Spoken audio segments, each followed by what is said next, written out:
Philippine National Anthem.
Everybody, please take your seats.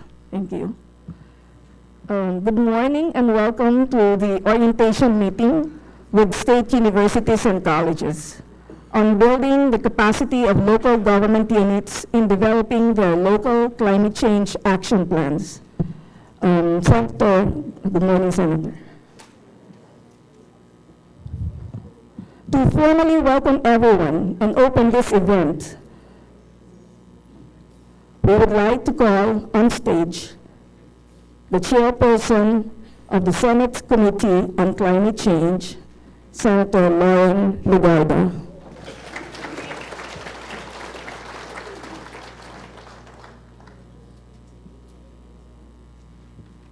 Wow, I love to see a full-packed committee room, not committee room, but committee rooms.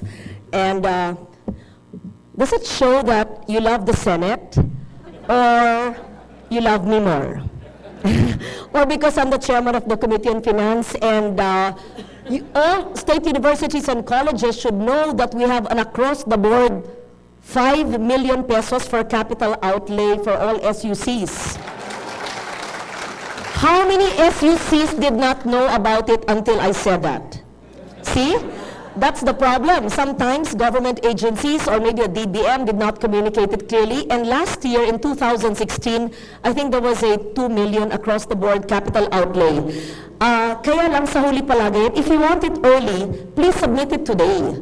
Actually, this is a budget meeting, not a climate change commission meeting. Yeah. I just wanted to test you whether you would come if I say climate change, but we can talk budget.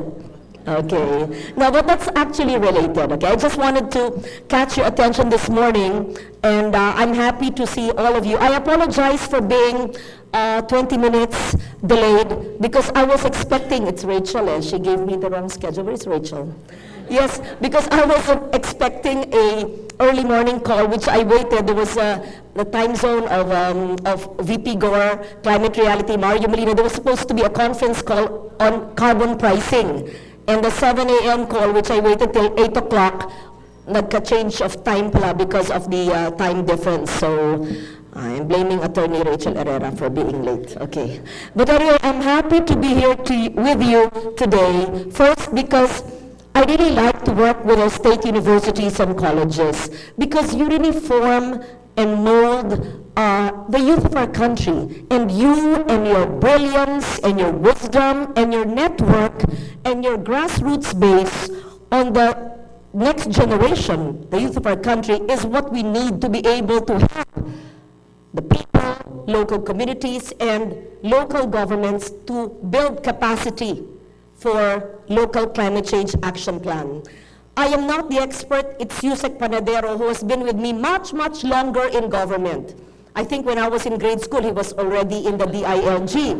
So we will listen later to Yusek Panadero. I'm sure Sec Sueno would have wanted to be here. I saw him 2 days ago when I was in another forum, and he's really very supportive of all our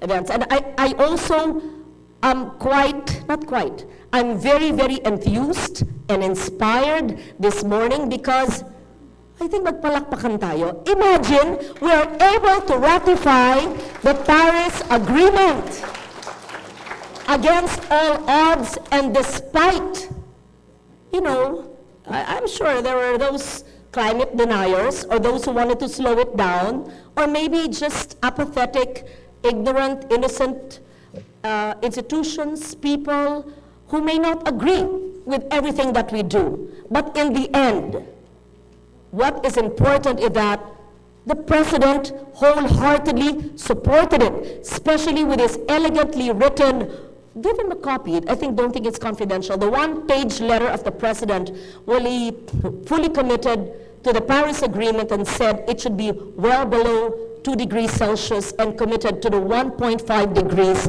that the Philippines had worked so hard for in the Paris Agreement. I want to see the Climate Change Commission clapping their hands. Yes, because sometimes you're quite benign. And I would like the Climate Change Commission, face here, Commissioner Noel. Yes, I would like to see an inspired, converged, cooperative, supportive Climate Change Commission. Do I have it from the 3 commissioners? Yeah, it's about time. Okay, don't act like squabbling senators, right? Okay, I'm just kidding, no. For those who don't know me, that's just sometimes my sense of humor. In fact, they say sometimes, para ka naman si Presidente, magsalita, kulang na lang yung joke.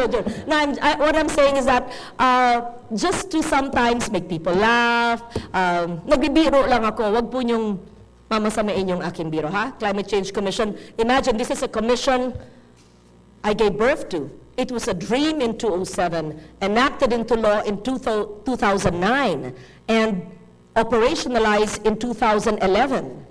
And now it's a commission, yes, young, yes, struggling, yes, we need shepherding, and that's the reason why it's being held in the Senate with our state universities and colleges. And so thank you all for being here. As I said, I would like to greet all of you a triumphant and hopeful and inspired morning.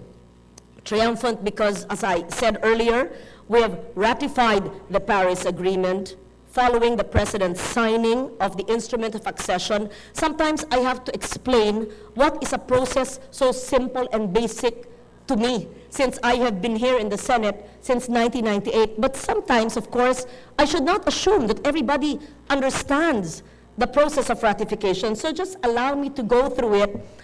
On April 22, it was signed, then by Secretary Pahe in New York, and we were there. And that administration had to secure the more than 30 certificates of concurrence from the departments and agencies. Elections happened in May. And in July 1st, the new government had to appoint its cabinet members, and all of these agencies had to do everything again. So to be fair to the administration, the seeming delay was not brought about by reluctance, but really because of circumstances. They say, why was Fiji able to ratify immediately?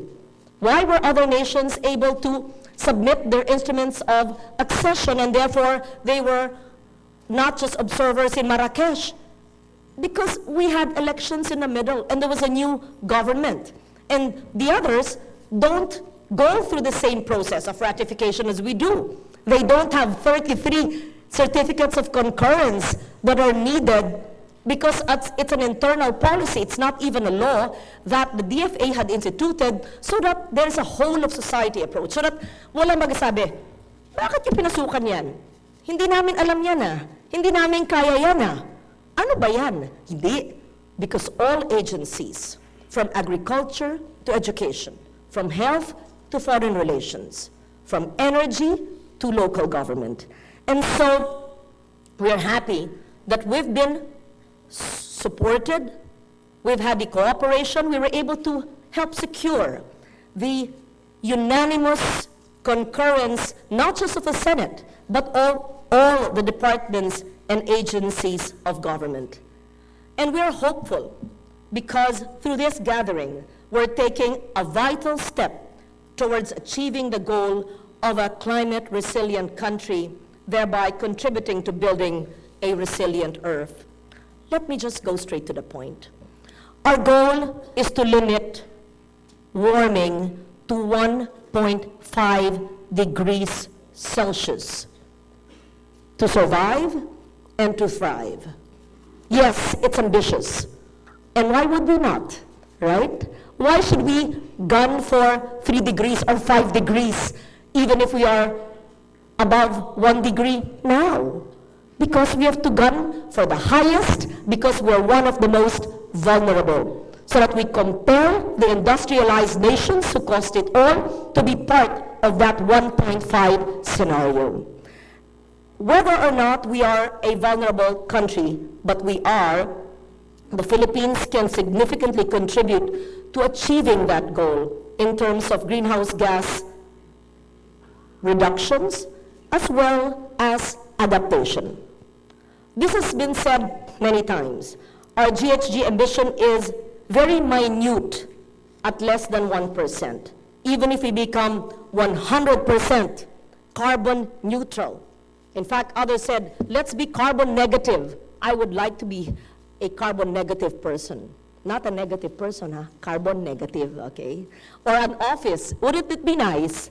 In fact, I will put it in the General Appropriations Act, if it's not already in 2017, that every state, university, and college will measure their GHG emissions and just see whether we are able to meet our own targets. There's nothing wrong with measuring that and knowing how much is our carbon footprint contribution in our community, in the country, and in the world.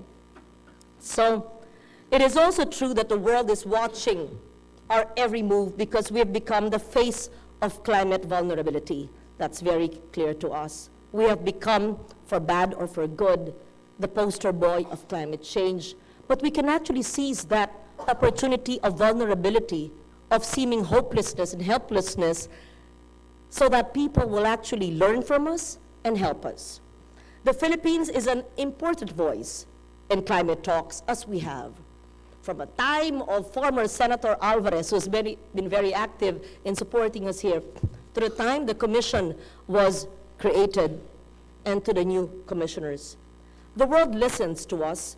We are regarded the leader of the vulnerable, the champion for climate justice, which the president has been advocating for so long. So when he was saying this from the start, di naman tayo ang dahilan nito, pero bakit tayo kailangan sumali dito? What he was pushing was the conversation on the issue of climate justice, which I've been advocating, not years, for decades. And so the president was right all along, and he just wanted to tickle the imagination of our people and of the world and stress the point, we are non-emitter. But why are you then telling us to mitigate and to adapt? But mitigation as a function of adaptation, that's good for us, and eventually the ratification. Now that we have ratified the climate agreement, we can now influence the decisions on how the accord will be implemented, and we maintain our leadership in international climate talks and advocacy. Yes, the Philippines, as I said, may be insignificant insofar as its contributions to GHG emissions are concerned, and so are 100 other countries. But if a vulnerable developing nation can lead the resilient path, many others would surely follow. If we say, ay, hindi naman tayo kailangan kasi maliit lang tayo dito. But if all those small countries and put them together, we would be a big contributor. So that's not the attitude. It's the same thing sometimes with ecological solid waste, not in my backyard, let's not do it, etc.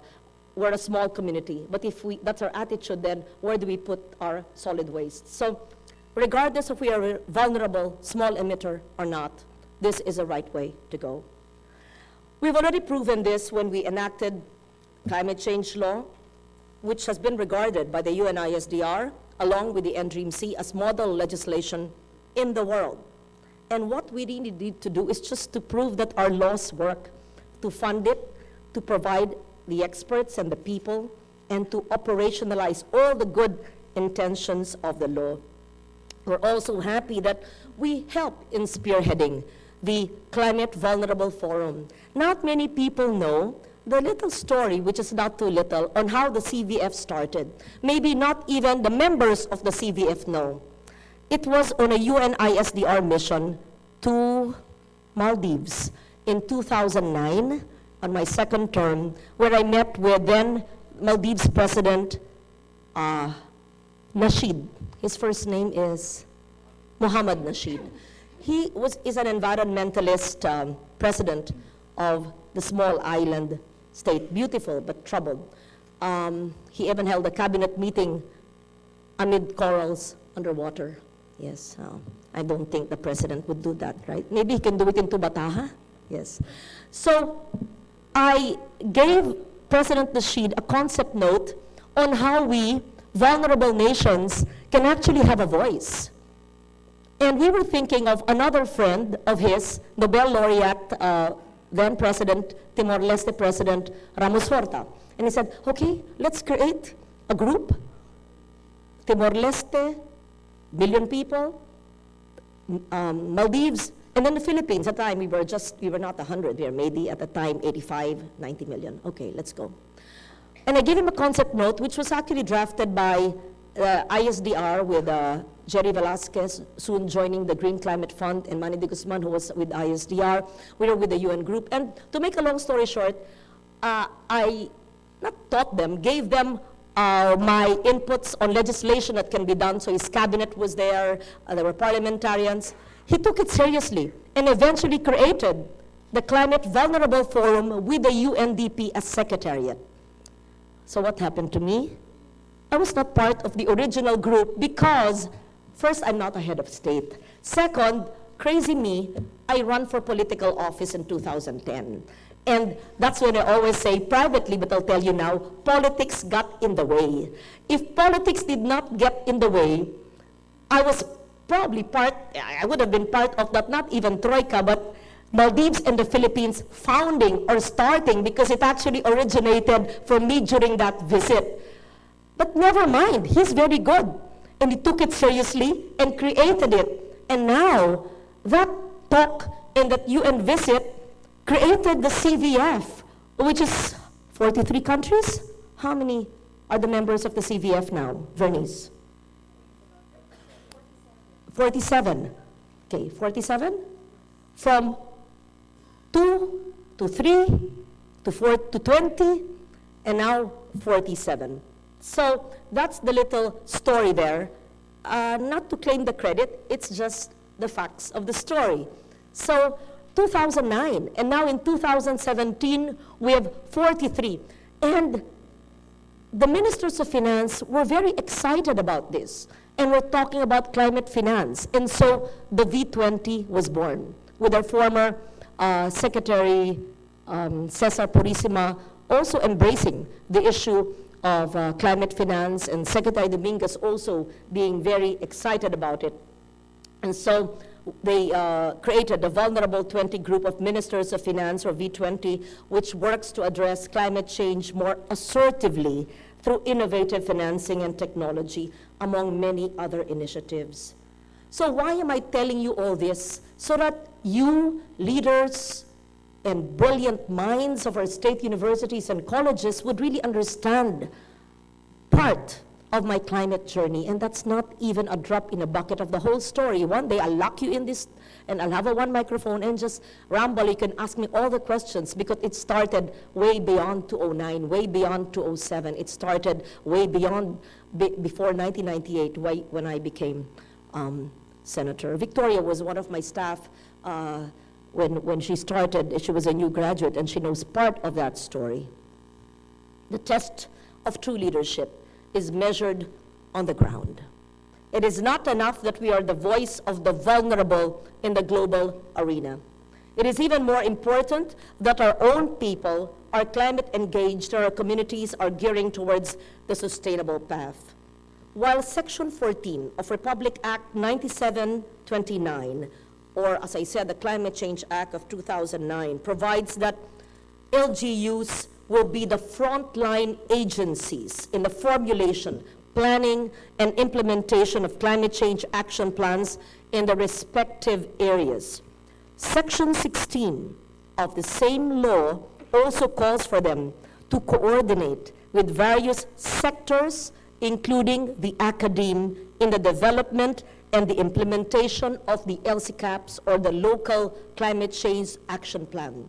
So on my second term, when I was writing this bill to be enacted into law, and there was much opposition then from some members of the chamber who were climate deniers or who simply wanted to block an important piece of legislation. In fact, if you go to the archives and see, I will not name whom, some said, that's not needed because it's covered by environment. That's not needed because it's agriculture. There was some resistance to create first the standing committee and second the oversight committee on climate change and the climate change law. But what happened? Sometimes when nature listens, it unleashes its fury and something serendipitous happens. What do I mean? Ondoy happened and flooded Metro Manila, Central Luzon, and Calabarzon. And some of my colleagues said, ito pala ang sinasabi ng batang ito. Hindi, ng babaeng ito. So this is what she's been talking about all along. And so, agad-agaran, they calendared it, and the climate change law was enacted. Of course, I'm simplifying, perhaps embellishing part of it, but that's part of a story. When something happens, unfortunately a tragedy, the policy is better understood. It was also the Payatas tragedy that led to the enactment in my first term of one of my first laws, which is the Ecological Solid Waste Management Law, which was rotting for 3 years in the archives. And a landslide, trash slide happened, which killed people, families. And then they said, this is what she means, that we should outlaw open dumps, that we should segregate garbage at source, recycle, and compost. And so the Ecological Solid Waste Management Law was the first law signed by then President Gloria Macapagal-Arroyo in January 2001, when I filed it in 1998.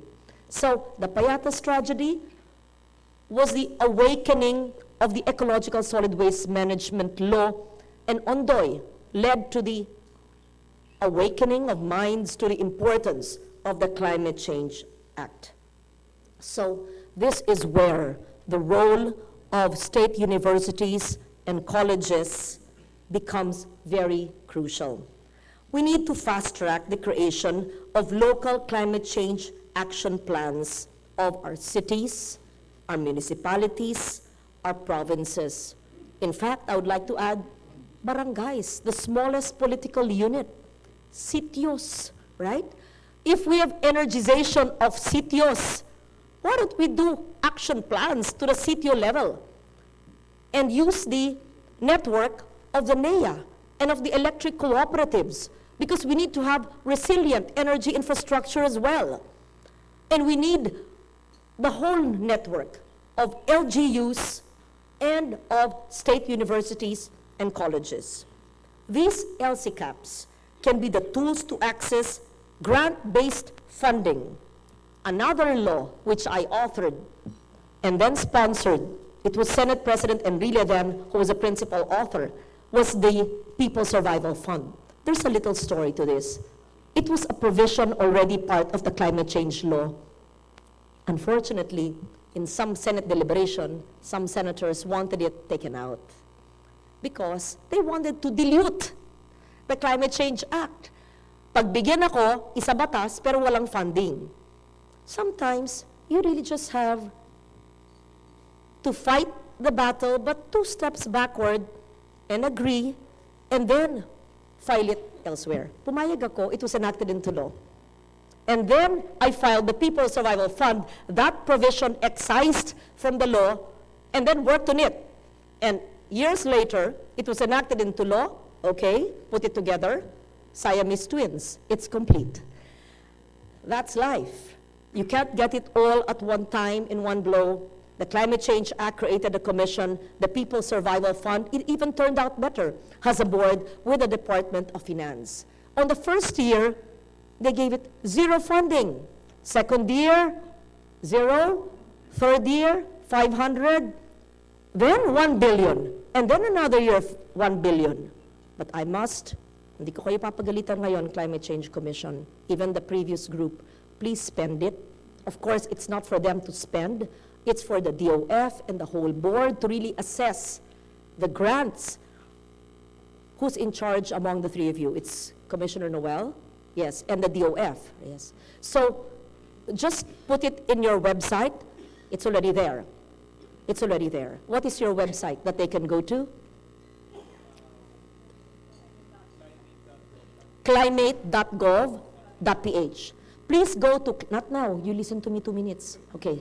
Climate.gov.ph, so you can learn to access the People's Survival Fund so that state universities are not barred from accessing it, right? They can. As it must be accreditation by the LGU. So local governments, state universities and colleges, even people's organizations can be accredited by the local government. You work with the local government. I would be so happy if all 113 state universities and colleges, pagalingan ng proposal, ang gagaling ng mga utak nyo eh. At saka, all your needs are there. If you could help out and have your own proposals. I think 1 or 2 have already accessed it. A municipality in Surigao, Del Carmen, and Lanuza in Mindanao. So I'm happy it was Mindanao that accessed it. Perhaps, do we have state universities in Caraga present here today? Caraga, yes. Maybe you can visit Lanuza and Del Carmen. Mayor Coro, yes, oo. And see what they did. Oo. And the winning proposal, or based on the grant, is a climate school. A climate school. It would be interesting. So you can even, maybe you could upload in the website the proposal that made it so they can see, ganito pala. But it doesn't mean it has to be all climate schools. Baka makita naman halatang 113 SUCs may proposal for climate school. So it could be everything and anything. And the TOR is there in the climate.gov website, right? It should be there. What's the terms of reference? What are the requirements? All of that. So please access it, because I made it 0 budget this year because they've not spent the 2 billion pesos. But I will give you much more. Believe me, Climate Change Commission, listen to me. I will allocate in 2018 if I see the 2 billion funds moving this year. You'll be surprised. You will not even need to go through the Green Climate Fund because I will give you, the PSF, all the funding needed. I want to see the PSF swamped with proposals from local governments, CSOs and POs and NGOs, and especially state universities and colleges, because you're the ones who would be quick and who would know how to do these proposals. So, no less than the DILG, through its several department circulars, have acknowledged the vital role played by the academe, and I would quote, as service providers in terms of training on disaster risk reduction and climate change adaptation-related concerns, hazard mapping, risk and vulnerability assessment. As part of its capacity building for LGUs, the DILG has continuously embarked on the training of select state universities and colleges on climate and disaster risk assessment. Perhaps, if I may suggest, USEC Panadero is a local government academy present here today. Yes. Yes. Ayan, magaling sila eh. So, the local government academy, sana sinama natin ang judicial academy. Did we invite them? Oo, sayang. CJ Sereno even asked me, diba? Can you please teach? We need our judges and prosecutors. Kailangan nila eh. But maybe we train the SUCs first, or the SUCs will help train first. So, as part of its capacity building for LGUs, the DILG has done all these trainings, and through the local government academy, I think, you have formed an academic consortium with one institution per region. Is that accurate? Yes. And with that consortium, it will serve as a knowledge hub, and I quote, to develop and professionalize local disaster risk reduction and management offices, and to provide local governments with scientific data and pools of local disaster experts and practitioners. I'd like to see all the 1,634 local governments with a DRR officer who's not just bata ni mayor o inappoint para lang mag-comply, hindi. Talagang yung DRR engaged.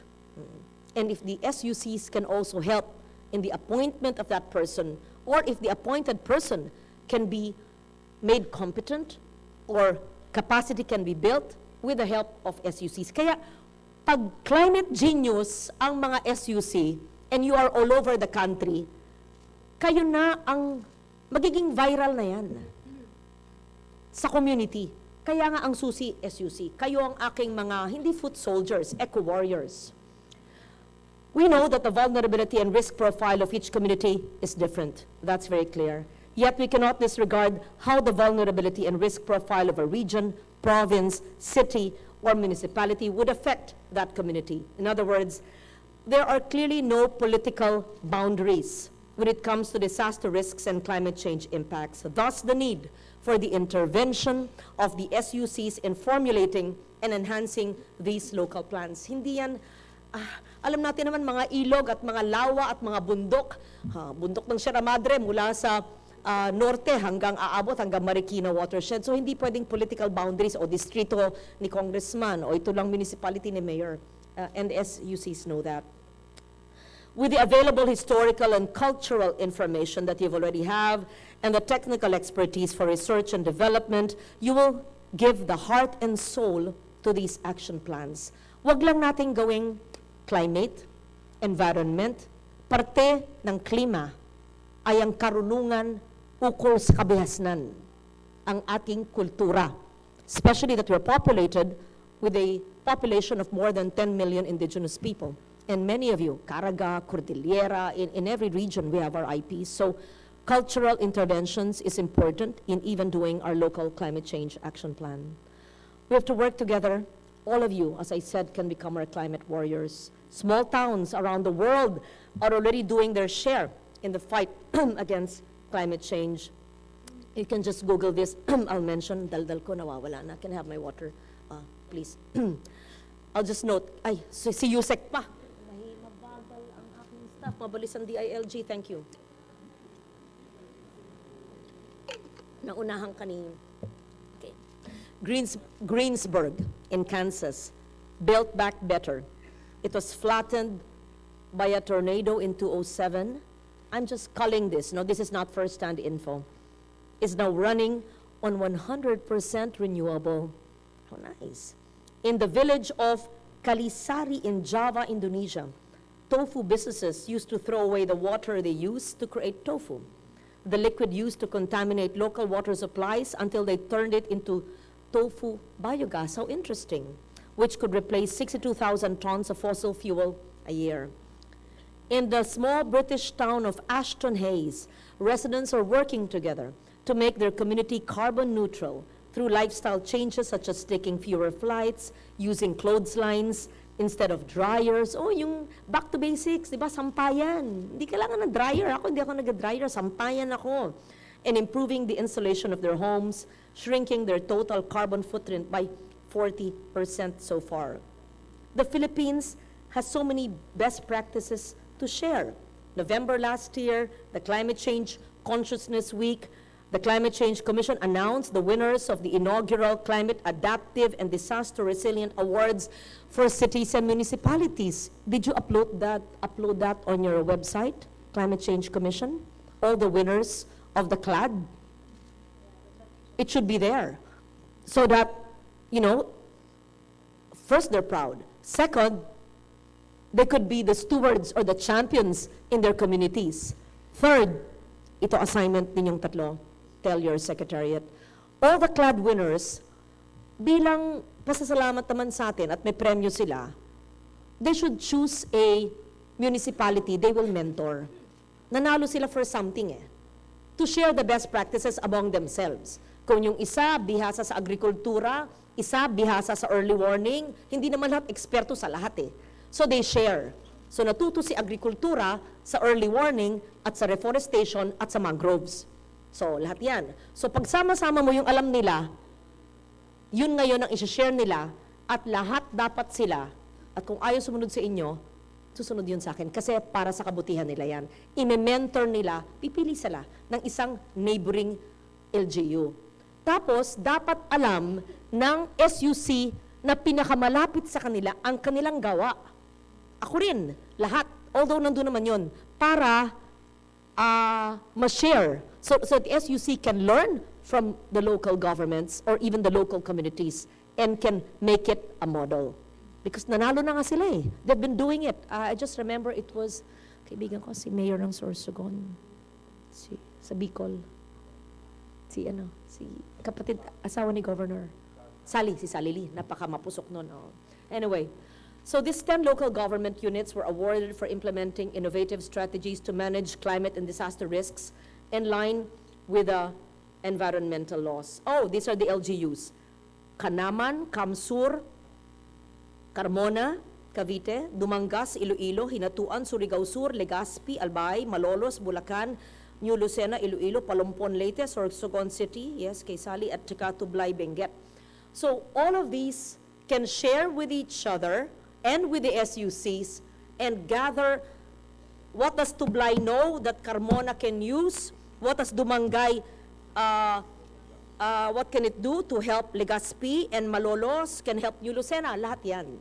So, ang homework mo, Beck, so look at all of these 10 and then i-1 to 10 mo o 1 to 20. Anong lahat ginagawa ng 10 ito? Kung nanalo sila dahil sa 3 na magaling, 3 times 10, 30 yan na magagaling. I'm sure may kulang pa yan. Bigay mo sa akin na memo, yung magagaling na ginagawa nila, believe me, I will find something na hindi pa nila naisip. Ilalagay ko yung alam ko, limited edition lang yan, yung alam mo, alam ninyo, para mas maganda. Yan ang ating Biblia for climate adaptation. And then, we will spread it to all the SUCs. They're brighter than us. They know much more than us. They've been there longer than us. And they feel it. They're vulnerable. They know that. They've studied it. So we'll tell them to even improve on it. Believe me. With that, with the LGU's input, and the Climate Change Commission, and my office, and then the SUCs, you have a handbook on climate resilience. See? Okay? So it's really dangerous when you meet with me. You have many homework. But these homeworks really is for everyone, right? So these examples only show that we can all be part of efforts to fight climate change, no matter how small. How small? You might think, itong senador na to, puro national, international, global ang pinag-uusapan. Hindi po. I'm a weekend farmer. I walk my talk. In fact, in the Senate LBRMO, the one who does your budget, don't call me senator. They have a name for me. What do they call me? You know? Rachel, shout it out. I'm not hiya, what they call me here. They didn't call me senadora. The Senate Legislative Budget Office, Attorney Doblon, who's been in budget for 40 years, was wondering when I became chairman of finance 2 years ago, my 50 special provisions, and email it to all the SUCs. Gulayan sa paaralan, water catchments, the biodiversity mapping. Every barangay should have a bamboo and mangrove reforestation, reforestation of mangroves, and the planting of coconut palms as a natural wind buffer. And then I brought them on location, not to barangays, to sitios, and talked to kagawads. And then they were talking behind my back. I said, anong sinasabi sa akin? Nakatawa sila. Si Senadora, hindi Senadora, Kapitana. Diba? So they call me Kapitana. I didn't feel insulted. Of course, I said, because the implementation of all my laws goes down to the grassroots.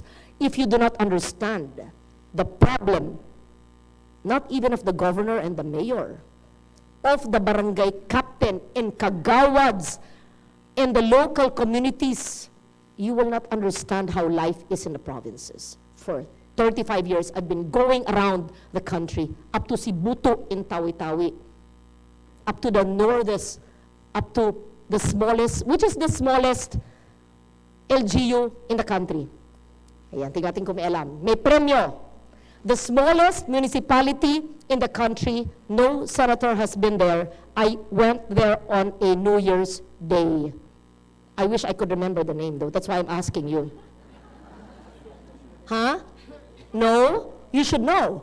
The tip of the country is Batanes. So it is, whoever can tell me which is that, I will give you a special budget for capital outlay for a research, for a science laboratory. For a science lab, we will build a science laboratory. Hay nako, ano ba naman kayo? Okay. Ay, mag-google na kayo ha, bawal yon. No cheating. See? See? Okay? Ivana. In Batanes. I went to Batanes and went to Ivana with less than 1,000 people. I think 900 at the time. They said, gulat sila. May naglalakad doon. Kamukha ni Lauren Legarda. Kayo ba yan? Hindi, kapatid ko. Yun. On a New Year's Day. And they said, no. Of course, no president. No senator has been here. So, what am I trying to say?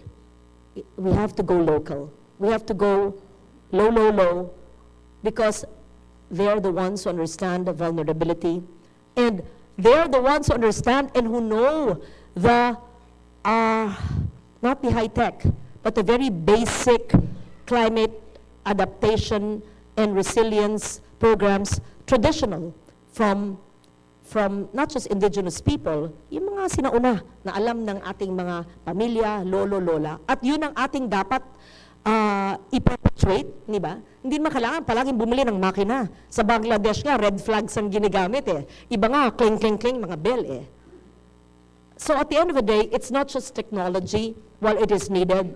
It's not just finance, which is also needed, but creativity, passion, and innovation. In fact, my very important bill was just passed on second reading yesterday. It's an original bill, which is an output of a 2015 APEC. I'm very proud of it as a principal author of the Innovation Act. Senator Sherwin Gatchalian, Economic Affairs Chair, sponsored it. It was passed on second reading yesterday, soon to become a law, and that will be another meeting with SUCs. I will make you the champions of innovation, because that is the way forward. And ayan! So, and the Climate Change Commission will also be part of that. So the more important thing is to show the world that even in the midst of tragedies, we can fuel optimism. Even if we are vulnerable, we are not incapable. Even if we are victims, we can also be victors.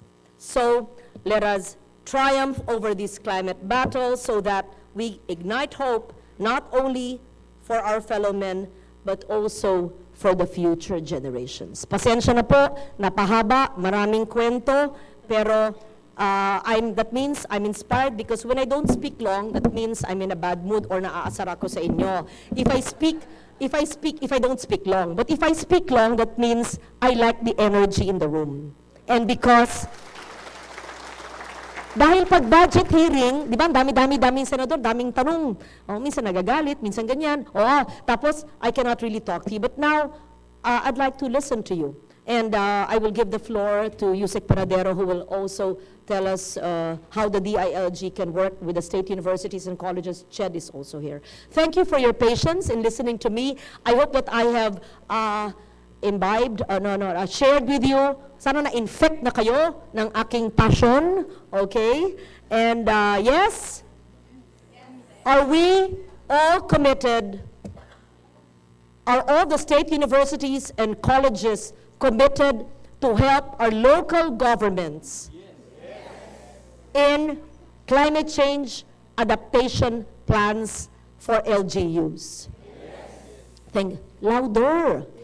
Thank you.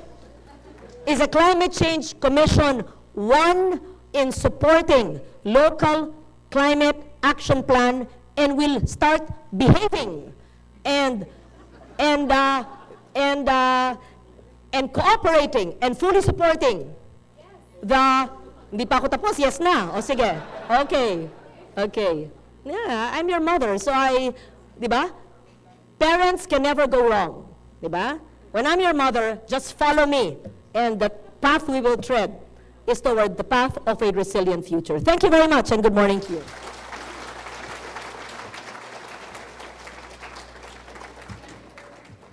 Thank you very much, Senator Lauren Legarda. At this point, we wish to acknowledge all SUCs who are represented in today's event. Please stand up as we call your university. Let's start with Region 1, Don Mariano Marcos Memorial State University,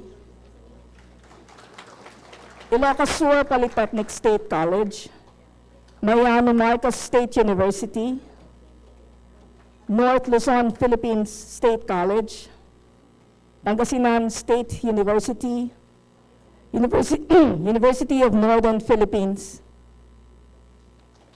Again, we go to CAR, Abra State Institute of Science and Technology, Apayao State College, Benguet State University, Ifugao State University, Kalinga Apayao State College, Mountain Province State Polytechnic College, Region 2, Cagayan State University, Isabela State University, Nueva Vizcaya State University, Quirino State University, Region 3, Aurora State College of Technology, Bataan Peninsula State University, Bulacan Agricultural State College, Bulacan State University, Central Luzon State University, Nueva Ecija University, Science and Technology, Pampanga State Agricultural University, Tarlac College of Agriculture, Tarlac State University, Region 4A, Batangas State University, Cavite State University, Laguna State Polytechnic University, Southern Luzon State University, University of Rizal System, Region 4B, Marinduque State University, Palawan State University, Romblon State University,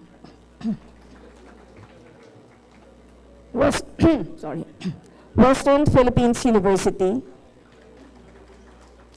Region 5, Bicol State College of Applied Sciences and Technology, Bicol University, Camarines Norte State College, Camarines Sur Polytechnic College, Catanduanes State University, Central Bicol State University of Agriculture, Dr. Emilio B. Espinosa, Senior Memorial State College of Agriculture and Technology, Partido State University, Region 6, Aklan State University, Capiz State University, Guimaras State College, Iloilo State College of Fisheries, Northern Negros State College of Science and Technology, Iloilo Science and Technology University, Northern Iloilo Polytechnic State College, University of Antique, West Visayas State University, Region 7, Bohol Island State University, Cebu Normal University, Cebu Technology University, Siquijor State College, Region 8, Eastern Samar State University, Eastern Visayas State University, Leyte Normal University, Naval State University, Northwest Samar State University, Palampon Institute of Technology, Samar State University, Southern Leyte State University, University of Eastern Philippines, Visayas State University, Region 9, J.H. Ceriles State College, Western Mindanao State University, Zamboanga City State Polytechnic College, Zamboanga State College of Marine Sciences and Technology, Region 10, Bukidnon State University, Camiguin Polytechnic State College, Central Mindanao University, University of excuse me, University of Science and Technology of Southern Philippines, Region 11, Compostela Valley State College, University of Southeastern Philippines, Southern Philippines Agribusiness, Marine and Aquatic School of Technology, Region 12, Cotabato City State Polytechnic College, Sultan Kudarat State University, University of Southern Mindanao, Caraga, Agusan del Sur State College of Agriculture and Technology, Caraga State University, Surigao del Sur State University, ARM, Sulu State College, NIR, Carlos Hilado Memorial State College, Northern Negros State College of Science and Technology,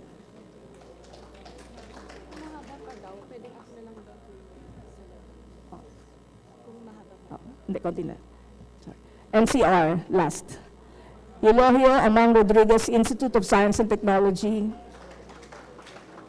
Marikina Polytechnic College, Philippine Normal University, Polytechnic University of the Philippines, and University of the Philippines. And also I would like to acknowledge from Region 2, Batanes State College.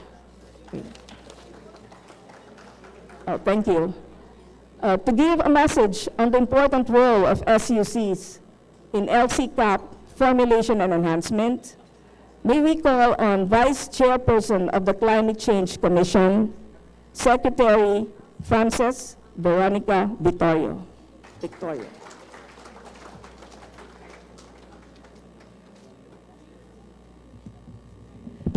Good morning, and it's always thank you for all the SUC presidents and officers that came over here. It's always difficult to come after Senator Lauren Lagarda, but I'd like to, of course, recognize our mother of the Climate Change Commission and the proponent for climate change, and one of the main proponents of climate change, of course, our Senator Lauren Lagarda, Undersecretary Panadero of the DILG. We have now just acknowledging that, of course, Assistant Secretary Eve Cruzada, Director Maria Teresa Semana, and Dr. Casten Diocaris of CHED and PASUC. We also have Dr. Rick Rotoras of PASUC. We have my fellow commissioners, Dr. Rosa Perez also arrived from our national panel of technical experts. Thanks for coming. Then my fellow commissioners, Manny de Guzman, Commissioner Noel Gerlan, magandang umaga.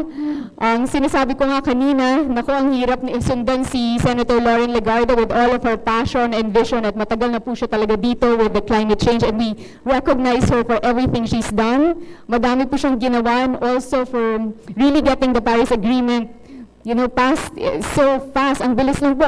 Last week lang po yun, we went to the first and second reading last week and then the other day we had it finally passed unanimously. Pero aside from the Paris Agreement, well, internationally we are fighting for a 1.5 degrees Celsius world kasi po tayo nga po ay isa sa mga pinaka-vulnerable na countries.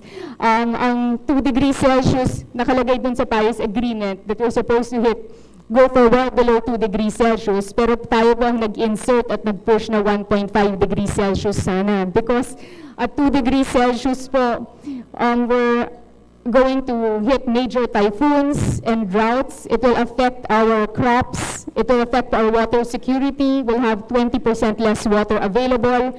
Ang ating mga crops will not anymore be able to adapt to this. Ating coral reefs, 98% of them will be at risk at 2 degrees Celsius. Marami pa bang siyensya na kailangan po namin maintindihan pagdating sa climate change.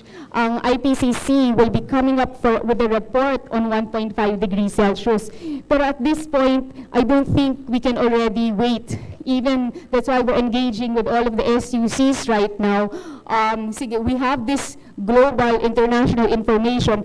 Nandito tayo nationally, but now we also have to bring it down to the local level.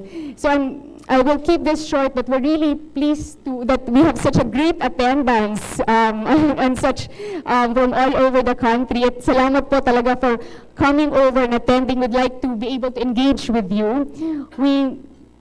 Sabi po namin is, while there's an international fight for climate change, ay meron pong local fight, and this is what's important din. We are one of the most vulnerable countries. We will continue to push for a lower degree world, or 1.5 C degree world internationally and here locally. But what do we do if we are still going to get hit by the impacts of climate change? We will have more typhoons and even more intense typhoons.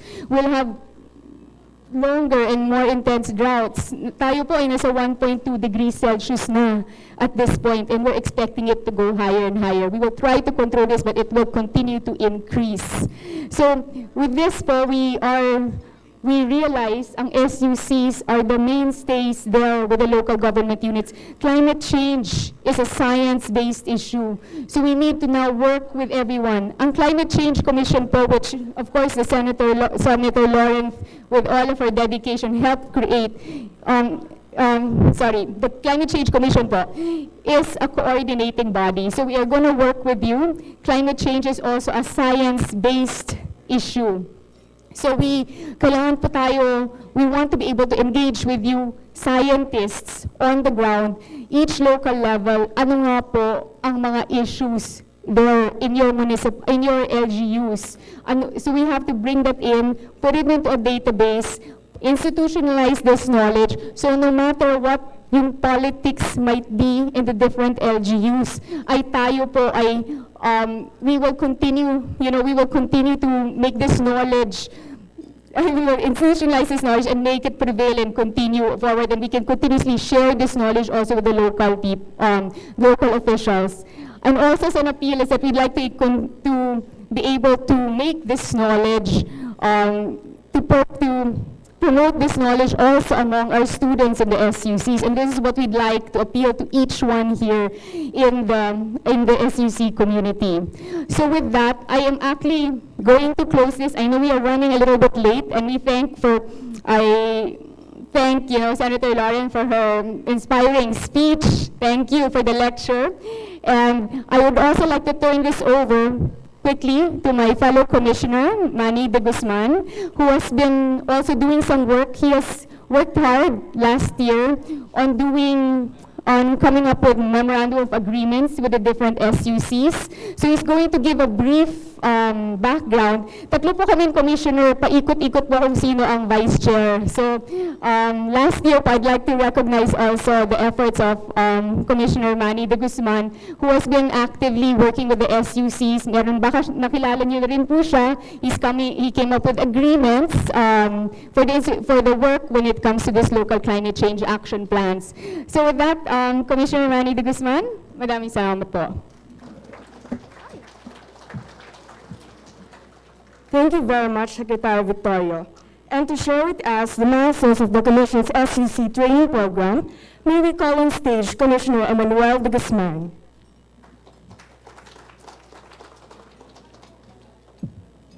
Thank you very much. Magandang umaga po sa inyo lahat.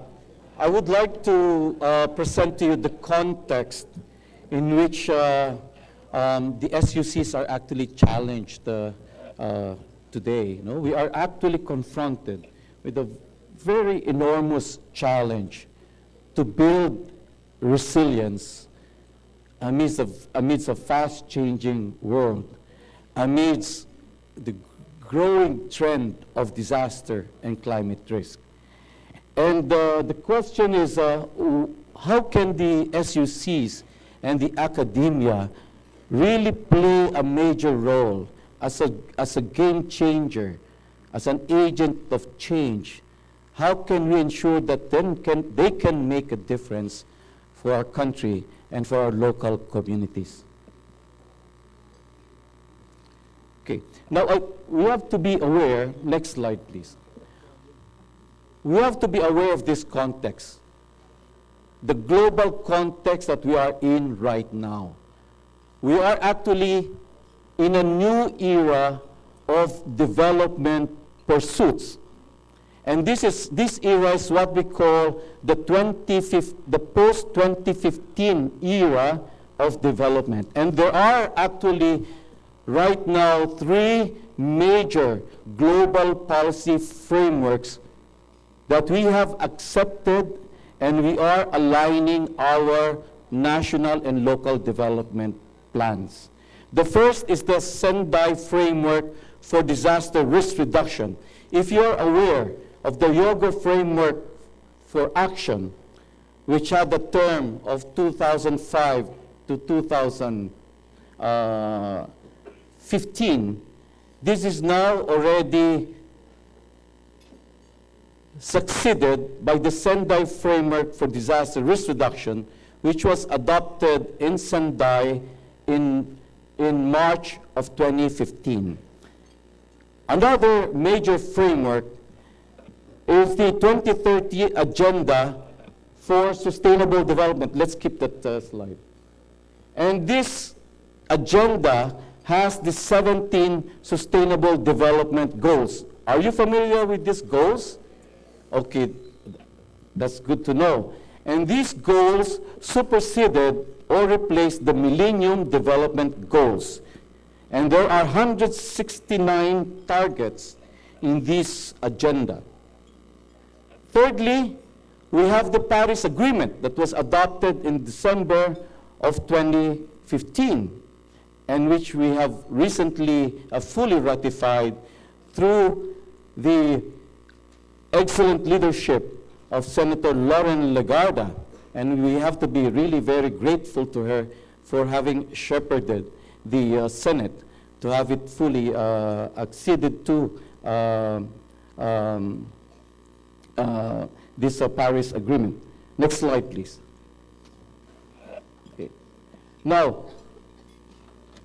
in the last hearing chaired by Senator Lauren, she asked, how do we define disaster risk? Now, disaster risk is actually a probability.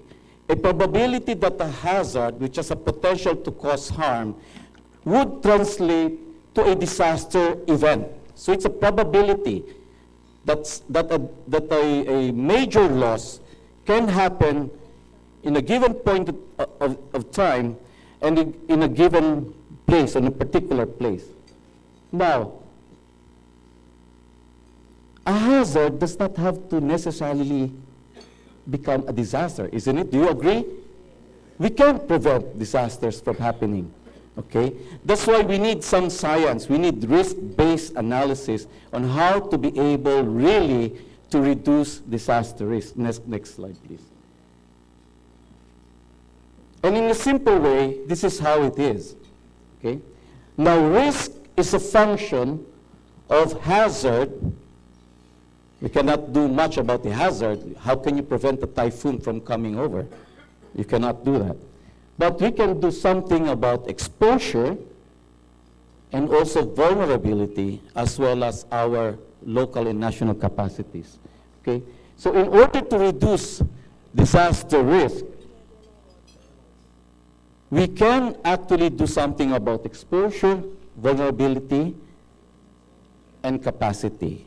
So disaster risk is directly proportional to exposure as well as vulnerability, and inversely proportional to capacity. So if we reduce our exposure to the impact of hazards, reduce vulnerability, and increase our capacity, then we can make a difference in reducing disaster risk. And this is actually also the core of resilience building. Next slide, please. Now, what is the challenge to all of us? The challenge really is to address the drivers of risk, the root causes, the underlying factors that cause risk to proliferate. And we need to address the causes of our vulnerability in accord to with our existing national and local plans. No? And also the agenda, the present administration has a 22-point agenda for development. It's a harmonized development agenda. So we need to address, and this is the challenge, 4 major drivers of risk. 1, existing or prevailing poor local risk governance. Some LGUs, or most LGUs, could not implement the solid waste management law. We're having difficulty in that. How can we capacitate LGUs to be able to implement the Solid Waste Management Act? In our last reckoning, only about 25 LGUs are able to comply with the law. Second, we need to address the vulnerable rural livelihood. There are farmers that continue to not fully comprehend the changing patterns of rainfall, no? And that they have to also resort to using more resilient crops, saline resilient crops, flood resilient crops. Then thirdly, we observe we have a serious decline of our ecosystems. No? And fourthly, we have also neglected indigenous peoples and cultures. So these are major drivers of risk. Next slide, please. And in the context of social justice, we need to liberate the poor, because the poor are the most vulnerable. We have to liberate them from the vicious cycle of poverty and risk. They're the most affected. Hindi sila makatakas dyan sa cycle na yan. No? Sila yung, if we have 20 typhoons in a year, sila yung 20 times na nalulugmok at babangon muli, nalulugmok at babangon muli. So we have to liberate them from that cycle. And if we really push for disaster risk reduction and climate change adaptation, that is social justice in action. Next slide. Another challenge is to address the local planning capacity gaps and promote bottom-up science and risk-based planning. We did a bit of an analysis why most of the local government units do not have a local climate change action plan.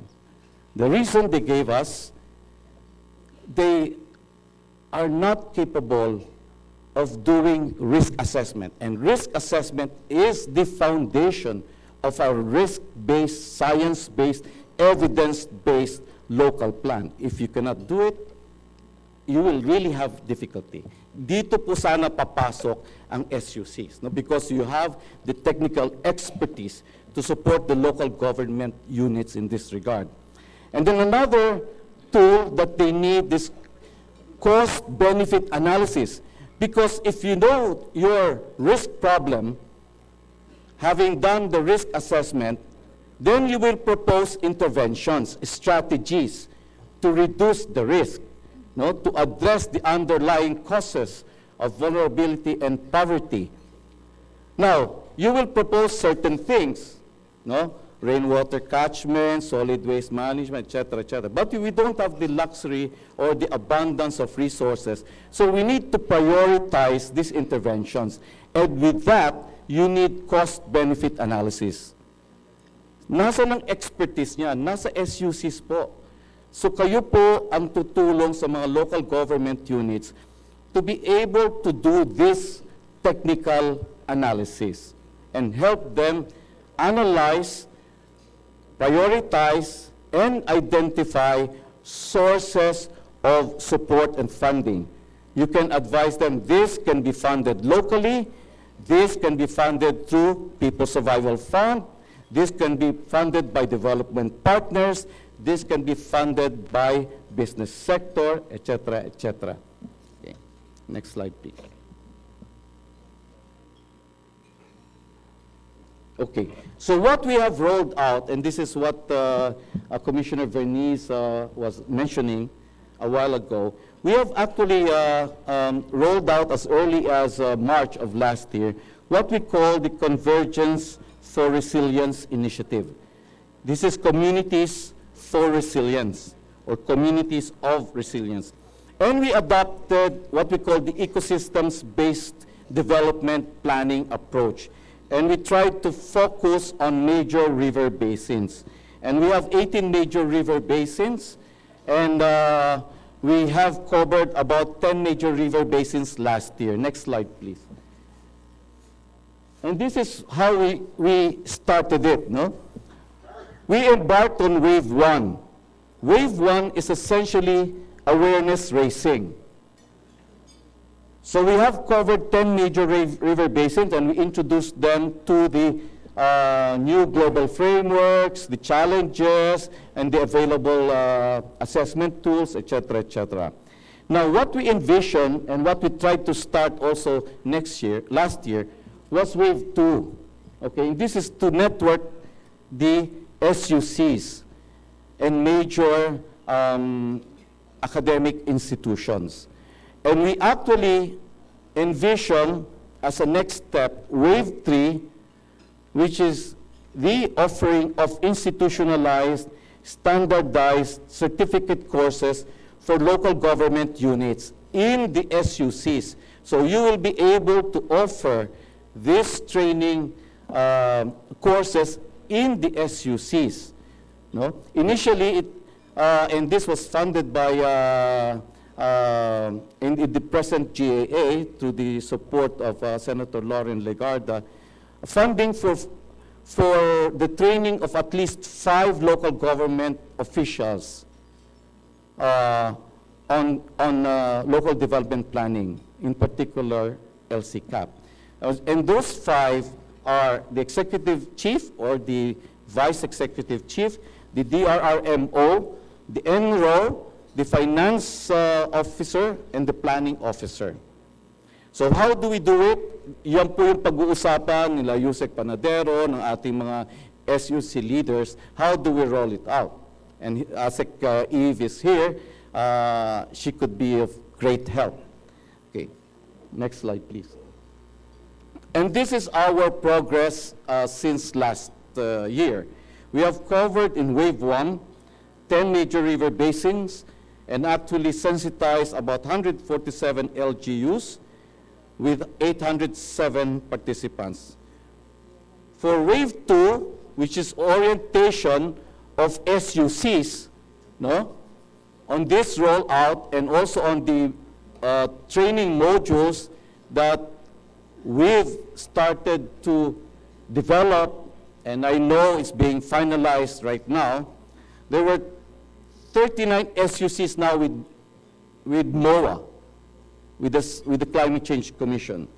And there were 133 trainers from these SUCs that were trained in Manila, Iloilo, and Davao. Okay?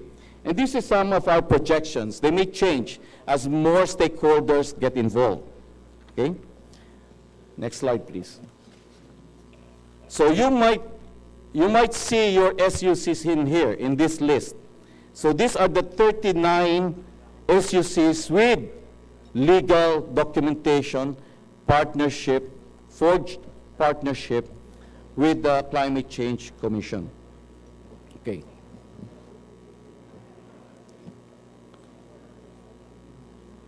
Kung wala po kayo dito, please approach CCC and we can facilitate immediately a MOA with you.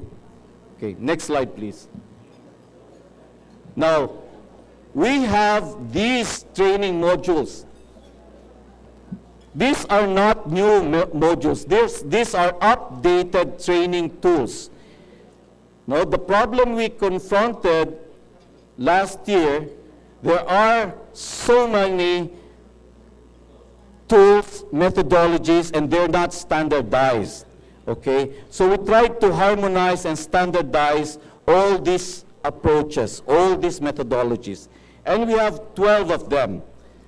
Basic concepts, environment and natural resource accounting, financial literacy, GIS, national resource assessment, project development, vulnerability and risk assessment, greenhouse gas inventory, people survival fund access, how to develop a project proposal for the LGUs, LCCAP formulation and implementation, an updated version of that with DILG, cultural and indigenous peoples resilience, and climate change expenditure tagging.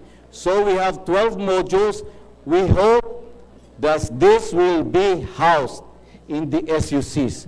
All these modules, be expert in all these modules. Next slide, please. And this is my last slide. What's our desired outcome for LCCAP and capacity building?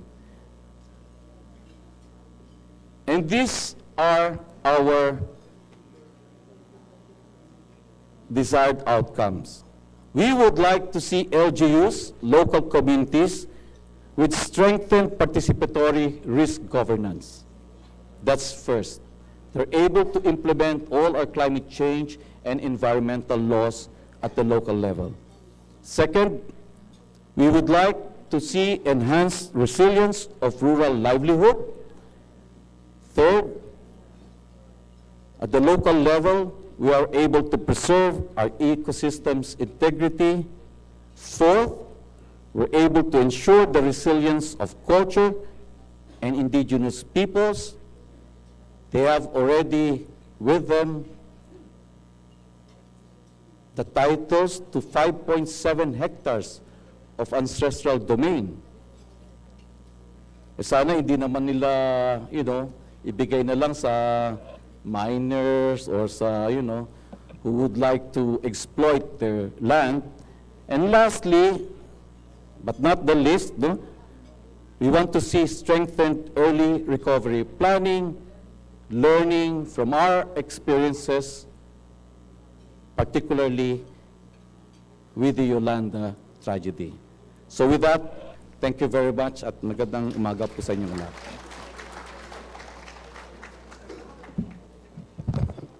Thank you very much, Commissioner De Guzman. And to help us understand the LCCAP formulation process, may we call on Undersecretary Austin Panadera of the Department of the Interior and Local Government.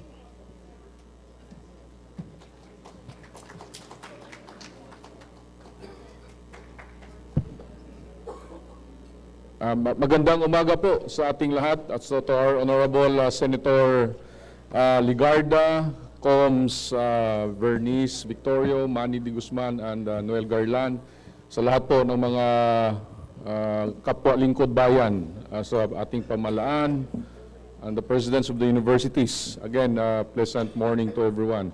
Akala ko po, maliit na meeting lang ito. I never thought this is a huge conversation. This is the first time also that I'm in a room full of university presidents, kaya nakakaiba siguro ito.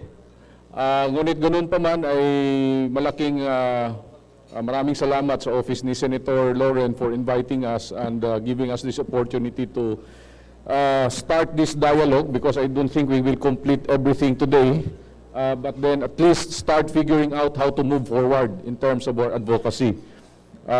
Sabi nga ni Senator kanina, sana na-infect na tayo ng kanyang virus. Ma'am, infected na po. Lalo na sa darating na budget hearing, infected kaming lahat. My topic is really a part of a continuing conversation and with CCC and of course in the meeting with the Honorable Senator on how to push further the LCCAP. In the program, it says na it's about the LCCAP formulation process. But I will not go through the details of that because I think most of you is aware of it already. Manny also presented to you what is it all about, as well as the technical requirements for doing some of the steps in the LCCAP.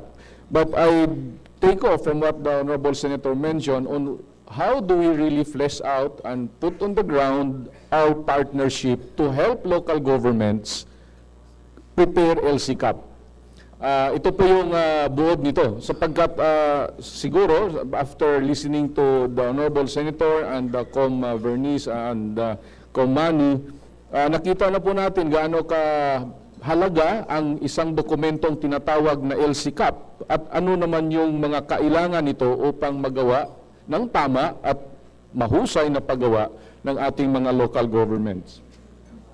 So, I'll try to follow this outline to the extent that I can, but pwede siguro ako mag-jump from one part to another. I'm sure you have questions. I would like to encourage everyone to just jot down your questions so that we can respond to it as we move forward. Okay, let me start lang quickly with mandates because we're all from government. We know what are our bases of doing things. There are essentially three laws that we're trying to put together in terms of pushing LCCAP. 7160, Local Government Code, the 9729, amended by 10174, and the 10121, the Disaster Risk Reduction Law, which is also being reviewed. Actually, sa palibot niyan, mayroon pa tayo clean water, clean air, etc. 9003, nauna pa yun. Sabi nga ni Com Manny kanina, hirap pa rin ang ating mga LGUs to handle that. Just to give you an appreciation, napakadaming nangyari over the past 10 years that we are all asking LGUs to do. Okay, isa. Lalo na itong 9729 and 10121, these are all science-based. Science po ito. I just want to highlight that. Kaya kami kaharap, nakikiusap sa inyo na pwede bang tumulong at kung if I judge by the clapping of the hands kanina, kayo pala ay katulong talaga at tumutulong na. Ngunit kailangan lang nating paigtingin. Okay, so next slide. LCCAP, quickly, this is how we are looking at this. No? This is from the Climate Change Commission, and this is our guide in terms of asking or trying to help our LGUs do their work. It's really a strategy document to guide local governments in addressing climate change and hopefully eventually DRR issues. Although, just keep in mind, there is also a DRR plan, local DRR plan. Dito ko minsan, ma'am, nagkaka-confusion din. Sa dami ng plan, by the way, we're asking local governments to prepare no less than 30 plans. How those things all come together is really a very nice exercise, which again, we hope eventually our state universities and colleges can likewise help.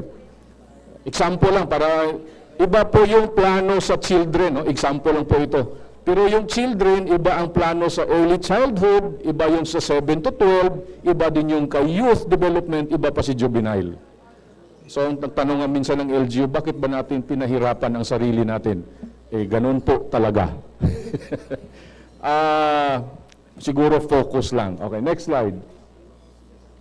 Now, this frame just tells you saan tayo nang gagaling sa LCCAP. Nabanggit na po ito ni Senator Lawrence. Section 14, Section 16 of 9729 tells us of what is that document all about. And this conversation has really led us to also ask other fundamental questions. Yeah, the law is clear that we need LCCAP, but how do we go about doing it really as we move forward? Last February 7, we had a meeting, ma'am, and ito yung, sa aming notes, ito yung aming kasunduan na as we move forward, we have to address these questions already.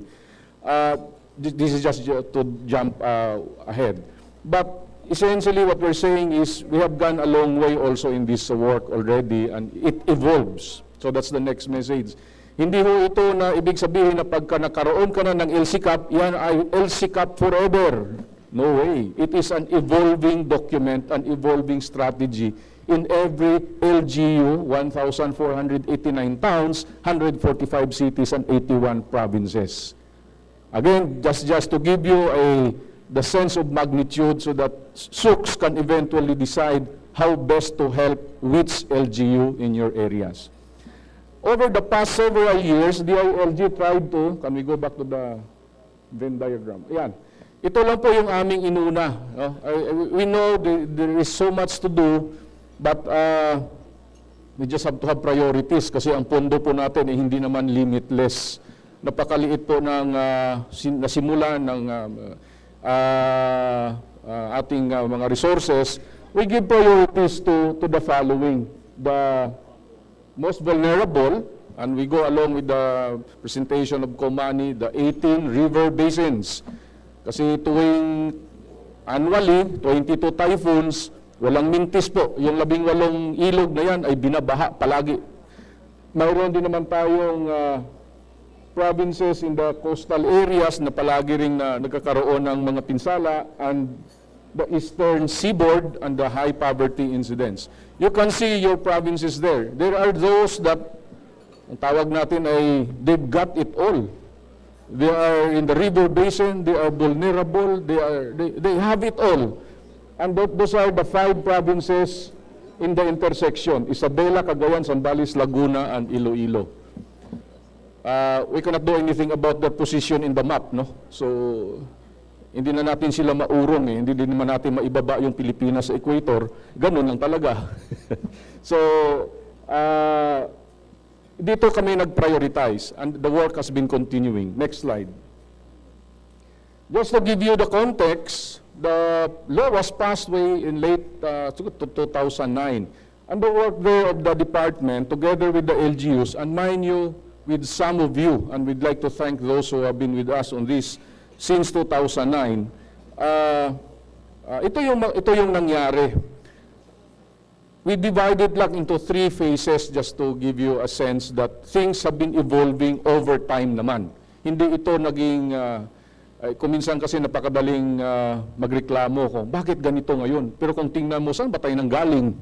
Napakalayo naman ang narating na natin dito. Noong 2009 to 2013, it's essentially a awareness campaign. Hindi rin madali magpaliwanag sa ating mga kasamahan sa LGU. Bakit ba natin ito gagawin? Lalo na kung ang kaharap mo palagi ay nagpapalit every 3 years. Di ho ba? Hindi naman, yung iba sinaswerte 9 years eh. Pero yung kadamihan din, konsihal, MPDC, municipal administrator, the technical guys are being changed also as there are changes in administration. So, in 2009 to 2013, the effort was really to raise awareness. We introduced the concept of disaster preparedness audit, and essentially, together with the support of the Office of Senator Legarda, also mobilized certain universities who are already into the science of climate change and disaster preparedness. So, kukunti pa lang yun kasi hindi pa uso siguro at the time. At wala pa namang PSF at the time eh. 2009 to 2012.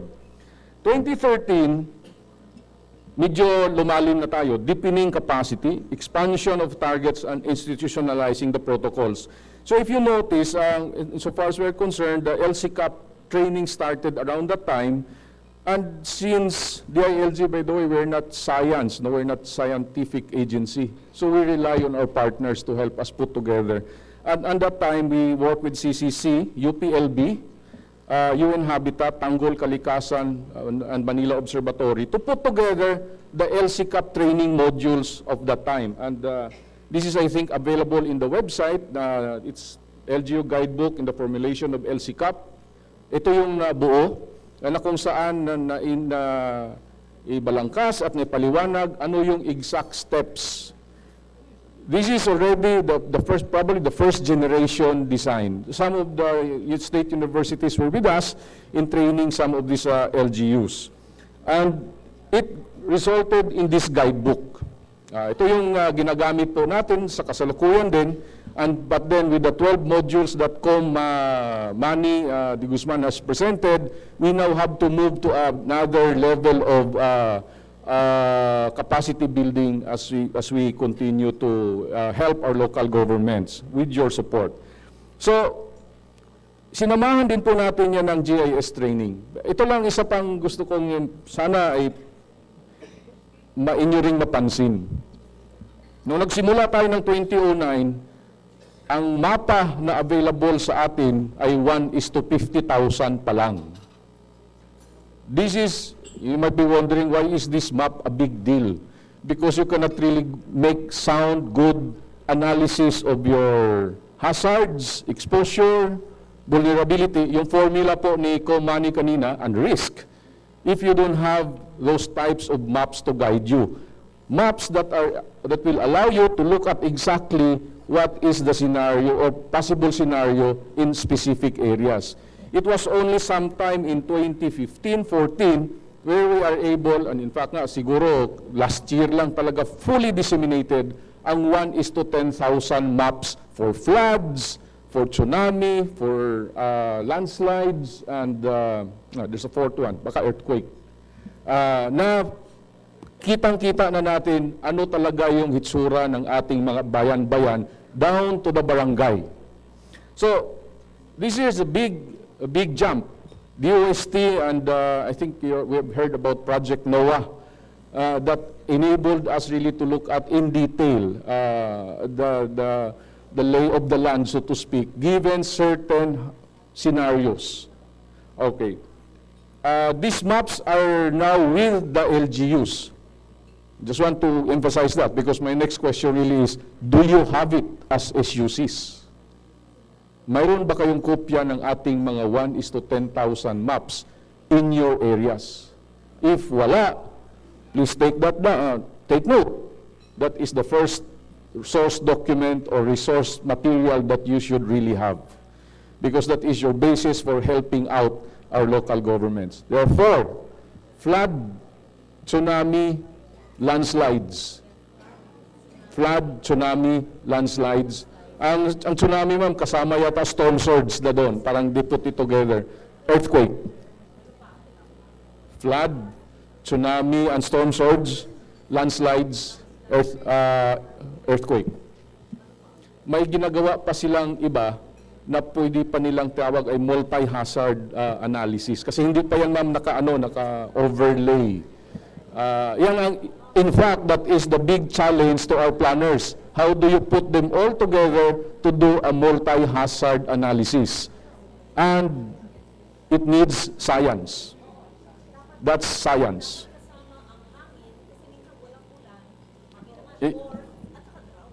Ayun, ma'am, ang drought sigurado ko is a work in progress kasi tinatanong din namin yan sa agriculture kung mayroon ba talagang forecast. Kasi it's based na daw on the forecast. Although there are general maps that will show you which part of the country will experience higher temperature in the next 10 to 20 years. Okay. So, because of this, if you notice, ba't nawala? Yung ating pagpaplano sa local government, nagsishift na rin. Now, I just want to highlight this. Yes, we need LCCAP.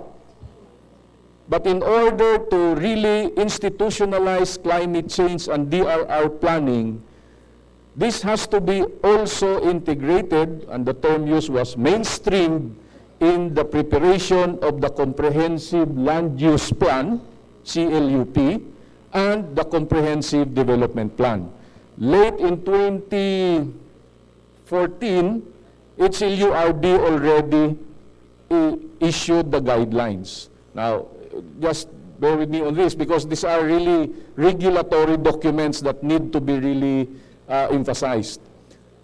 The reason I'm highlighting CLUP is that it's also a mandated document by law, which local governments have likewise difficulty in putting together on a real-time basis, meaning regularly updating. This is in fact related to the request that we're making for climate change. Can state universities also help our local governments update their CLUP group? Yung iba siguro tumutulong na, ngunit ang aming datos ay may draft, hindi na update, hindi natatapos. Mayroong iba na hindi talaga nagsimula mag-update sapagkat napakahirap ng proseso na nga naman talaga. Lalo na pag sinabi na natin ngayon na kailangang i-mainstream si DRR at si climate change sa local planning. Okay. Noong 2013, just want to highlight this also. Our tools then was what we call the Vulnerability and Adaptation Assessment. For those of you who are into this, ang tawag niyan ay VAA. Ang pinaka-strategy, adaptation. Please take note lang po, kasi that was what was known to us during that time. VAA, Vulnerability and Adaptation Assessment. Today, because of the new information that we have, the new knowledge that we have, and the approach of integrating climate and disaster into local planning, na ang ating tools nag-improve din naman. Tawag ngayon ay SIDRA. Climate and Disaster Risk Assessment. Ang strategy ay hindi lamang adaptation, kung hindi pati na mitigation. Example lang siguro, ano ba yung adaptation? Ito yung malaking debate palagi. Adaptation, pag sinabi mong seawater rise, assuming you have, the response is, tayo ng seawall. O di nagtayo ng seawall, yung pala hindi na pwede si seawall. Kasi kahit gaano mo katayo si seawall, kung patuloy din si sea level rise, wala rin mangyari. Ang funny pa nito, we have encountered this, gumawa nga ng climate change yung isang LGU, sea level rise, nagtayo ng seawall. Yung karatig LGU, hindi nagtayo ng seawall. Kasi tapos na daw yung climate change dun sa boundary ng LGU pwede ba yun? Baka alam nyo na ang sagot dyan. River protection. Kasi binabaha palagi si river, itayo niya si river protection, lowland, si upland LGU hindi magtayo ng river protection. Okay. O di nang bumaha, guess where the water was? Okay. So, but then mitigation is now increasingly being advocated as well. So, for example, I think there are many LGUs now, they're not building seawalls, they're planting mangroves. Because mangrove protection is really a more effective. I mean, for those of you who have studied the lessons of Yolanda, at the end of the day, one major conclusion, yung mga bayan na may mangrove protection were better situated or less damage happened because of the mangroves. Sa Northern Negros, some parts of, I think Iloilo, there was a portion na may mangrove. So ngayon, mangrove ang ating approach. Those are some of the mitigation actions. Now, the SIDRA is I'd like to call your attention lang to this, the Climate and Disaster Risk Assessment is really a very technical process. This is where your help, I think, is vital. Not just to do the analytics, but actually to generate the data to do the analytics. Research. Kaya yung binabanggit natin kanina, pwede ho bang tumulong ang mga SUCs ng climate LCCAP? Oh, pero what does it really mean? It means, one, I think it was highlighted, training, but number two, data generation, continuous data generation, because your data today, while it can be used to update what is there already, has to be continuously updated also over time. So, kaya ba itong gawin? Ang sagot ninyo, yes. Sa pagkatutulungan tayo ni Senator na bigyan ng budget ang research. Importante po yun. Yes, ma'am. Ma'am, yung kanina po, yung sabi natin, yung LCCAP is something that we need help of the SUCs. Okay. Training is one, and they said yes. But in order for that to really institutionalize, SUCs need support in research. At yan po ay darating, mga kasama. Ayan. Sabi ni ma'am, yes.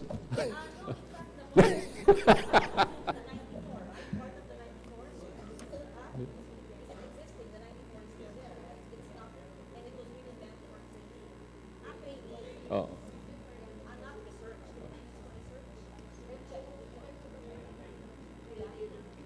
Oh.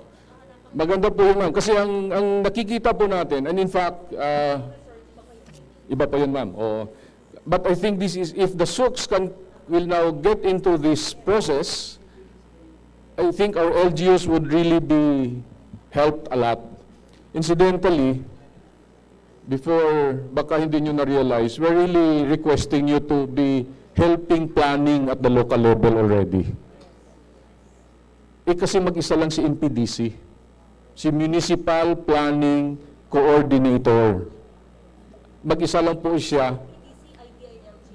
No, ma'am. This is a local government employee. Typical town, there is one planner called Municipal Planning and Development Coordinator with 3 to 4 staff. LCCAP is multidisciplinary. It needs the help of everyone, the different departments. It's so easy to say, LGU, you failed to do that. But those other departments are also doing so many things. Lalo na po ngayon, ma'am, dahil po sa tulong ninyo, ang dami talagang pondo ang LGU naman ng mga projects. So, research is the last thing probably that they have time on. This is where really the SUCs can help a lot. Okay. Ngayon,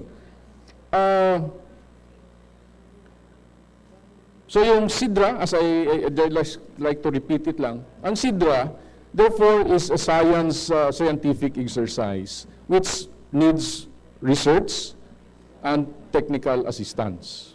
Now, this is where I am trying to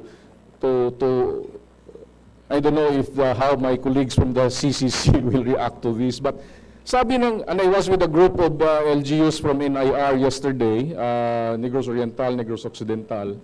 By the way, that island shares the same ecosystem, no? But then they're cut by a boundary.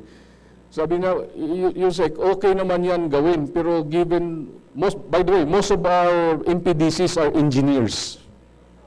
They're really engineers. Sabi na, pwede bang yung mga analysis ng SIDRA, yung climate and disaster risk assessment, can somebody do it na lang for us? Sabihin na lang sa amin ano yung analysis. Besides, anyway, we share the same ecosystem. In all likelihood, LGUs along that ecosystem would have the same analytics. The same risk is equal to H times E times V over C. Then you tell us, because I think by this time it's clear to you, LCCAP is not only analysis, it is also proposing a set of intervention to deal with your hazards and risks. Ano kaya ang framework nun? Of course, the answer is the framework in Camiguin is different from the framework in Kalinga. One is an island, the other one is in upland. So yung effect ni climate change in your area is different. But what is the effect on the crops, on the livestock, on the humans, health, etc., is different. So, but then since you are there with your research tools and capacities, baka pwedeng i-guide yung ating LGUs. Sabi ko, ba't ayaw niyong gawin yung analysis? Oras, kakayahan, resources. Yun yung biggest stumbling block ng ating LGUs in doing the analytics for LCCAP. Time, capacity, technical capacity, resources. Ang hirap kasi kumuha ng resources sa LGU for research. Even if we have included it already in the calamity fund, 70% of the 5%, even if it is in the, by the way, the 20% development fund cannot be used to fund research. Kailangan capital outlay talaga. So imuuwi na lang. Yung imuuwi na uwi talaga yan sa usual operations. Okay. So sabi nila, pwede bang tulungan na lang kami ng kung sino man na gawin yung analysis at ipakita sa amin yung range of interventions that we're supposed to do, hopefully along the ecosystem basis, not just by political boundary. Okay. So yun yung mungkahi ng ating mga LGUs. So titinanong din naman natin yung mga gobernador, kasi yung probinsya yung ating next higher level, are you open to that? Sabi nila ay napakalaking tulong po niyan. Ang tanong na lang, paano natin gawin yan na magkaroon ng ganong talent? Kaya nagpasalamat talaga tayo dito sa pagkakataong ito na masimulan na natin itong pag-usapan. Okay. Now, moving forward therefore, there is really a big room for doing this work on LCCAP. But what I want to highlight lang is preparing the LCCAP is not just about training. In fact, there is more to that by way of the state universities, if we can get to an arrangement that you yourself will do the preliminaries, the preliminary analytics, as well as the range of investment options that are open to the LGU. Because that guarantees long-term effectiveness. LGU's mindset, as we all know, 3 years. 3 years. Chances are, the priority investments are those that can be done in 3 years. But that's not the way to go, I suppose, with a strategic concern such as climate change. So kahit na para napalitan man ang ating mga local officials, mayroong maliwanag na framework kung paano ang ating response diyan sa issue ng climate change in every locality. What does that mean therefore? Ito na nga yung, can universities and state universities and colleges really look at the country or your area via ecosystem basis, do the research, provide technical assistance. Research has to be done to support those types of activities, training and technical assistance. We will help out with the support of the Senator in making sure that there is partnership happening on the ground by way of linking, if necessary, with your local governments in your area. Okay, next slide. This is just to show you today, by the way, ito yung aming datos. Kung nakikita ninyo, marami pa talagang kulang. Ito yung mga na-train. Ang context namin ng training, the one I showed you, no? Yung 2013 all the way to today. So, today, kung tanungin nyo yung DILG, ilan ang may LCCAP? Ang sagot po namin dyan ay 1,114. Sapagkat last year, we did an inventory. By the way, kasama po sa Seal of Good Local Governance, isa sa mga indicator, may LCCAP ka ba? And ma'am, that's really our framework. We want to change behavior. We want to change behavior. We do capacity building. We put enabling policy, but we also measure performance and incentivize performance. That's the loop. Kasi kung training ka lang ng training, there's no guarantee that there will be that those things will be applied and they will be institutionalized. Sabi nga namin sa, you can bring a horse to the stream, but you cannot force the horse to drink. So kailangan naman natin dito results eh. So, that's the look of the DILG. So, ang punto lang namin dito siguro is, there's so much work to be done. We will continue the training, but we will likewise supplement that with putting in place the enabling policies such as partnerships, and we will monitor that by way of the seal of good local governance. I think unincentivize. Kasi may ano tayo may PCF, Performance Challenge Fund for every LGU. Yes, ma'am, that's dedicated because the seal of good local governance looks into 6 areas. Isa na po dyan ang disaster and climate change. The rest are the economic, yung good housekeeping, and etc. May kaliitan po, ma'am. Kung pumasa po, ay, kung bayan ay 3 million lang, ang province, ang city ay 5, ang province ay 7 million. Pero okay na rin, nakakatulong na rin to help out lang, bring about the good governance behavior that we all seek to institutionalize. So, ito po yung profile sa ngayon, at balikan ko lang, no? So may 1,114 LCCAPs per our records. But siguro ang tanong ninyo, ano ba yung status ng LCCAP na yan? Kami na rin na magsasabi sa inyo na iba dyan cover lang. Kasi ni-require eh. So lalagyan ng cover, LCCAP. Mayroon namang, pero may analysis naman. Siguro naka-attach ang mapa, ang vulnerability. Ginawa naman yung formula, R is equal to H times E times V over C. Pero ang tanong siguro, alin dyan ang pwede na? Mayroon din naman kami nakitang pwede na. Pero hindi kasi pwede ang pwede na. Nagkamali ka dyan sa paggawa mo ng analysis, buhay ang kapalit. At nakita na natin yan. I don't have to go to details, but poor analysis, wrong analysis in fact, led to loss of lives. Okay. So, this is again an area that immediately we can request sana your help. Because, we have so much to do on the policy level, but today there are 1,114 LCCAP documents that really needs review and fine-tuning, given the information that is available. In fact, we would like to flag this, and this is a challenge to us at the national level, so for policy is, what is really our criteria for approving or disapproving the LCCAP formulated by the LGUs? What makes a good LCCAP ba? And when do we say na it is a poor one? So, we also would like to solicit for those of you who have done initial work on this, pwede bang kung may mungkahi kayo kung paano natin ito matukoy, pag-usapan din po natin. Kasi siguro, baka situational din yan.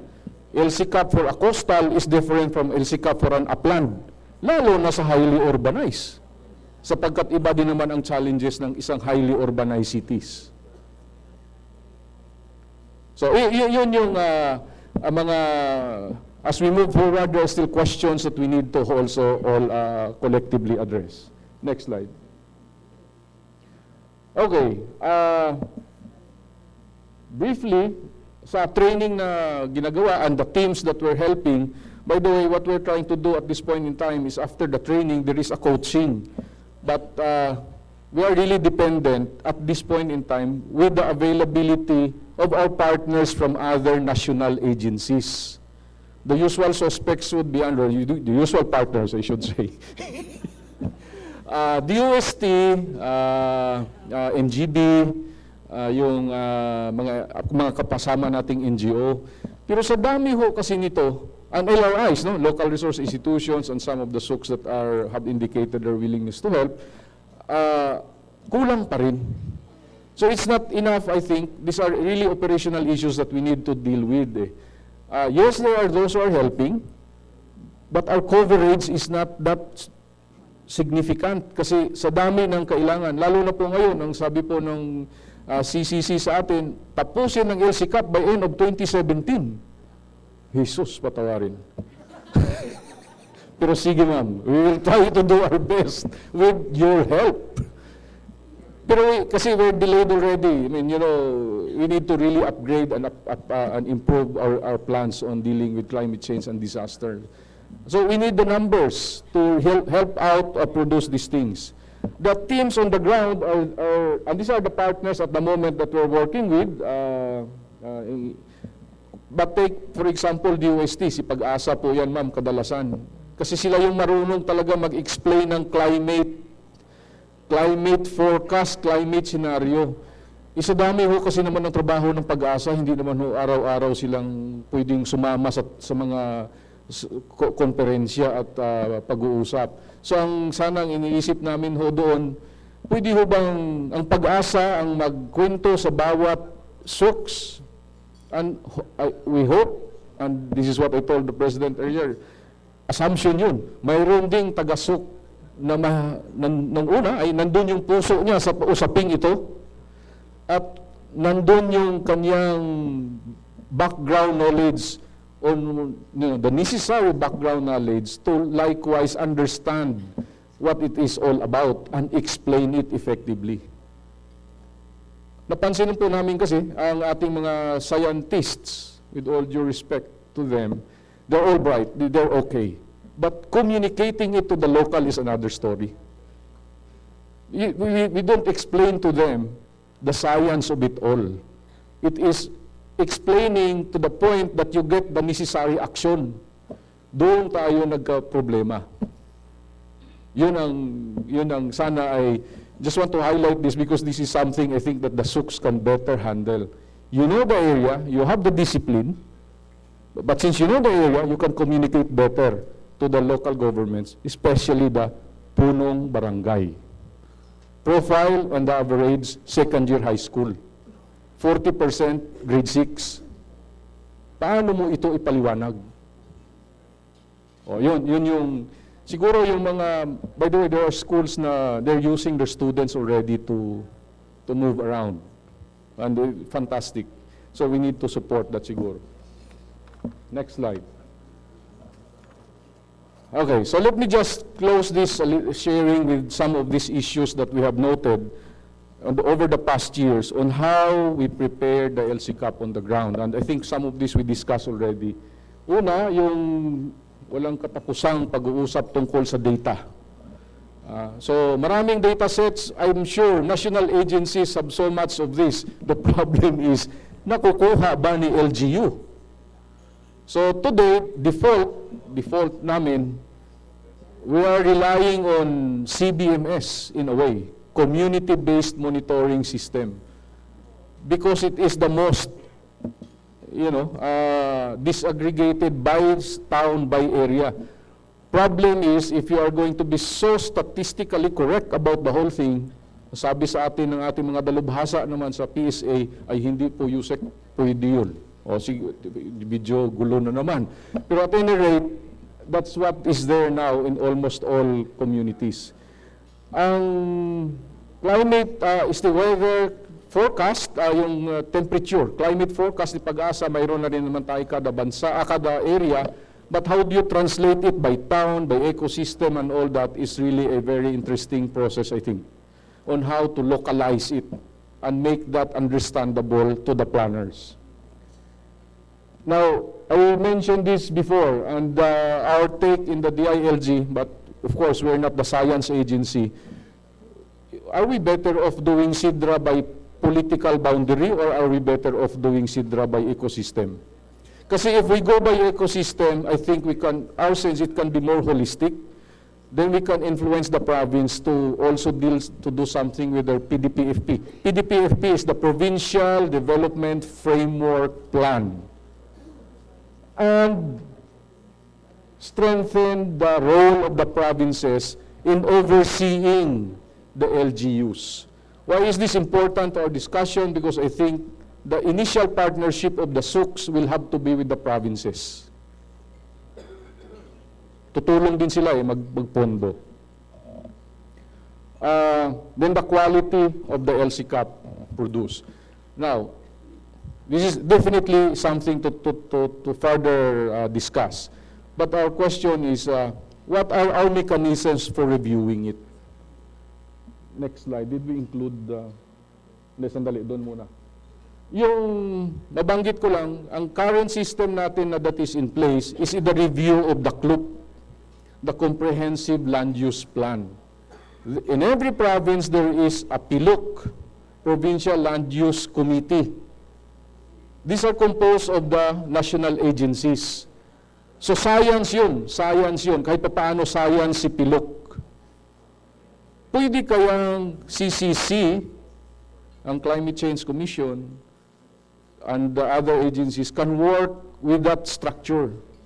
Para si Provincial Land Use Committee has also a climate change agenda and review the LCCAPs of everyone.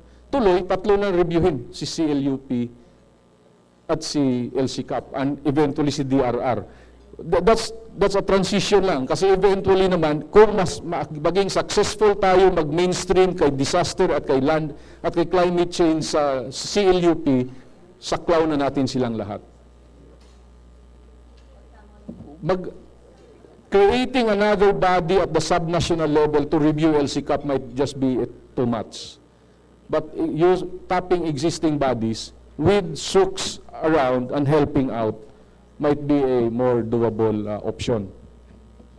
Okay, next slide. So, moving forward, this is just really to recap. If you notice, this is from our perspective. So, our perspective is the, more or less, the operational LGU perspective. Not science, huh? I just want to make it clear. I think the science agencies will have a different way of looking at this. But from our perspective, we're saying, pwede ho ba na yung ating SUCs, kayo na ang national pool of experts to help our local governments on the ground. National level, there might be other systems for that. But at the local level, kayo na yun po ang just want to use the word pool of national experts because your role is not only to train but provide data, mobilize the experts to the extent that you need one and there is an absence of such expertise in your area,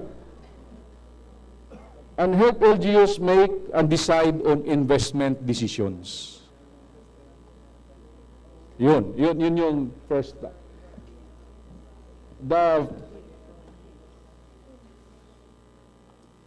The upper part is a long-term role, but I think with the Senator's guidance, we need to flesh this out into a budget for 2018.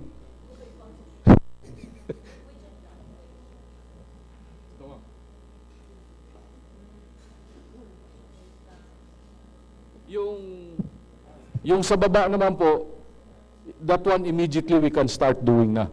If the SUCs are on board na on this, with understanding that we need to organize on the ground to do the work, especially for the LCCAP for LGUs for this year.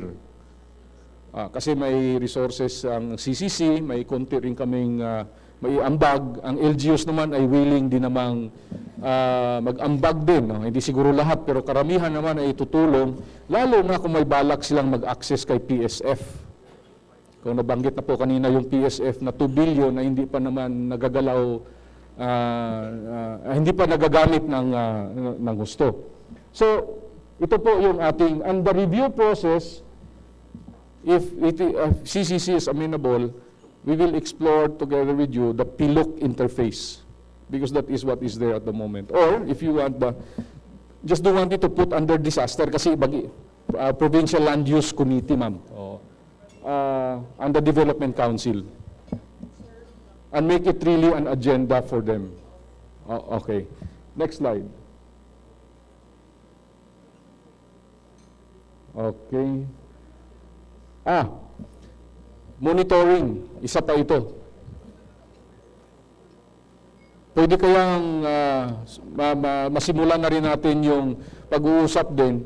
And this is where, again, you can be of help, as there are plans. But by the way, some LGUs are actually implementing some of their LCCAPs now. Lalo na doon sa mga, by the way, ma'am, there is a system today in the local budgeting called the tagging. may project ang DBM, I think CCC is part of that, DILG, and with the support of the World Bank, na pinapatag po, ma'am, kung ano yung program nila na climate change and DRR. Whole. Yes, ma'am. So, yung local, may guidelines na pong in-issue ang DBM. So, a question natin is, so how do we know that those things are implemented? Monitoring. So, but I think the baseline has been set. There is a way of knowing which exactly are climate change responsive programs, and we can actually track them. The problem with that is, sobrang dami yan. Hindi na naman kakailanganin naman natin ng tulong upang it happens. So, if you will, I will add monitoring of the LCCAP implementation as part also of the partnership with the state universities and colleges. Yan, magandang research talaga siguro yan. It's part of the research work of the SUCs. Okay, next slide. Ay, salamat. Maraming salamat po sa inyong pakinig. Kami po ay lubos na nagagalak at kasama na kayo. Past tense na yun, so kasama na kayo. Walang atrasan po ito. And let me take this opportunity also to thank some of you who have been working with us in the DILG on the water project. You are helping us also in the Citizen Satisfaction Index survey with cities. And eventually, we will likewise seek your help. And I think you're helping us also in so many advocacies on governance already, especially our campaign for, that form of government. So, marami pang dapat tayong pagsama-samahan. Isa-isahin lang muna natin. Dito tayo magsimula sa climate change. But the field, the opportunities for partnership is really huge. In fact, we work out with CHED, AMOA already, seeking your help in terms of helping LGUs also prepare proposals. Kasi po, ewan ko kung lahat ng SUCs may College of Engineering. Pero duda ko, marami. CE, lalo na yung Civil Engineering Department. Maraming pondo po yung LGUs, hindi gumagalaw ng mabilis sapagkat walang detailed engineering design at walang program of work. Hindi naman, sa pagmamalabis ko, nakita ko talaga, may mga planning office pa tayo na pag gumawa sila ng detailed engineering design, T-square pa ang ginagamit. Kinabahan ako, baka makakita ako ng slide rule.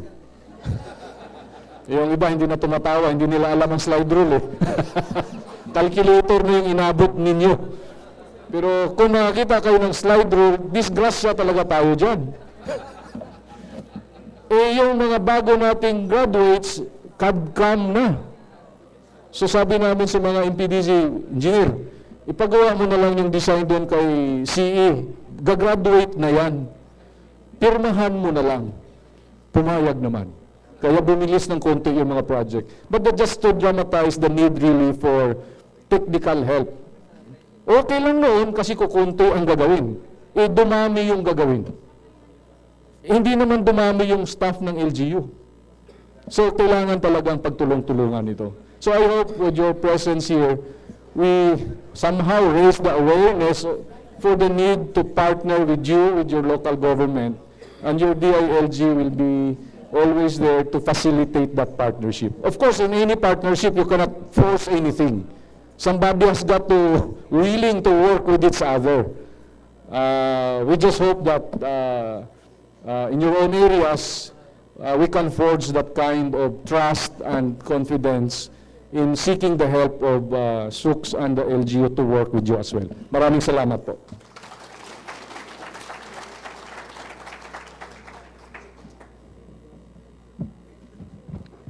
Thank you very much, Undersecretary Panadero. And to give a presentation on priority research needs on which SUCs can greatly contribute, may we call on stage a member of the Climate Change Commission, National Panel of Technical Experts, Dr. Rosa Perez.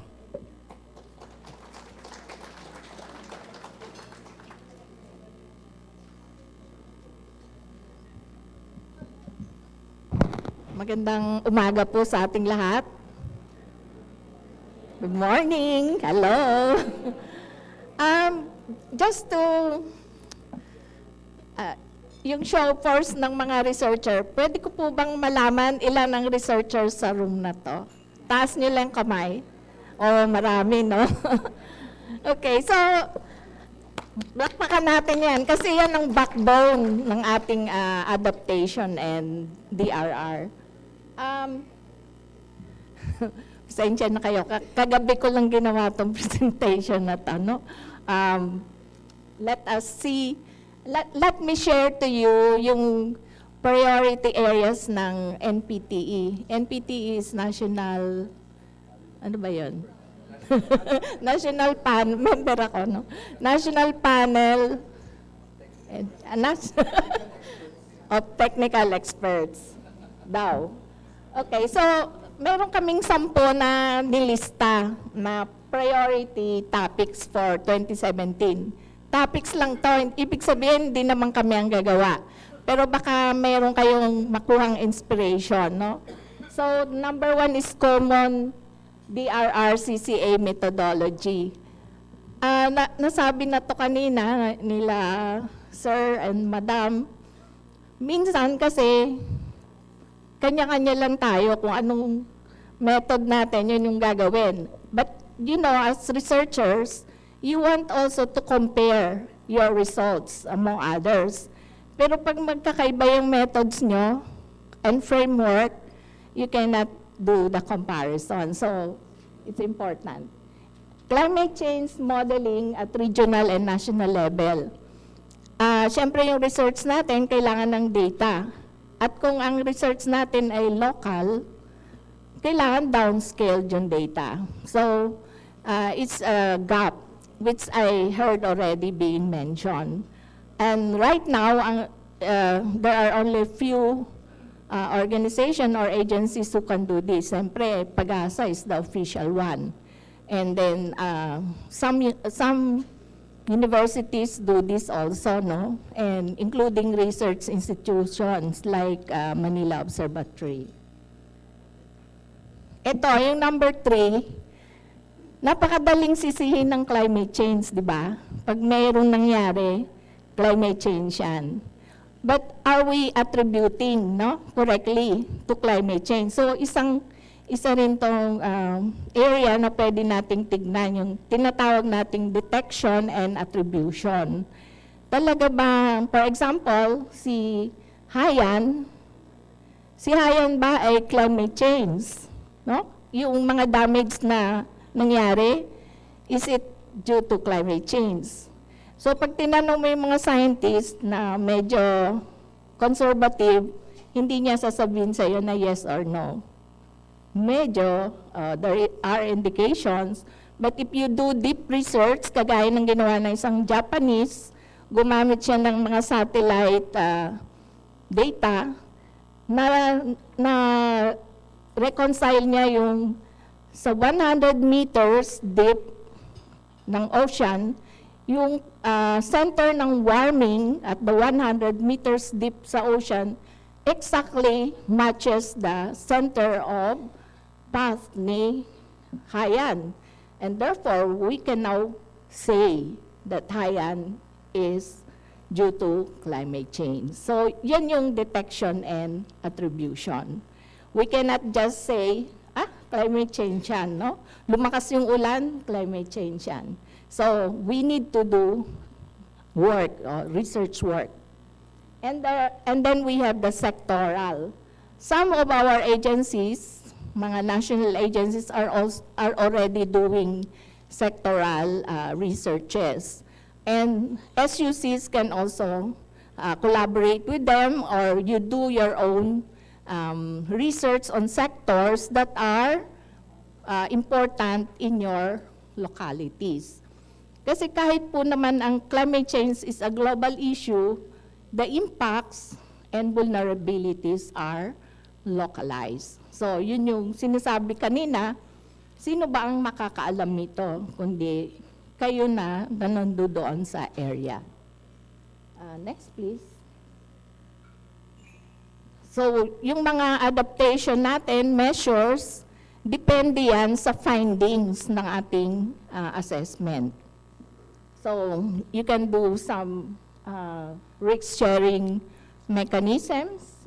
Pwede rin, kung ayaw mo masyadong mainit, yung temperature, you can do solar management, solar radiation management, and there are others. Okay? So, sample lang to.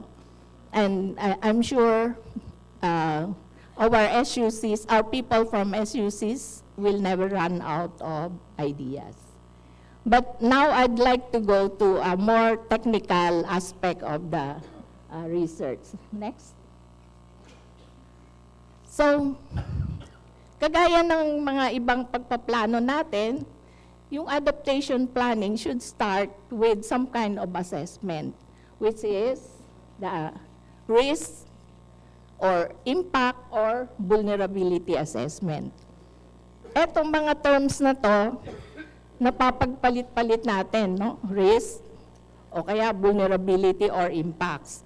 But actually, they have, mayroon silang distinct definitions. Pero depende yan sa sector. The economists will define vulnerability differently from the social sciences. Yun namang mga nasa natural science, iba rin yung kanilang pagtingin sa vulnerability and risk.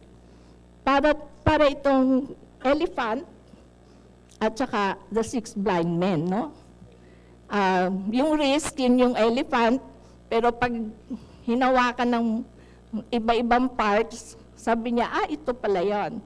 But actually, ano sila, isa lang yon, nire-refer nila, isa lang. Nakalimutan ko yung tubig ko. Okay, so the adaptation options and measures should be specific to the risk na nag-exist doon, no? And nabanggit na rin ni Yusek Panadero yung monitoring and evaluation framework.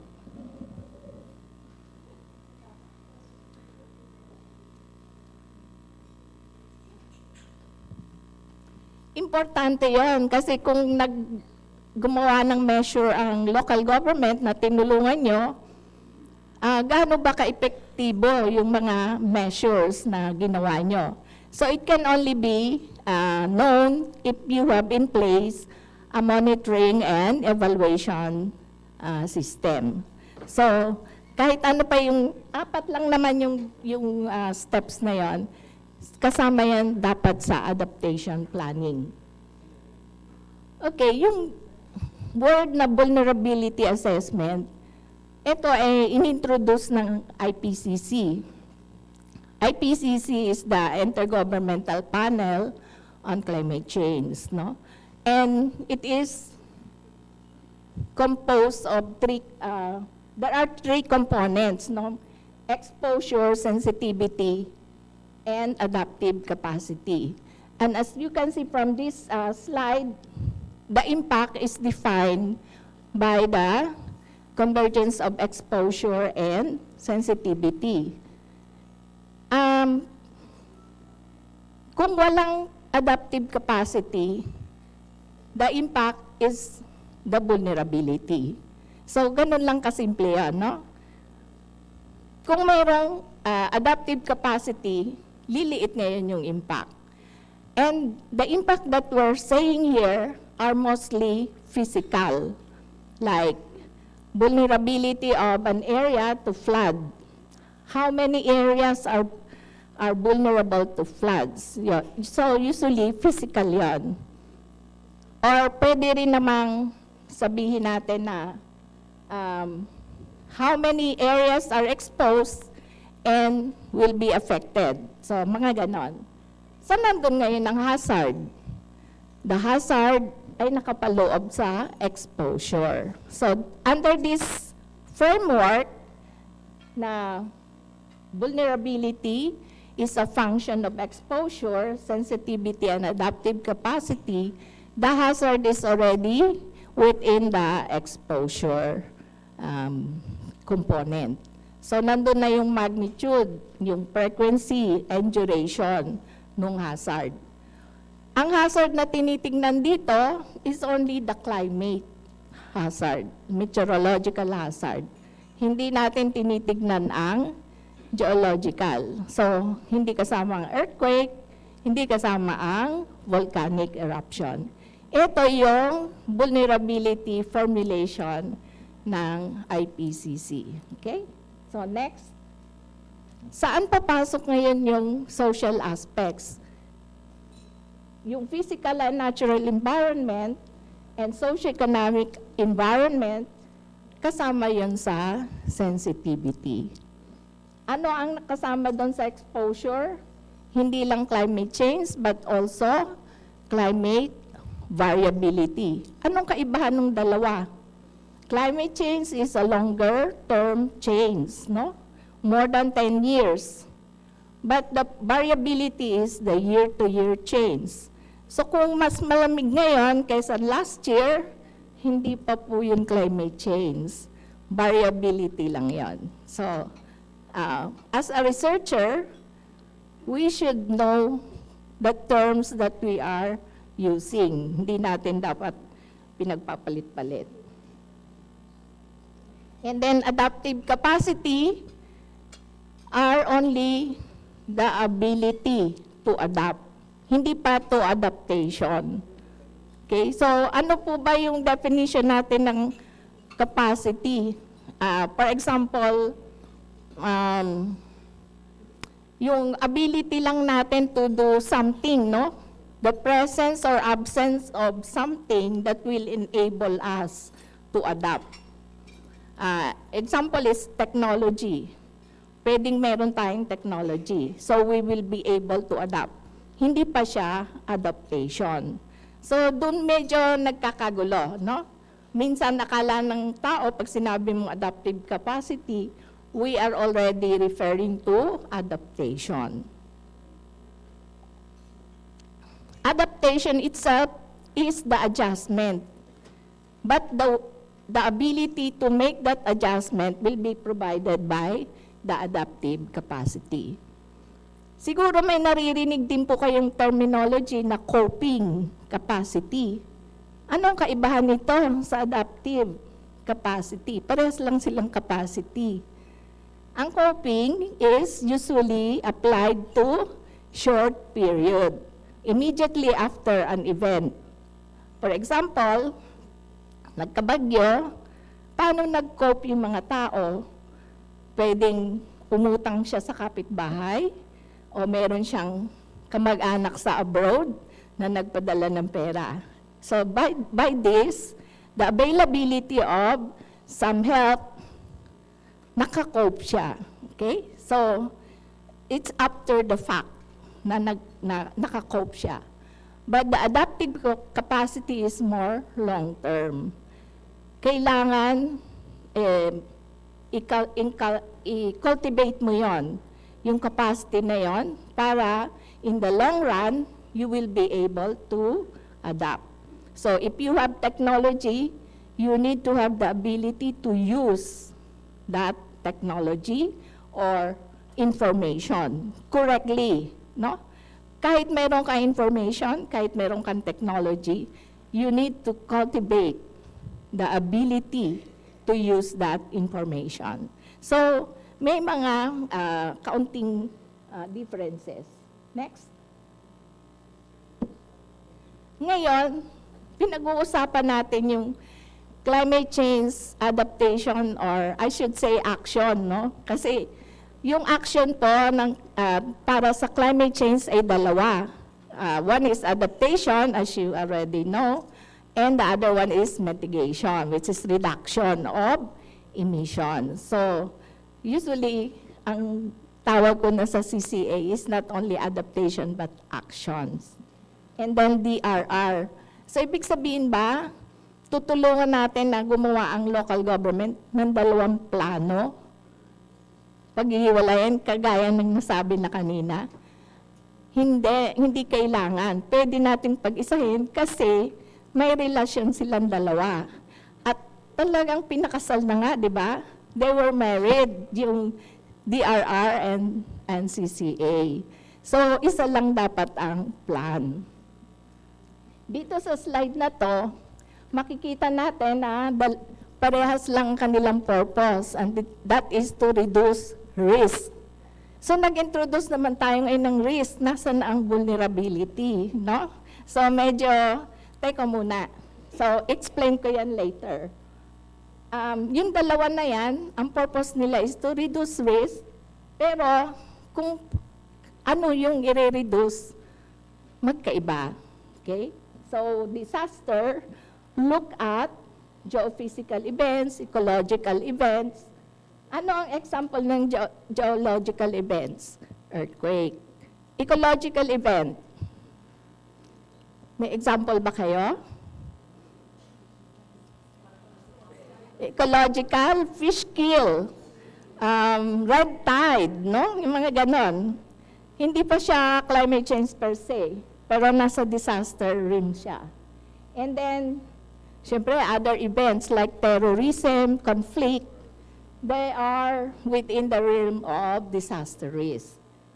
On the other side, ang risk na sinasabi natin is more on the gradual change in temperature, changes in the rainfall, which takes over a longer period of time, 10 years or more. So, hindi yun yung year to year. Kasi yung year to year is climate and weather-related events na nasa ngayon, nandito, now. Hindi future, but now, current. So, kasama pa rin siya sa disaster. Yung mga bagyo, kulog-kidlat, thunderstorm, these are the El Niño, La Niña, kasama siya dyan sa disaster risk. Ano pa yung kasama sa climate change? Sea level rise. Kasi pag uminit ang hangin, iinit din ang tubig. Okay, so sila, gradual. Hindi mo napapansin, nangyayari na pala. So maraming testimony ng mga nakatira sa tabing dagat na isang araw na-realize nila na ang dagat nandyan na lang sa tabi nila. No? So hindi nila napapansin. So one research could be, you need to take measurement. Kahit na gaano kaliit yun, eventually, in the long run, malaking lupa ang kakainin niya. Hindi naman kinakain, actually. Yung tubig nag-a-advance. Okay, so hindi kinakain. Direct connection. Ang mga extreme events natin, yung mga bagyo, El Niño, La Niña, they will be enhanced by climate change. Hindi lang yung gradual change, pati yung mga extreme events. So, doon pumapasok yung connection. So, kung ang disaster, DRR, ay tungkol sa relief, distribution, baka kailangan tingnan mo gaano pa karami ang idadagdag mo sa relief operation mo dahil nagbago na yung magnitude and duration of your extreme events, like Typhoon Haiyan, which is hindi natin na-expect, no? So, yun yung mga connection. Okay? Kung anong connection ng mga merong earthquake tsaka volcano, they add to the weakness or the vulnerability of a place. Kung may mga ganong, hindi nga climate change, nakakapagdagdag ng pahirap doon sa lugar. So, it will add up to the vulnerability or sensitivity, I should say. So, paano natin sila mara-reconcile? Yung first formulation, yung V is equal to is a function of exposure, sensitivity, and adaptive capacity was done in 2007. That was the fourth assessment report of IPCC. After that, nagkaroon ng fifth assessment, ito na ngayon yung framework. Nakalagay na ngayon yung risk, no? lumabas na siya as a function naman ngayon ng hazard, vulnerability, and exposure. Saan nagpunta yung adaptive capacity? Kasama na siya ng vulnerability. Because kung dagdagan mo yung adaptive capacity mo, ang iyong vulnerability ay mababawasan. So, yun yung mga hidden, kumbaga sa telephone natin, mga hidden charges, no? Mga hidden terms. And then there are the socio-economic process na pathways. Paano ba tayo nagde-develop? It will affect also the risk balance. Of course, the exposure is still the same. Kung the elements that are in the place where the hazards are. And then the hazards now can include other hazards, kahit hindi na climate change, no? Because it will affect the yung integrated risk.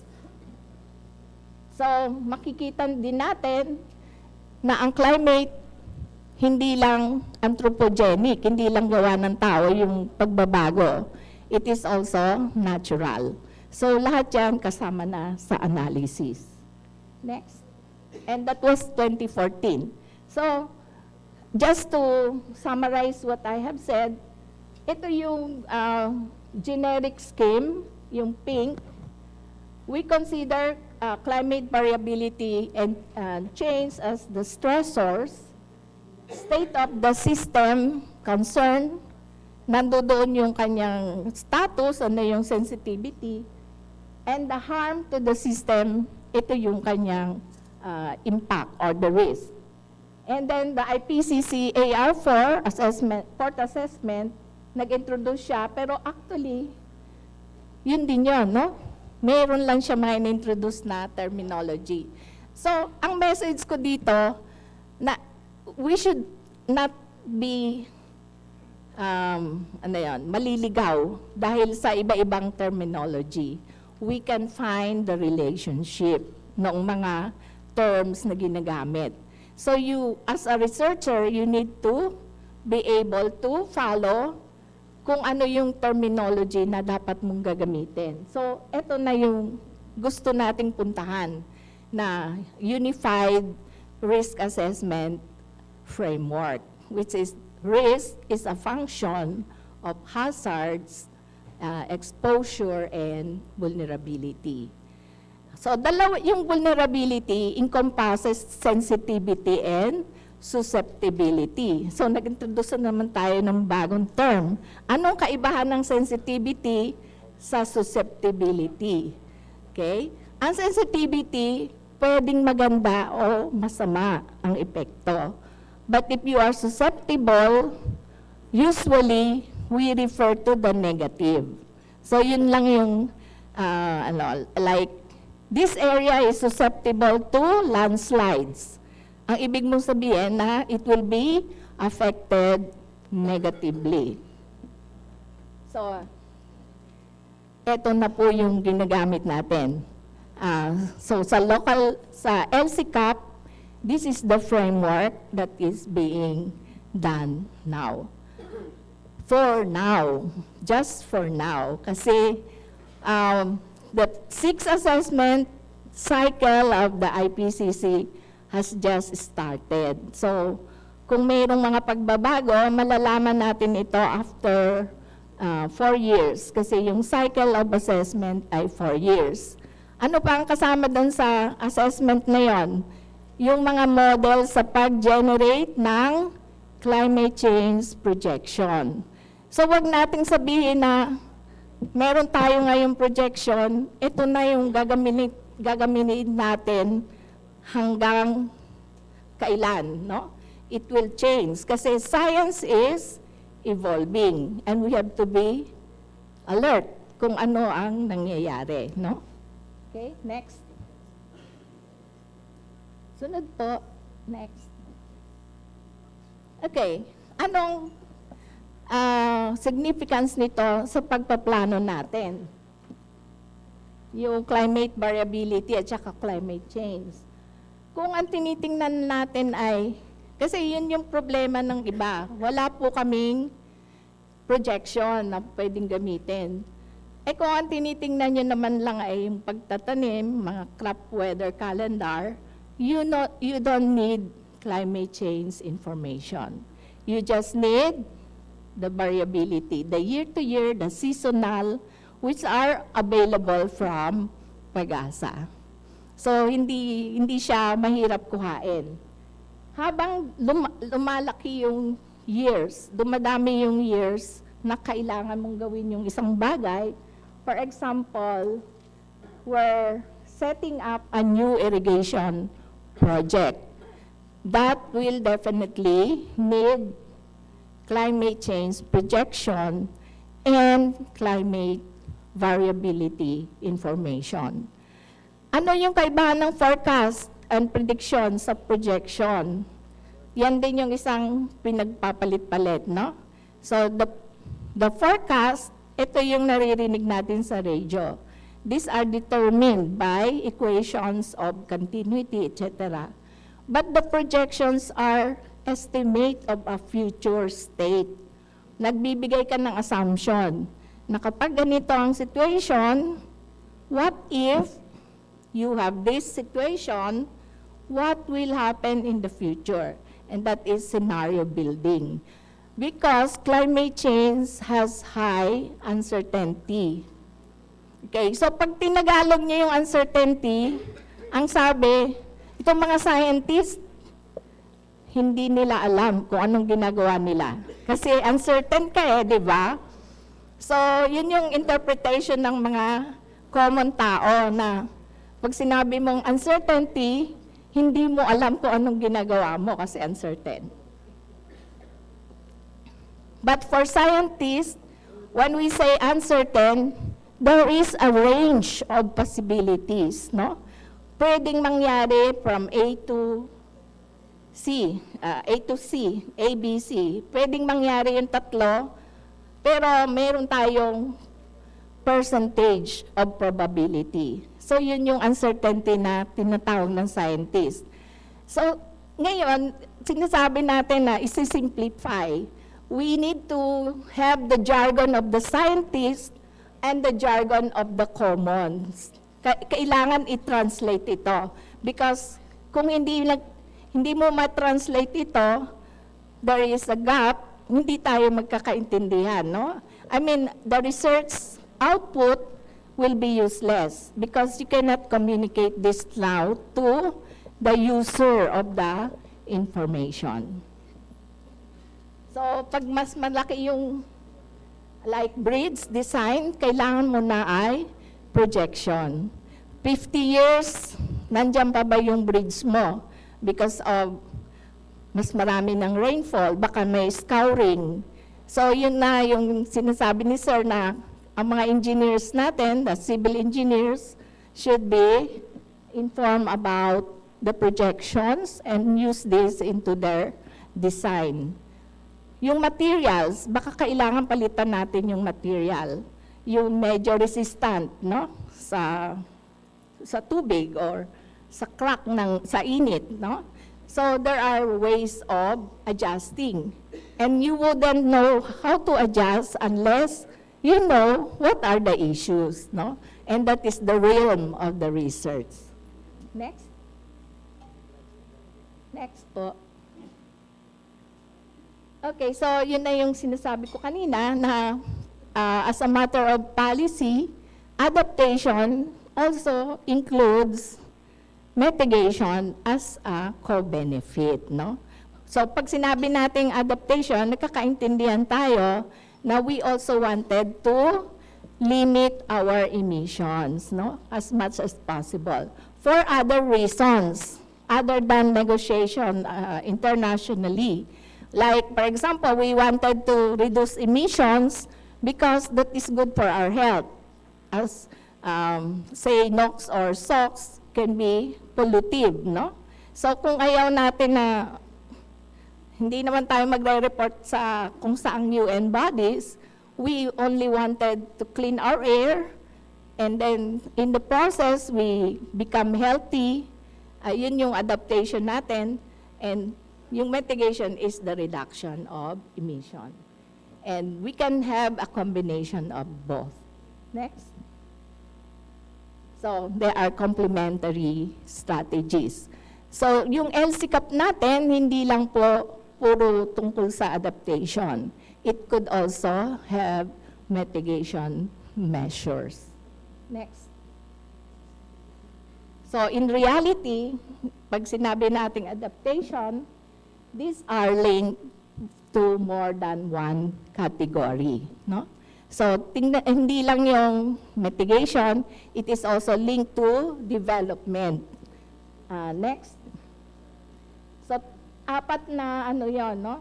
One is addressing the drivers of vulnerability, and it is vulnerability focus. Ano ba example ng vulnerability? It could be poverty, no? Poverty incidence is one indicator of vulnerability. So if we address that, like if we want to increase individual and community buffer, yung kakayahan ng community by reducing poverty, that can be purely or normal development. And you don't need climate information or minimal ang kailangan mong information. But as you move to building response capacity, managing climate risk, which include also disasters, and confronting climate change, the need for climate information increases. Okay?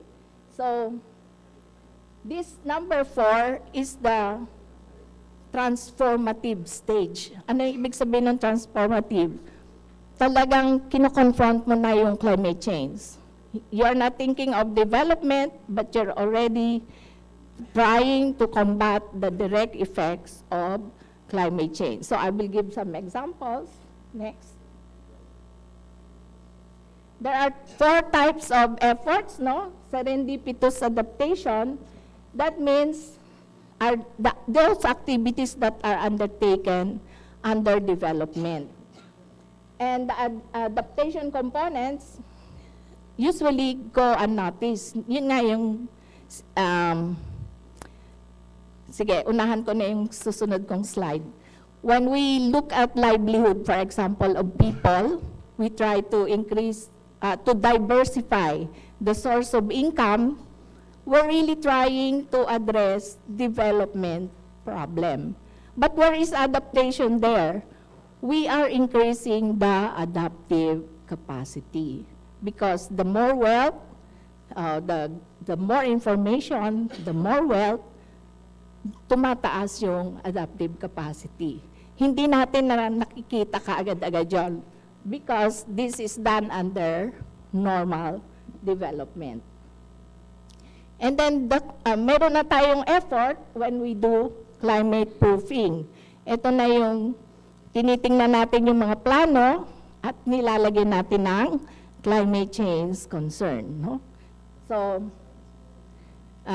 kinoconsider na natin dito na posibleng mangyari yung pagbabago ng climate. Next. And yung kagaya ng mga sustainable development goals, ito yon, no? Kasi you cannot attain the SDG unless you adapt to the changing climate. Discrete adaptation, ito na yung mga disaster risk, preparedness, mitigation, and yun yung response, etc. No? In order for you to advance to the future. Kasi kung di nag-survive dun sa disaster, wala na siyang climate change concern. Dahil tapos na, no?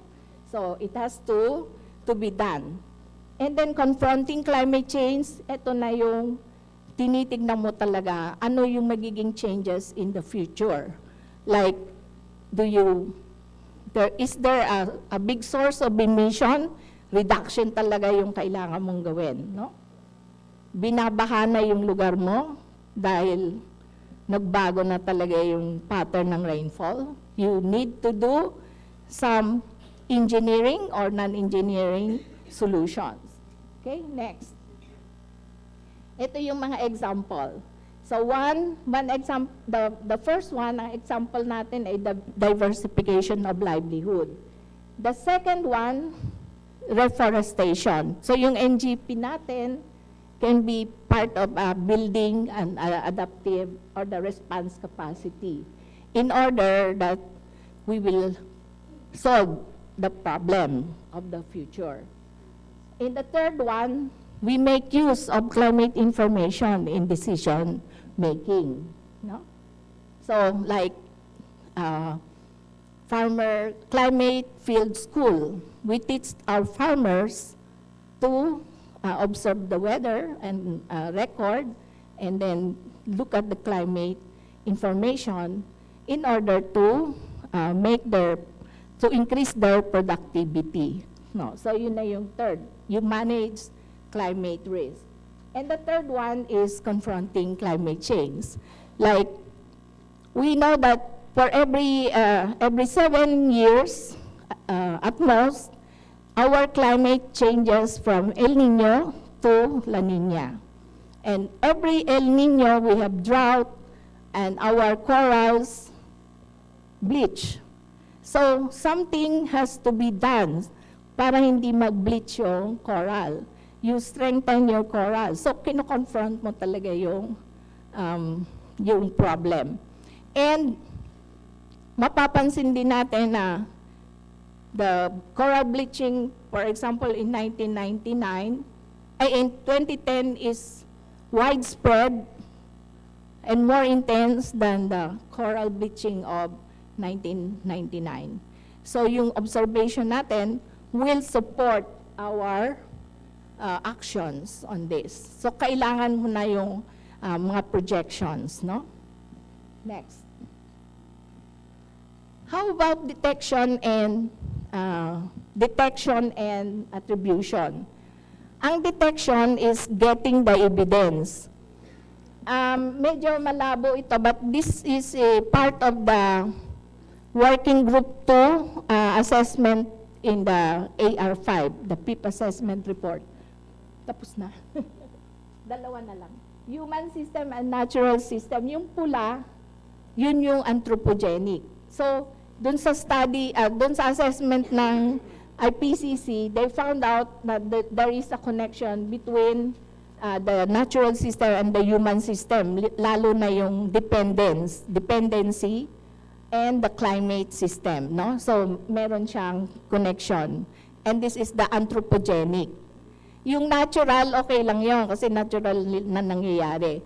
But the attribution and detection, yung portion na biniblame natin dahil sa paggamit ng tao sa mga bagay na nakakasira sa climate. Okay, next. So, sa ngayon, kunti pa lang yun. The certainty is still very low, no? Except for some doon sa higher latitude, yung pagkasira ng pag-melt ng mga polar ice cap, yun ang malaki ang confidence.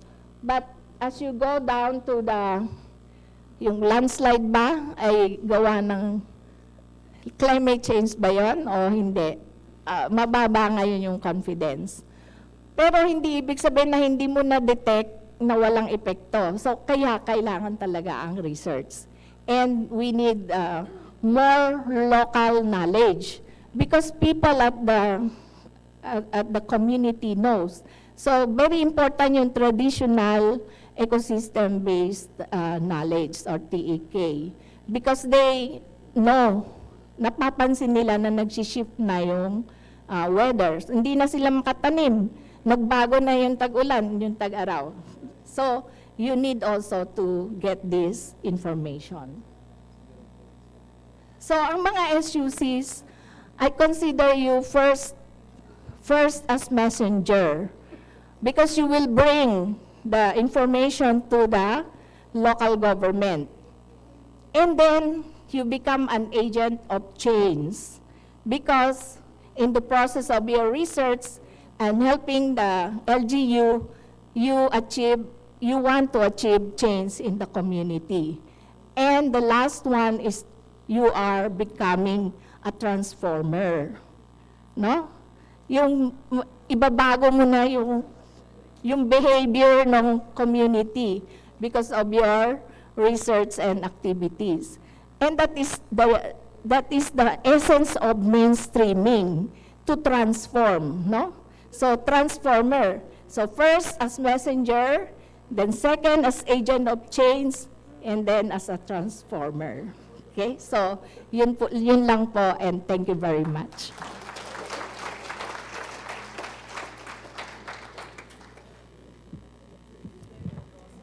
Thank you very much, Dr. Perez.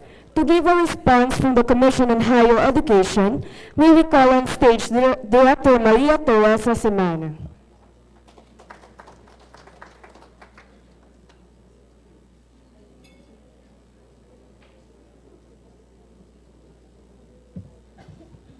Magandang tanghali po sa ating lahat.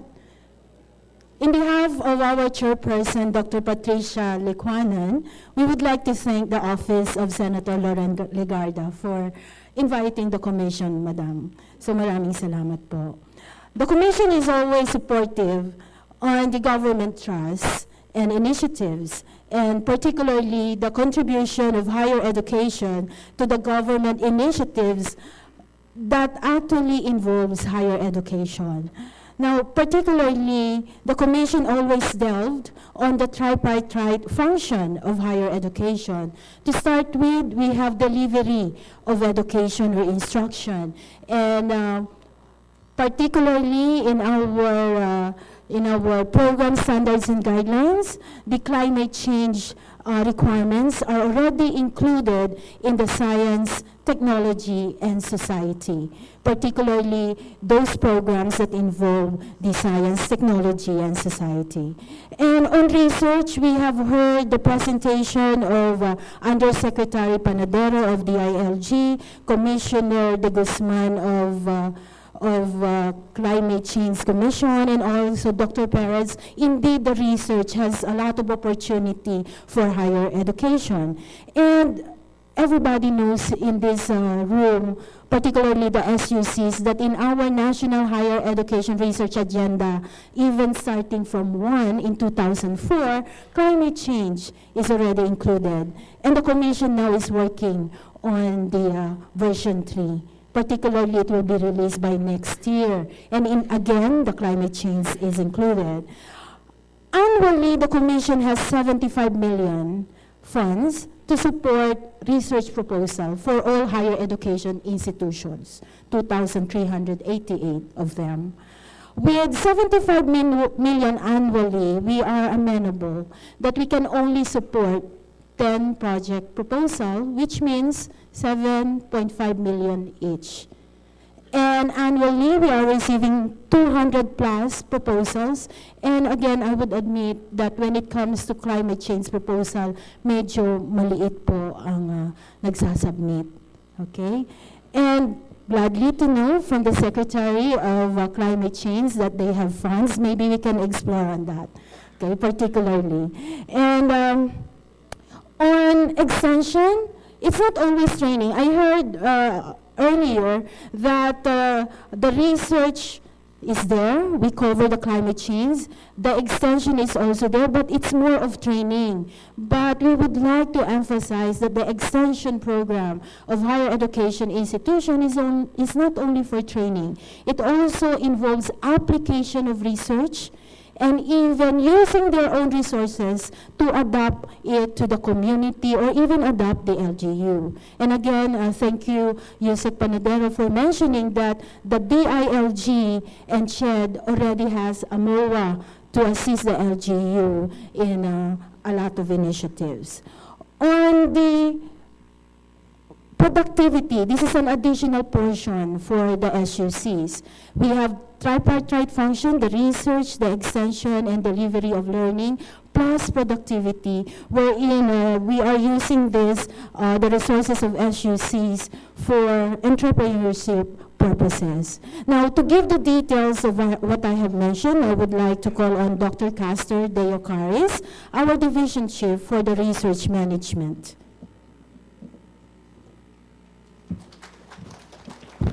Good afternoon. So, given the urgency and the scale of the problems of climate change, the Commission on Higher Education is poised to respond to the call for all our HEIs.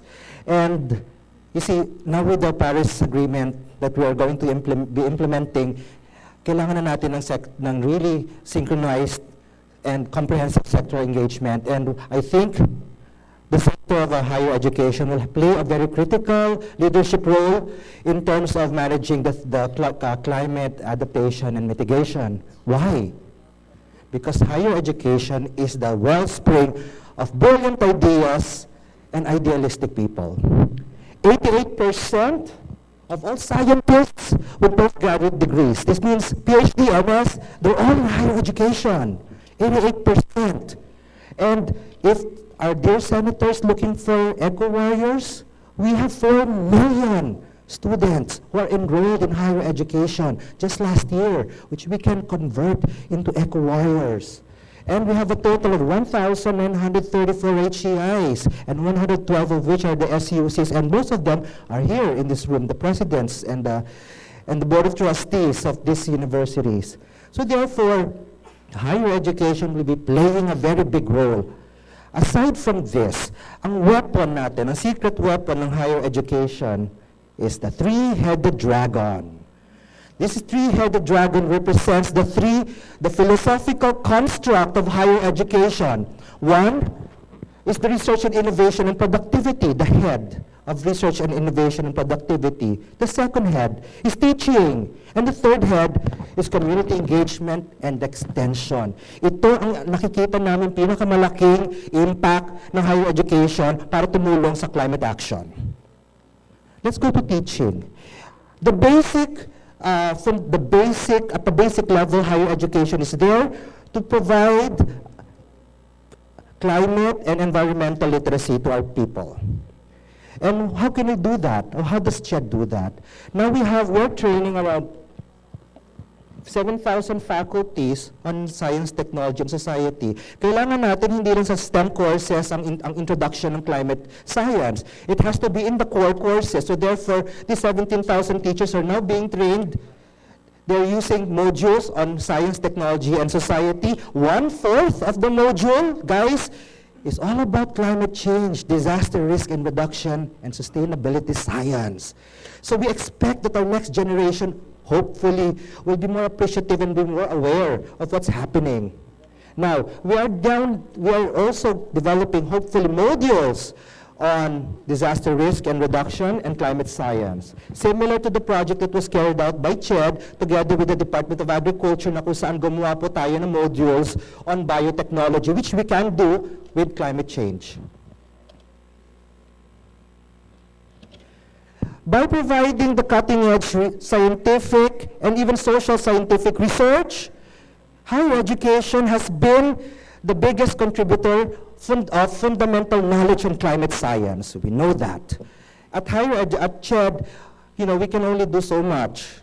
In fact, from 2011 to 2016, we only were able to fund 36 research projects totaling about 200 million. Around 7 million to 7.5 million per project. These are coming from 34 HEIs, 27 SUCs, and 7 private, on 2 key platforms: biodiversity conservation, energy, climate change, and disaster risk management. Now, ang problema natin is sometimes the proposals are not so innovative. Sometimes based on the lecture of Dr. Perez, hindi rin siya ganun ka-aligned sa mga dapat igawin at kailangan na data. So we are now doing our best to advocate to our higher education institute, and one of that is to create a branding for our research, because now that we are also harmonizing the research activity of DOST, DA, and CHED, we need to do our own branding. And what's our branding? Our branding is this. Our researches will be geared towards a new era for higher education, strategic research portfolios that will spawn an army of intellectual capital with playful and curious minds, love for country, and with global intellectual presence. That's the type of project that we are expecting. And I would like to show you a result of that branding. Meron po tayong napondohan na isang napakagandang proyekto, and I will show you the initial data, kasi itong data na ito na ipapakita natin ay talagang nakakaiyak kung ma-appreciate ninyo. Okay, this is the data on mathematical simulation modeling of Typhoon Yolanda. And as you can see here, ito po ay ang Tacloban, this is San Jose, and this is another province, where most of the people there died. Okay? So I will play the simulation. Oops, sorry.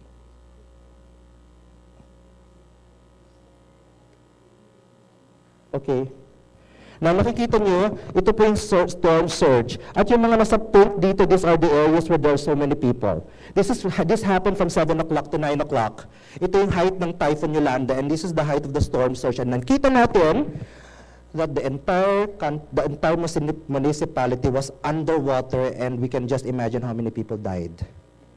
Now, the problem there is na-mention po ng ating commissioner, si Commissioner Emmanuel de Guzman, about mangroves. Wala kasi mangroves sa area na yan. What if, a scientist asked us, what if magtanim tayo ng mangroves? And how much? Let's say 40 meters of mangrove along the coast. This is the simulation if you have 40 meters of mangrove. Yeah. See? You can see how slow the storm surge is. And more than 40% of the areas where there are plenty of people and plenty of casualties, they were spared. Nakita po natin underwater ang airport, and this is the area where the mayor and the vice mayor are living, and these are the towns covered.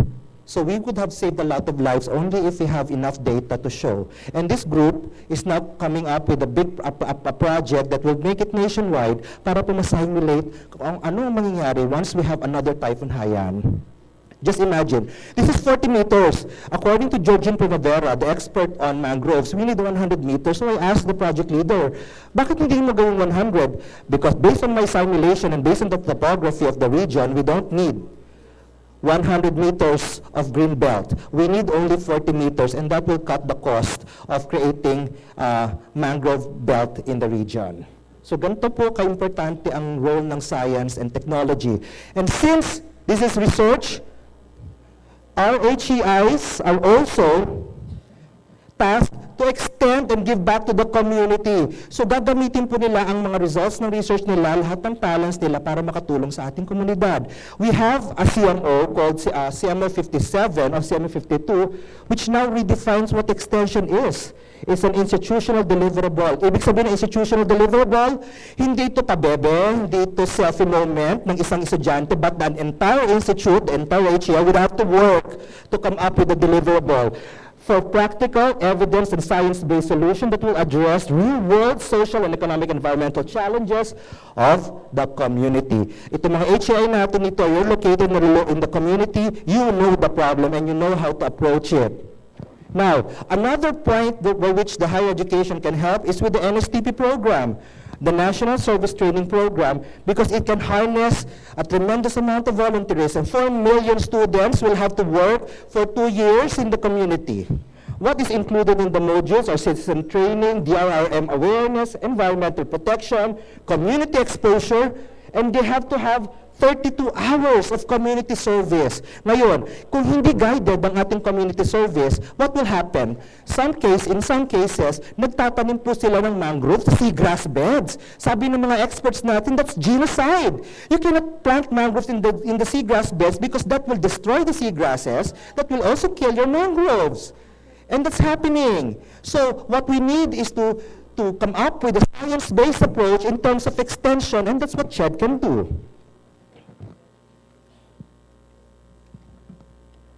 Now, we can see here a picture of, this is Katungan Eco Park. So I'm also a broadcast journalist. I have a radio show.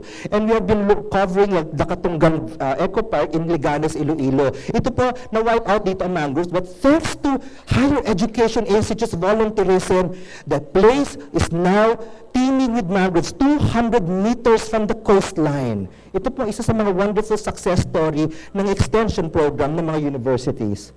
Now, let me share some good ideas because the university can also harness all its potential, but we need brilliant ideas. And I'd like to share some ideas by which we can enter. Number one, why don't we come up with a Green Campus program? Ito po ang pag-develop ng mga models of low-carbon operations and risk management in our universities.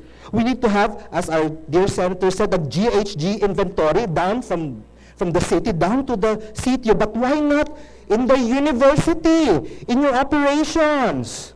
Number two, climate action plan and campus masteral plan for all SUCs, and an interactive platform for what we call a STARS, Sustainability Tracking Assessment and Rating System.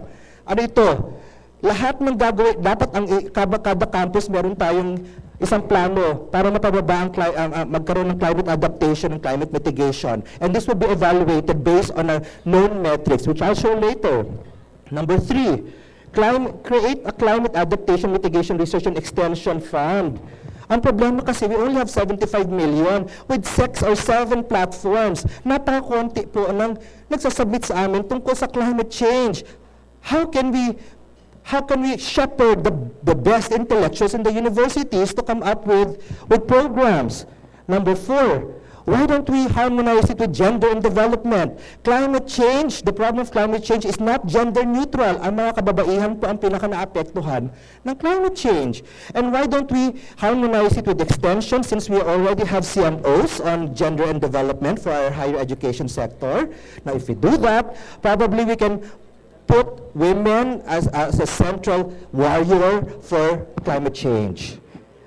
And then harmonization of our NSTP program, and then updates to our curricula across all disciplines, from accounting, from management to economics. Why not come up with something about climate change? Now, this is just an example of the sustainable tracking system na kung saan, this is in the US, they're now evaluating every school in terms of their sustainability plans, and they have this metric. So we don't need to reinvent the wheel. Maybe we can just modify this and let our schools adapt it. Carbon emission, we have to walk the talk. Universities, we may possess all the knowledge, but still we have to walk the talk. Kailangan mababa din ang carbon emission profile ng ating mga universities, and this is a study done in the UK. They have done an extensive GSG emission category inventory. And finally, aside from the knowledge, aside from innovation, and aside from manpower, at the end of the day, ang pinaka-importante is yung change na ibibigay natin sa sarili natin. And that's what higher education is all about. Higher education now is the force for social and cultural transformation. We are working now on creating an integrated scholar of the 21st century.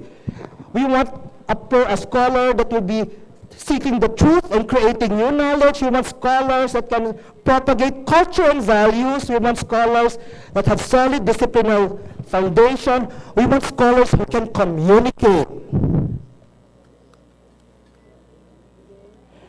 And this is articulated in the product from our Higher Education Summit, which says, we want to produce Filipinos with humanist values, an education to serve the Filipino nation and their communities, the ability to think through the ethical and social implication of their actions, the competency to learn continuously in order to enhance their capability to fully engage in the world of work or in a resourceful creation of job, and more importantly, to live meaningfully.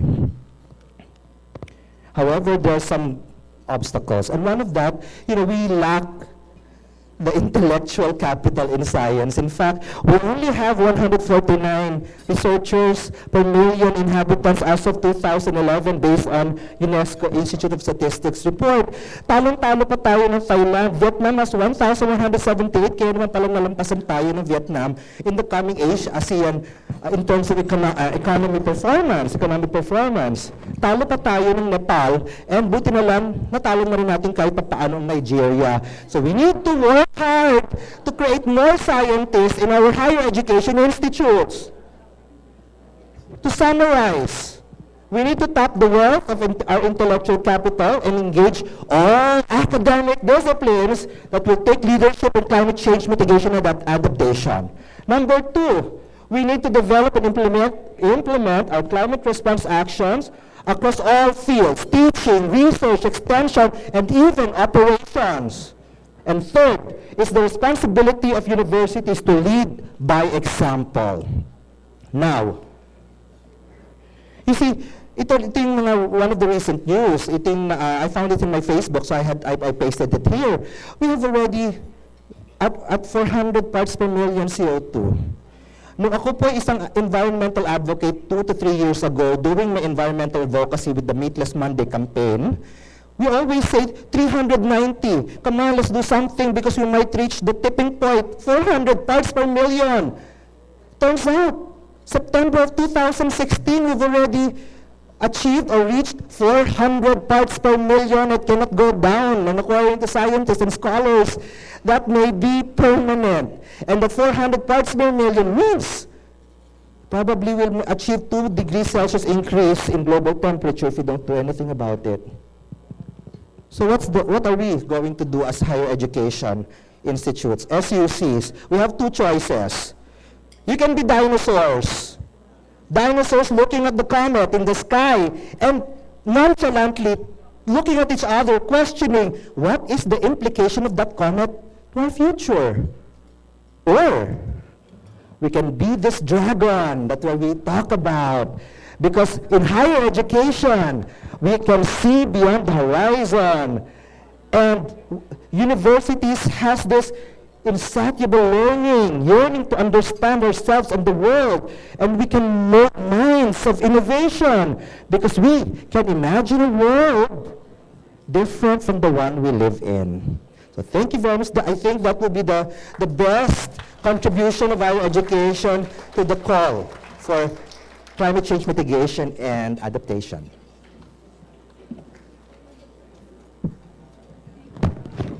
Thank you very much, Dr. Dale Caris and Director Simana. To give a response from the Philippine Association of State Universities and Colleges, may we call on its President, Dr. Ricardo Rotoras. Thank you so much. The SUCs are so thankful to the Honorable Senator Loren Legarda for bringing us together with our partners from the Climate Change Commission, the DILG, the Commission on Higher Education, and other partners in this advocacy. Thank you, Senator Loren. You never stop helping the SUCs from a bigger budget in 2017 and the years before. Capital outlay and MOE, and now you are helping us fulfill our mandate. Our mandate in the higher education that's training and generating knowledge and sharing and utilizing that knowledge for the benefit of the society.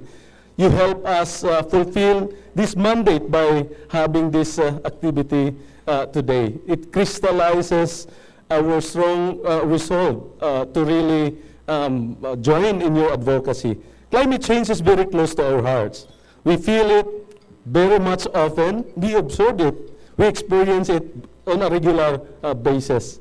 And it is for that reason, not only that the one that also spearhead, it's the chair of the Senate Committee on Finance. It's for that reason that when the PASOK issued advisory for this forum, in less than 2 hours, we got more than 50 confirmation. And now we have more than, I think the attendance now is more than 200. And this shows our strong resolve and commitment to this advocacy. And Madam Senator and our dear partners, in behalf of the about 75,000 strong faculty workforce and staff in the university and 1.6 million student population, we are committed to be your strong eco army or the climate change army and ready to be deployed at any time for this advocacy. Thank you so much and a pleasant good afternoon to each one of us.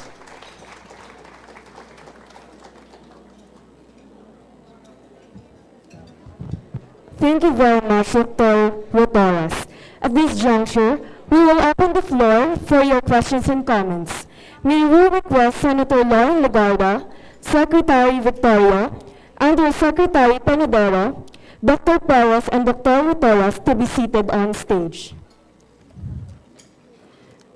And to facilitate the discussion, okay.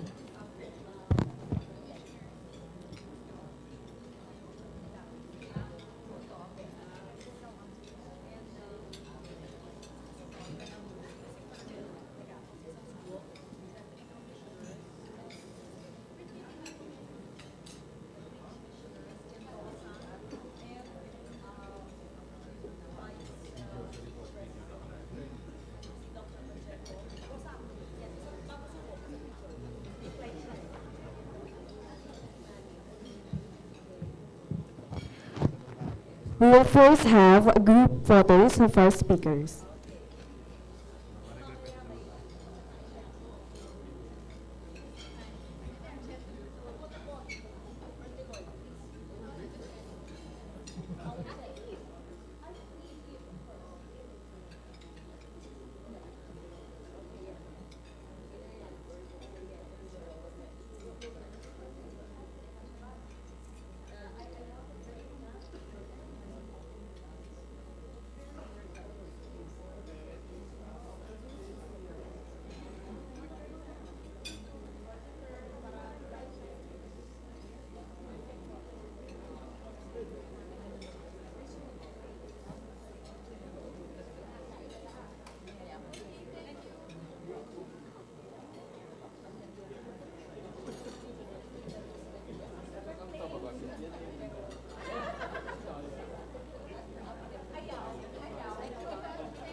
Thank you to our speakers. A big round of applause for our speakers and everyone. For our open forum, may we call on Assistant Secretary Evelyn Cruzada of the Office of the Cabinet Secretary.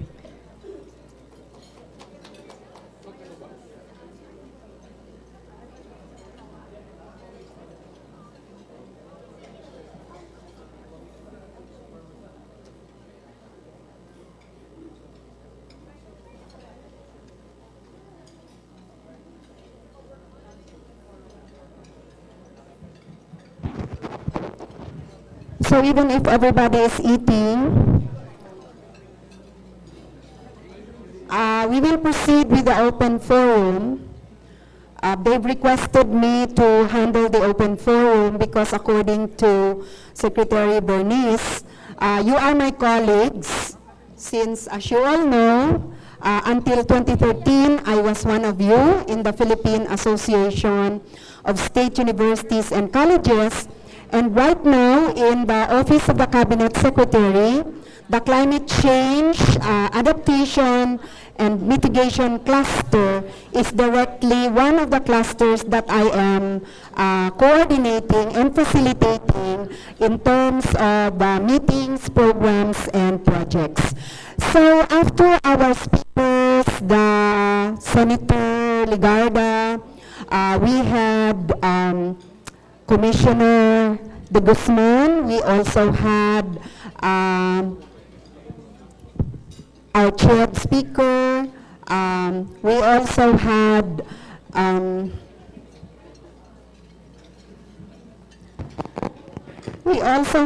our companion in Marrakech, Dr. Rosa Perez, and also Undersecretary Oster Panadero.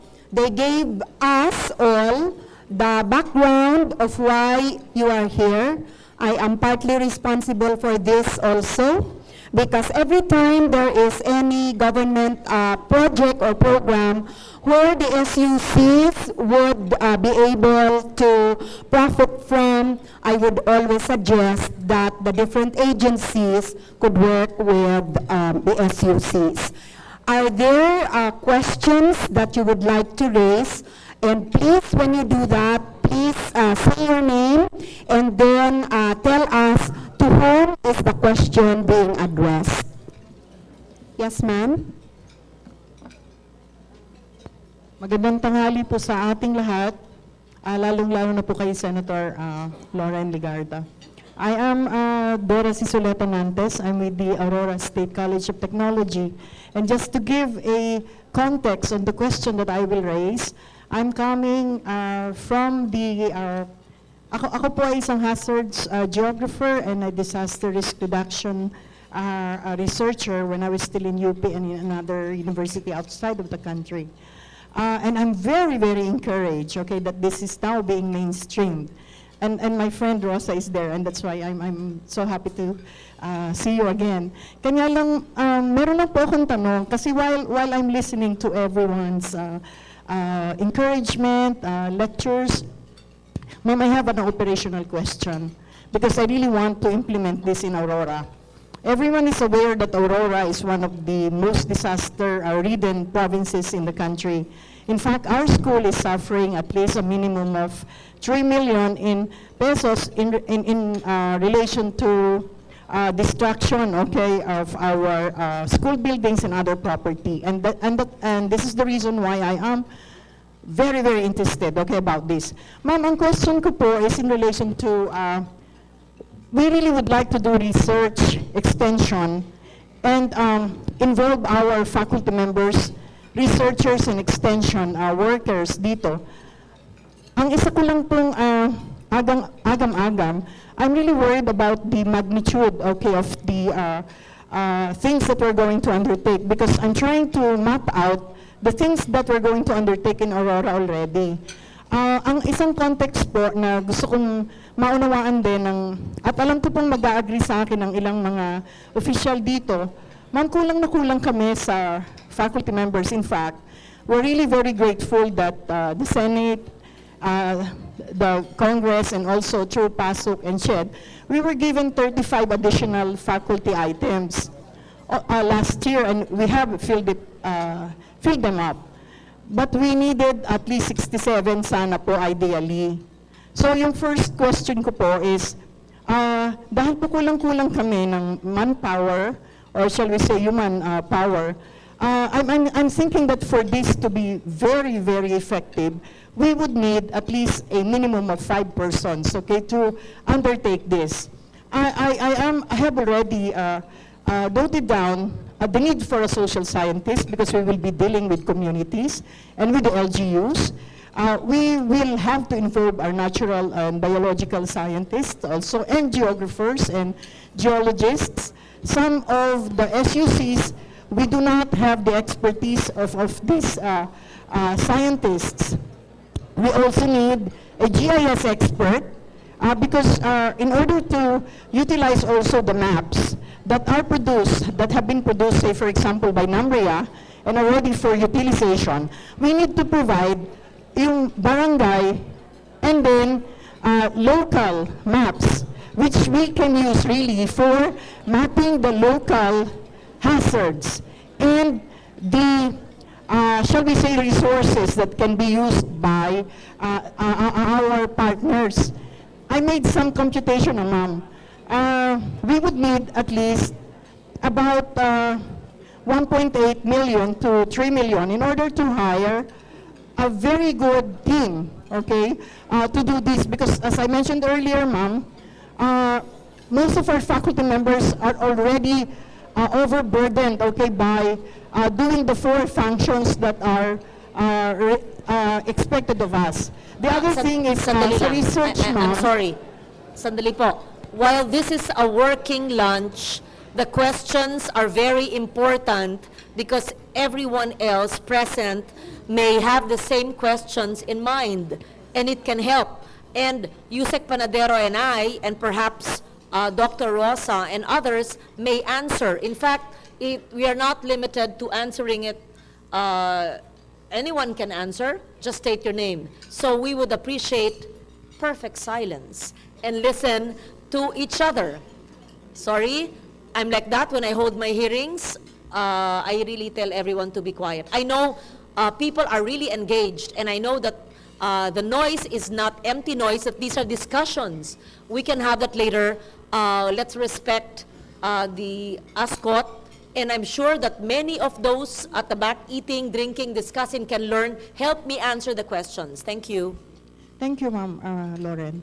The other thing is some of the laboratories that we would need, say for example, a GIS laboratory, or that we can use in order to simulate and also do some planning, we would need the installation, okay, of this GIS planning and things that can really help us in, say for example, not only for making our own plans, but in our teaching, the instruction that we would provide to the LGUs, because oftentimes, if you're just saying these things, okay, using verb, yung ano lang po, yung salita lang na salita, without them doing it, ay napakahirap po talaga na involve sila.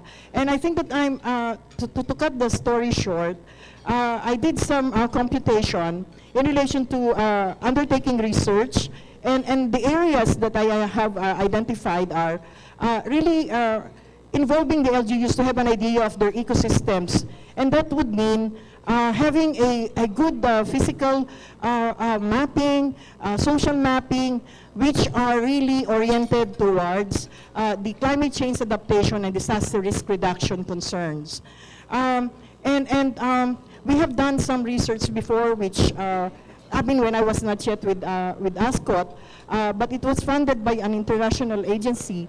And I think that in order to address this set of activities, say for example, Aurora is a small province with 8 municipalities, I think that we would need about 4 to 8 million in order to undertake this research on hazards, on mountains, lowlands, seas or aquatic systems, because they were mentioned earlier by our speakers, and this does not include yet the social components which were provided aptly by Dr. Perez. And then you mentioned earlier the importance of extension. Ma'am, this is going to be long, but this is just my one question. I will not ask any more question.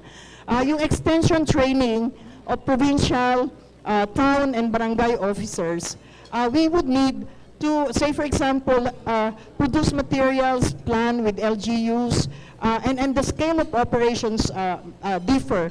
I appreciated what you mentioned earlier about the importance of training our barangay officials, because they're really the movers. If the program will really be successful, the people on the ground are really going to own this, and they will be undertaking this. And I'm thinking of the same amount of money, 4 to 8 million. Yung po namang support in relation to, I want to add one more component, and that is the piloting of some CCA or climate change adaptation and disaster risk reduction initiatives, because I think that this portion will really involve them. It's like maybe we can provide them with a seed fund, and the seed fund can actually, maybe we can get it from the People's Survival Fund, and that will, say for example, fund their greening project, the one that you have initiated, and maybe they can continue implementing this and tie it up with livelihood. So to make it short, Ma'am, I think that, say for example, in the case of Aurora and ASCOT, we would need at least, at the very least, 17 million. And that's a very conservative estimate in order to really make this a very good and smoothly run project. 17 to 20 million per year. And I think that this will be a 3-year project. I think that this is not just a one-time project. And so we will commit ourselves, no, to undertake this. But I think, Madam Senator, we would need at least an amount of 51 million, okay, for 3 years. And I wonder if that amount of money can be given to SUCs, because not all SUCs have the same capabilities. And part of being effective participants is to strengthen also our capacities. And we do not want to do this half-heartedly. Yun lang po. Thank you very much. I can see that you are really inspired and you embraced whatever we discussed this morning. Considering that, of course, Aurora is a vulnerable province and very beautiful and wealthy in terms of resources. Let me state that what we're asking of the state universities and colleges, in my understanding, is first, to capacitate yourselves. But second, to also help the local governments build capacity so that you will be the trainers.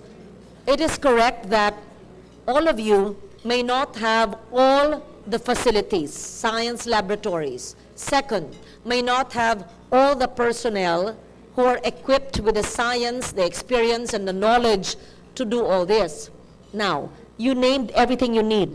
And the needs of every SUC will be different, no? The others will be bigger. Narinig na sa listahan nyo, dadamihan pa ng iba, hindi ba? But we cannot wait for all these resources to be downloaded to you before you help yourselves and be trainers of the local governments. So the answer to your question is first, much of the information and data that you need could be made available or are available from government agencies' data. From the DNR perhaps, MGB, EMB, or Pag-asa, DOST, FIVOX. Check also in your database. So, what CCCOM needs to do after this is, and DILG and PASUK, is to find out, based on the presentations, the tools were presented by Manny, the science was presented by Dr. Rosa, the whole governmental function and how you put this together by Yusek Panadero. Let's simplify and operationalize what do the SUCs need. I'm not saying you don't need your laboratories. We will give you that eventually, sooner than you even know. But we cannot wait for that to be built before we do this. So, the output of this should be, ano ba ang kailangan ng SUC at saan para makatulong sa lokal na pamahalaan, at lahat ito available na ba between DILG and the Senate. We can find it. You'll be surprised, it's just lying in some archive, soft or hard copy, in the UP system perhaps, in the MO in Ateneo, in some international institution that can lend us. So let's not keep on researching and doing for the sake of doing it. Yung pala, meron na. I'm not saying let's stop any research. No, let's continue. But perhaps we're not really starting from zero. We can give you the input. So, kailangan lang pagkatapos nito, technical working group, ang PASUK at CCCOM and DILG, o sige, over information. Ano ba ang kailangan ng SUC para tumulong sa LGU? Because if the output will be listahan ng lahat ng kailangan sa capital outlay at sa personal services at sa MOE at hihingin pa sa Senado for 2018 budget, that will come and I will give it. Yes, of course, you have your needs every year, but we should do this soon, this year. So kailangan i-operationalize nyo within the limits of our time and resources. So please submit that, and all others listening, huwag kayo mahiya, you speak and you can say that.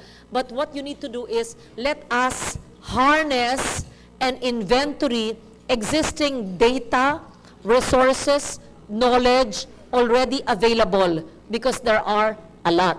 Much of what you said, perhaps Yusek Panadaro can say, offhand, you've been longer in government than me, right? How long have you been here? So, anong available na kailangan ng Aurora?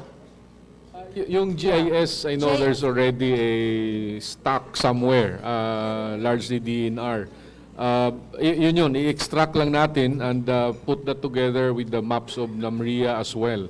Yung sa laboratories, that's really the challenge probably, but that's a good one that you mentioned, kailangan talaga ng facilities to be shown to the LGUs, ma'am. Kasi I think the lesson learned over the past couple of years is it's one thing to explain, but it's another thing to really show in a simulation what can be done and what needs to be done. Can I just, when you say laboratories, that excites me, and I want to equip every SUC with the laboratories needed. But You are the scientists, you are the experts, you would know what kind of laboratory. It's very generic. So depending on your need, submit it to us. And we will put it there. Put it in your budget submissions in 2018 so that the right kind of laboratory will be established in your respective SUCs. Okay. But the studies that you mentioned, yes, that's available. We can get it for you. Kaya nga, yung output ninyo, sa technical working group na gagawin nyo, then ROSA can be embedded there so you help them. Ilista nyo, ito ang kailangan impormasyon. Ikakalat ko yan sa government agencies. Within 48 hours, submit to the Senate Committee on Finance and Climate Change all your information regarding this. And then we will gather, and then we will give it back to SUCs. Or pwede rin diretso na sa SUCs or through CHED. Pwede rin yun. Oo. Okay. Am I getting myself clear? Hindi po masamang humingi at magsabi yung pangangailangan. Pero hindi po tayo kailangan mag-antay na mabigay yun bago po tayo gumalaw. So, alamin na po natin ano ang impormasyon, data na available at ibibigay sa inyo para matulungan na natin ang mga lokal na pamahalaan. Okay, thank you. The 179 municipalities that were, and 14 provinces that were part of the Yolanda Corridor, there were a lot of trainings that were conducted for planners, and some of them were trained already on GIS, so that the SUCs could, as part of the inventory, to find out in the different municipalities who are the people who have been trained, because when you are being tapped to train the LGUs, you could also partner with people in the LGUs who have the expertise in certain areas that are needed for the LCCAP training, and also the CLUP. Because in 2014, 2015, and part of 2016, I was the supervising fellow of the Development Academy of the Philippines that trained 144 municipal planners in the Yolanda Corridor, and we taught them how to make the CLUP and how to make the climate change adaptation and mitigation practices be incorporated in the CLUP of these municipalities. And these come from Region 6, Region 6, Region 7, Region 8, Dinagat Island, and part of Palawan. Sino pa po ang gusto magtanong? Okay. Yes, sir. Ikaw pa lang, moderator. CHED, then Central Philippine State University. Yes, sir, you are the third. Yes, I just want to have an announcement. Kung kailangan nyo ng pera, meron naman po kaming pera. We'll be launching our call for proposals end of March, and we're streamlining our processes. Plus, kailangan siyang meritorious. So, kailangan magandang inyong proposal. When you submit projects to CHED, or all the projects that are given to SUCs, tatlo po ang kailangan natin, hinahanap natin dyan, na itatanong. Not just about environment or climate, but also, sino ba mga estudyante na matutulungan ito? Mga masters or PhDs or undergrads? Ano bang extension component nito? How are you going to do your extension? Sino kinakausap mo? LGU, mga NGO. Another thing is kulang ang ating mga resources. Okay, and we have 112 SUCs. We have a team that's doing research analytics, strategic planning for science policy. And what have we found out?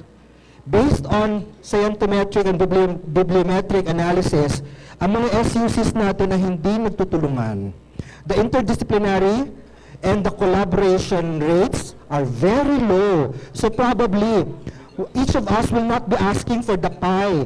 We cannot get the entire pie for ourselves. What we need to do is partner and join hands and then complement your skills. Kung merong isang SUC na magaling sa social science, itong SUC na ito magaling sa math, why don't you join together?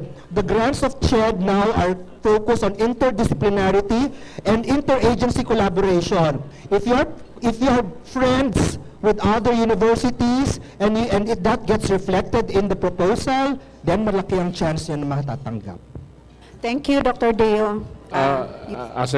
Director Tess, part of the suggestion lang, no? Part of the TWG sana work that CHED can help out. Yung ni-raise ni Ma'am kanina na You don't have to answer this actually, but just take note. Yung kailangan niya ng mga position ng social scientist, geology, is there a way internally in the CHED process na, and the SUCs na ma-prioritize yung mga position na yun given what is available in 2017? Now, that can be part of the discussions ng siguro. Dr. Tess, dito ka kasi hindi naintindihan doon sa baba. Hindi naintindihan.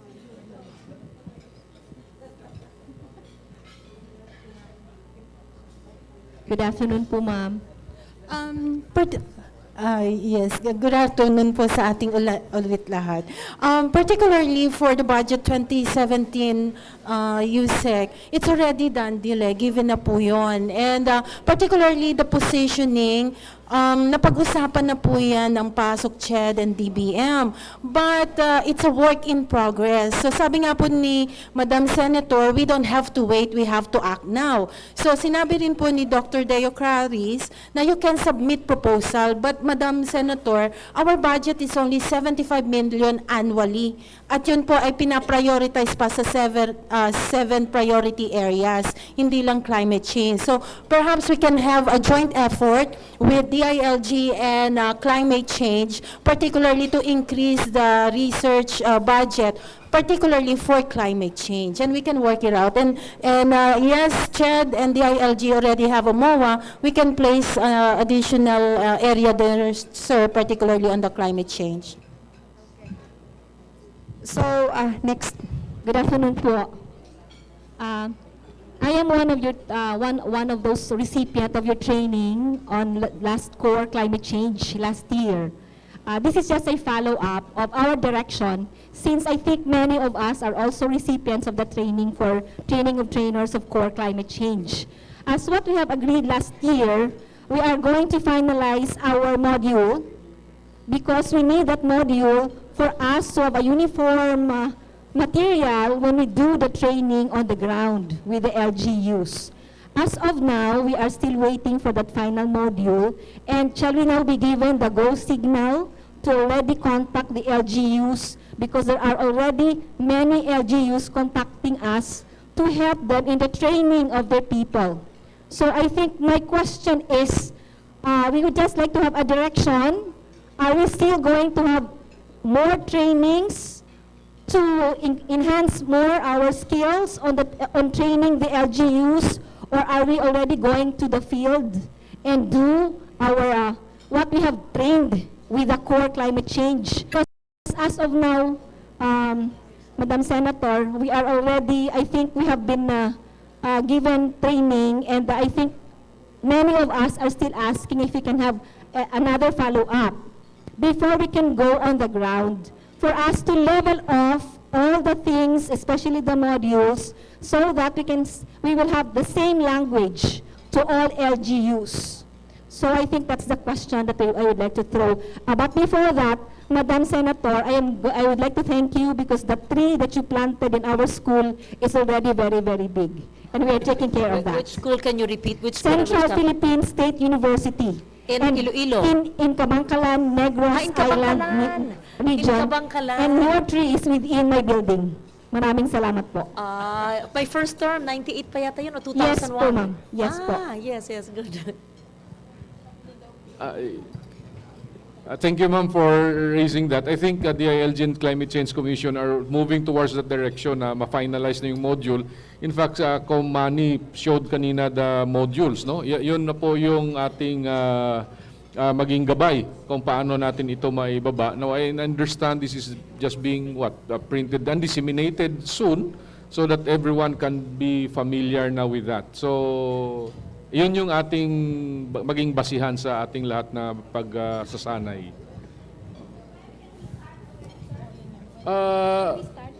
Sir, can we start already, or we have to wait for the go signal from climate change We'll to have to wait proceed? for climate change go signal, which is coming soon naman eh. Oo. After, this is a launch and a lunch. And after this, we can convert it to a technical working group so that we operationalize all the presentations. But we're not starting from scratch, and we already have the modules. Then all of you naman have done your own trainings. Then we have a timeline on when to roll it out sa LGUs so that we also know when we expect all LGUs to be capacitated so they can come up with their LCCAP. So TWG and then LGUs roll out and then deadline for LCCAP. We cannot answer you when they can go out. Actually, kung kaya na, bakit hindi? Pero you're also correct in saying we should always be on the same page para pare-pareho ang tools na ginagamit. So lastly, sir, we just would like to request, I think majority of the trainees are asking kung pwede pa bang may isa pang one more sit-down training, parang maliit lang, short lang, para just for us to level off before we go on the even ground. do it regionally. We can even do it regionally. We just did it in the Senate first now, and then we can have it regionally in one SUC that can host it along with the LGUs. So I will leave it to the better judgment of the DILG since the recipient are the local governments, no? And the SUCs, and I'll leave it to the CCCOM. But I can be present when available. Maraming salamat Thank po. you. Okay. Sir, you're next. You were raising your hand, yes.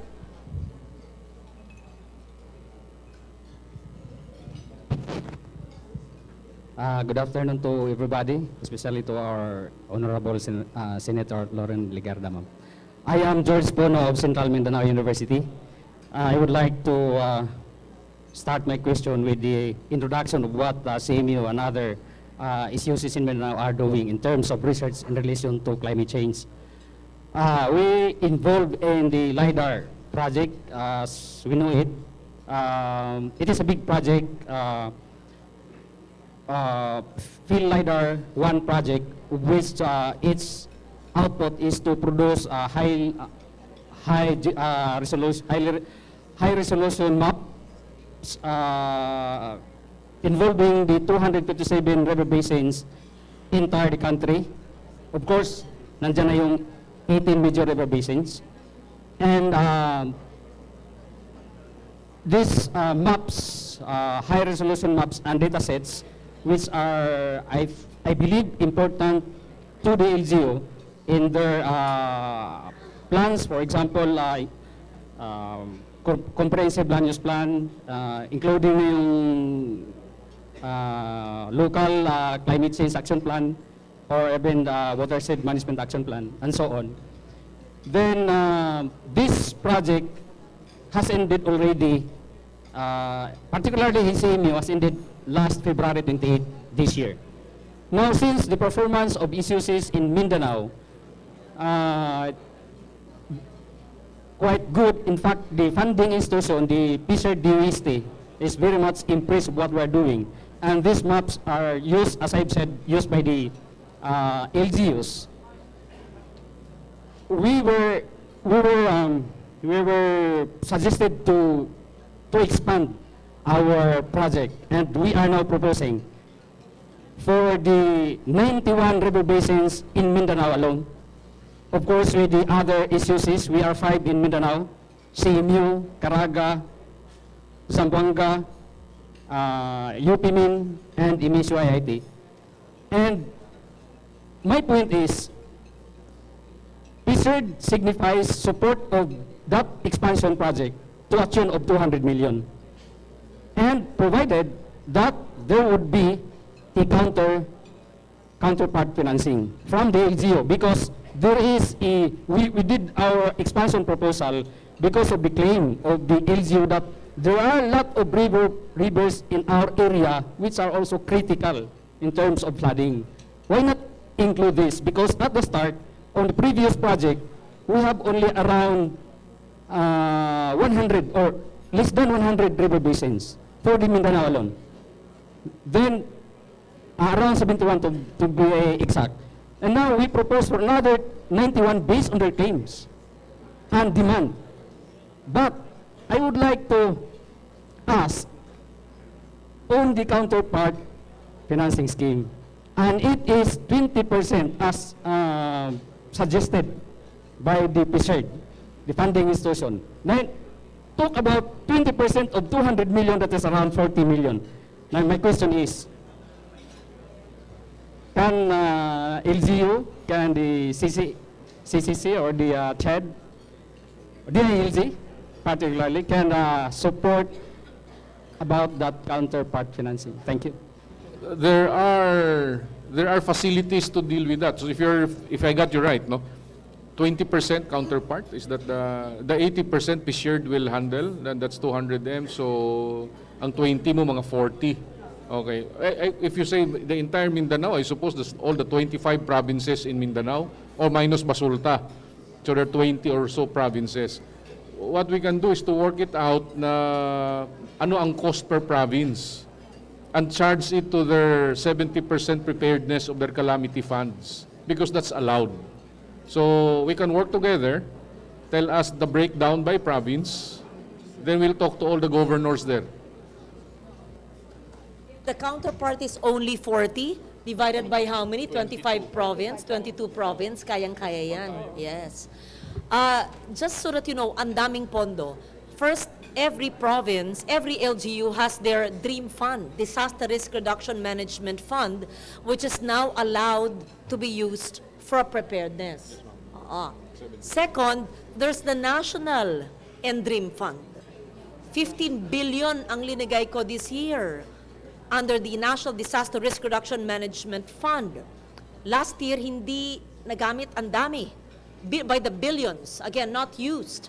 That Dream Fund is used for preparedness and for response after a disaster. Then we have the PSF, 2 billion. And then the CHED has a little fund here. So ang daming pondo. Don't be scared na wala kayong pondo. Ang dami-dami. Again, as long as we know what your needs are, we will be able to direct you where to go and where the funds are available. Okay. Thank you. President Gascon.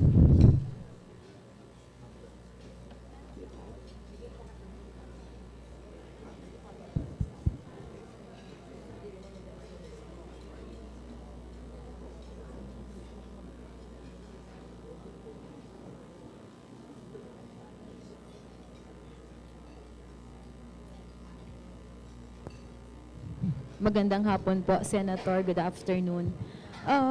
Ma'am, I just would like to share with you that we have this organization, the Philippine Networks of Educators on Environment. Pakilakasan po. Audio man. Okay. Can you state your SUC, please? Okay. I'm Cecil Gascon po of Bulacan State University. Bulacan? Bulacan State Okay, Bulacan University. State. Ma'am, I just would like to inform you and the body that we have this organization, the Philippine Network of Educators on Environment. And we have this program on Dark Green School. This is assessing the environmental education of SUs, not only SUCs but also HEIs, integrating it in the curriculum. Okay, and one of the activities that we are doing is to capacitate the school in integrating environmental education principles in all the curricular programs. And we are assessing the readiness of the schools, of the universities and HEIs in the country. So we have conducted the Dark Green School assessment in six SUCs and private organizations or private educational institutions.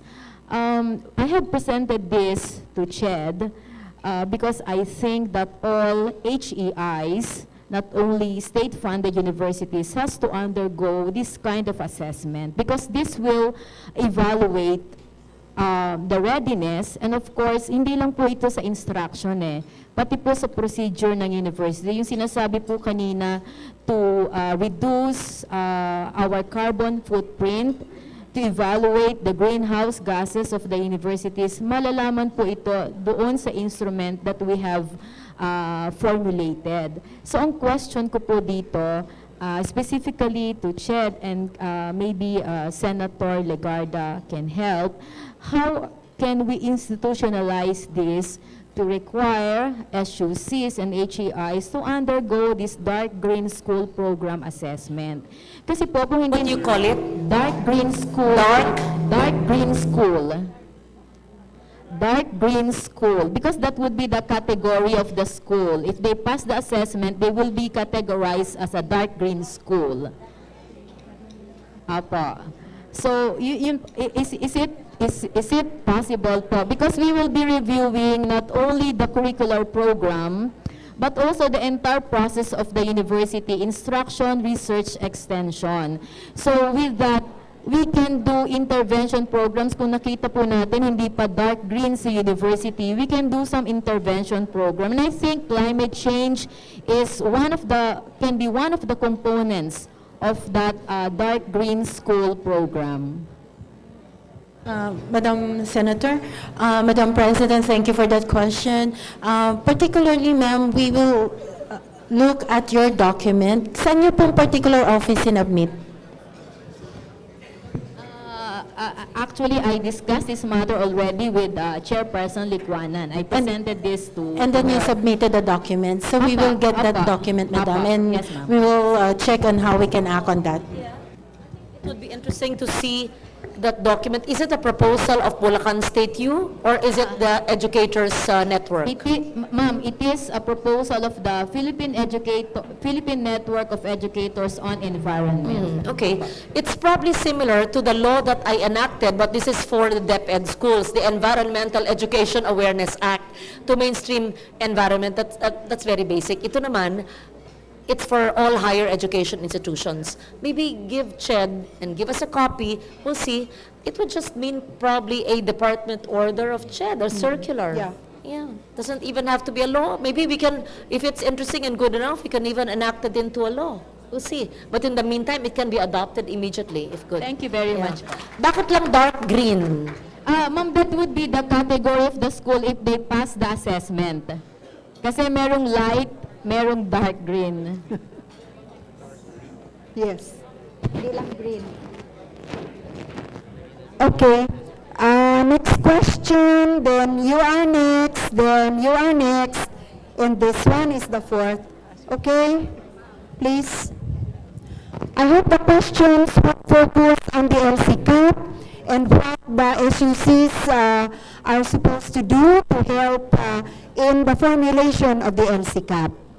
Good afternoon, everyone. Thank you very much, Assistant Secretary Cruzada. First of all, I would like to congratulate Senator Ligarda, who sponsored Senate Resolution number 320 on the ratification of the Paris Agreement on Climate Change. My name is June Agda from the Eastern Samar State University in Borongan City. My question is addressed to Yusek Panadero. Of course, I haven't seen yet the MOA. I happen to be the director for extension of our university. I'm just curious about the mechanics on the partnership, okay, which we're going to engage with, for example, the local government unit, okay? For example, I understand that we have very limited budget for extension, and I'd like to know, okay, how much, for example, would be the funds that could be allocated, for example, in our partnership with the local government unit in terms of implementation of the LCCAP. Thank you very much. Thank you, sir, for your question. There are, if you're referring to the CHED, MOA, and the DILG, we can circulate this to all SUCs with the support of CHED. And essentially, that's on the matter of climate change. We're seeking your help on one aspect only, training. So far. But of course, I realize that what I also showed to you earlier is the partnership should go beyond training. May iba pang gagawin, research and all that. Now, to operationalize this, as the Senator has provided the guidance to all of us, we really have to form a technical group with your PASUK arrangement. Because on the ground, what we see is that, kanina nag-uusap din kami dito, na pwede ba bawat probinsya, mayroon talagang lead university. It can be a consortium, but there can be a lead university na kausap ng ating mga local governments or provincial government. We will try to do our best to formalize that partnership. Kami, ang probinsya, kayo, para mapagkasunduan yung scope ng ating gagawin. Of course, pagdating sa usapin ng gastos, Ito yung binigyan ho kami ng budget ni Senator. Maliit po muna pero lalaki ito. Sa ngayon ma'am, 76 pa lang.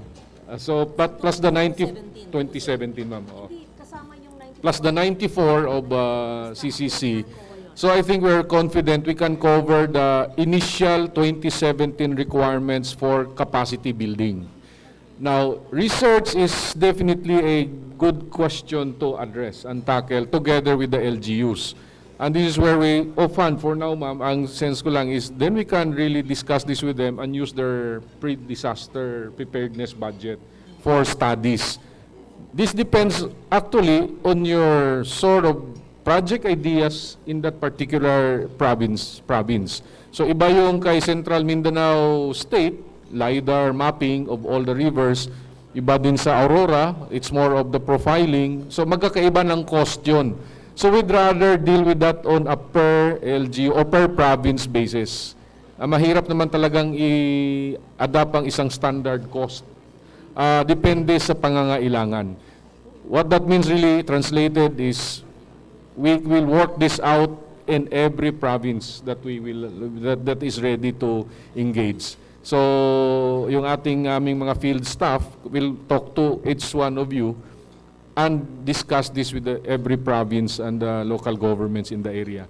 Ang pakiusap ay maghanda rin kayo ng project idea na may costing para madali natin mapag-usapan. Yes. Yusek Panadero is correct. In terms of the project implementation, that is not expected of you, but if you could do that with the local government, better. But that can be funded by the People's Survival Fund, by, akin na, kami 2018, we can even fund that. Basta may magaganda kayong proposal. Like the mayor, the Lanuza and Del Carmen were given under the PSF, but PSF is just a drop in the bucket of the whole 3.3 trillion budget. Basta maganda, may pondo dyan sa gobyerno. I can't think of the others. Well, the Green Climate Fund, kasi it's a long shot. That's internationally, and the proposals really need to be very well written. But even locally, ang dami. Even like the Tropical Forest Conservation Foundation, that's private, but they give out grants to whoever. That's a product of the bilateral agreement between the US government and the Philippine government on condonation of loans as long as it's environment-related projects. Maraming pagkukunan. Akin na mga proposal nyo para matuwa ako. Ako nga hanap ng pondo sa inyo. Basta huwag niyong pinoproblema ang pondo. Importante nakakita ko passion and creativity and innovation. Akong tagahanap ng funding. Yes, sir.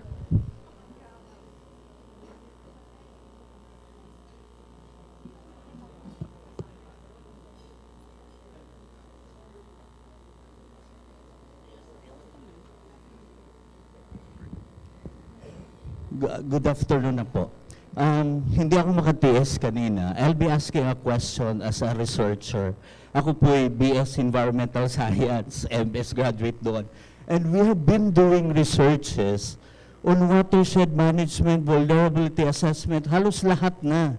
And I'm so sad na iba-iba ang effort ng iba-ibang government agency.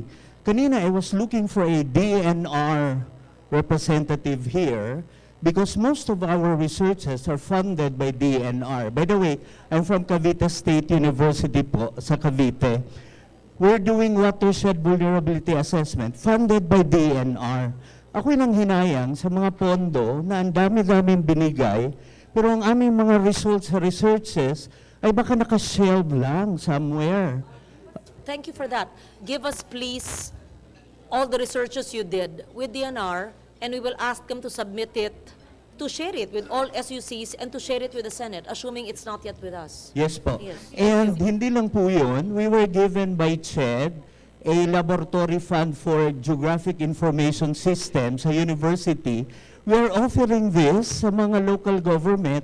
Wala pa kaming takers. Ang local government are not using our facilities because po, Madam Senator, pardon me ha, ayaw ko makisawsaw sa politika, pero sometimes ang environment At ang development ay nag-aaway pagdating sa local government. Kapag ang research namin would say na over na ang ginagawa ng local government, hindi na maganda ang land use because it would affect our local climate or the climate in general, nagkakaroon ng political conflict. Ayaw na makialam ang DILG sa program ng SUCs. Baka kasi ang SUCs ay binubulgar naman natin kung ano yung tunay na problema sa environment, di ba? Tapos pagdating sa DILG, sa local government, sila naman ang natatamaan dahil binabalance natin ang environment at saka ang development, pero ang DILG are looking for more businesses, more resettlements, Sorry, etc. anong SUC po kayo? Cavite State University Cavite po. State U. Urban po kasi ang Cavite. Yes, So yes. we're trying to balance yung aming water and natural Sure. resources. I know Cavite. Pero di siyempre, yung local government yes. is also working hard para sa Excuse me, before economics and that, development. tahimik lang po, no? Maganda po makinig sa ibang issue from LIDAR to water to, it would be good. But make sure everybody eats, ha? Bawal lang gutom, pero bawal lang maingay din. O, sige. So, maganda po yan at tama kayo. But the issue of development vis-a-vis environment, tapos na po yun. That's been decades or years. And whoever says that it's one or the other is allowed to take a long walk on a short pier. Meaning, maaari siyang magpalunod dyan dahil hindi nakakaintindi. Sa panahon ngayon, wala na po sigurong tao na nagsasabi, either we develop or we take care of the environment. That's already a foregone issue maybe of our decades ago or years ago. Now, very clearly we see the sustainable development pathway is the only way to go. And what you're saying is that marami kayong researches na ginawa at sinabit sa DNR. DNR po. Okay, which agency of DNR? Which bureau? It's for the local provincial environment office, but they're submitting it to the national office daw Okay, po. just give us please the names of the researchers, the titles, if you did it. If you have a soft copy, give it to the Climate Change Commission, DILG, the Senate of the Philippines. Thank you. Kung wala po kayong kopya, just tell us the titles, we will call it from DNR. And that's what I always say. Yes. Let science work for us. Let's share knowledge, share best practices, share the information, share our networks, sources of funding, everything. So thank you for that. In fact, lahat ng inputs nyo dito, I hope, is the Senate taking notes? Is that a Senate committee taking notes? We're taking notes. The CCCOM, is that CCCOM or Senate? Yes, anyway, so I'm sure there's a note taker here so that all of that can be followed up, no? The secretariat here is the CCCOM. Please, all of these can be followed up. Okay, thank you. Okay. Yes, sir. And then next,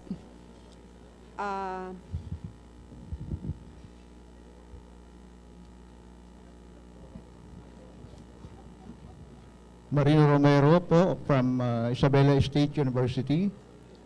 We've been helping the local government for a while, assisting them in doing their ecological solid waste management plan and some others.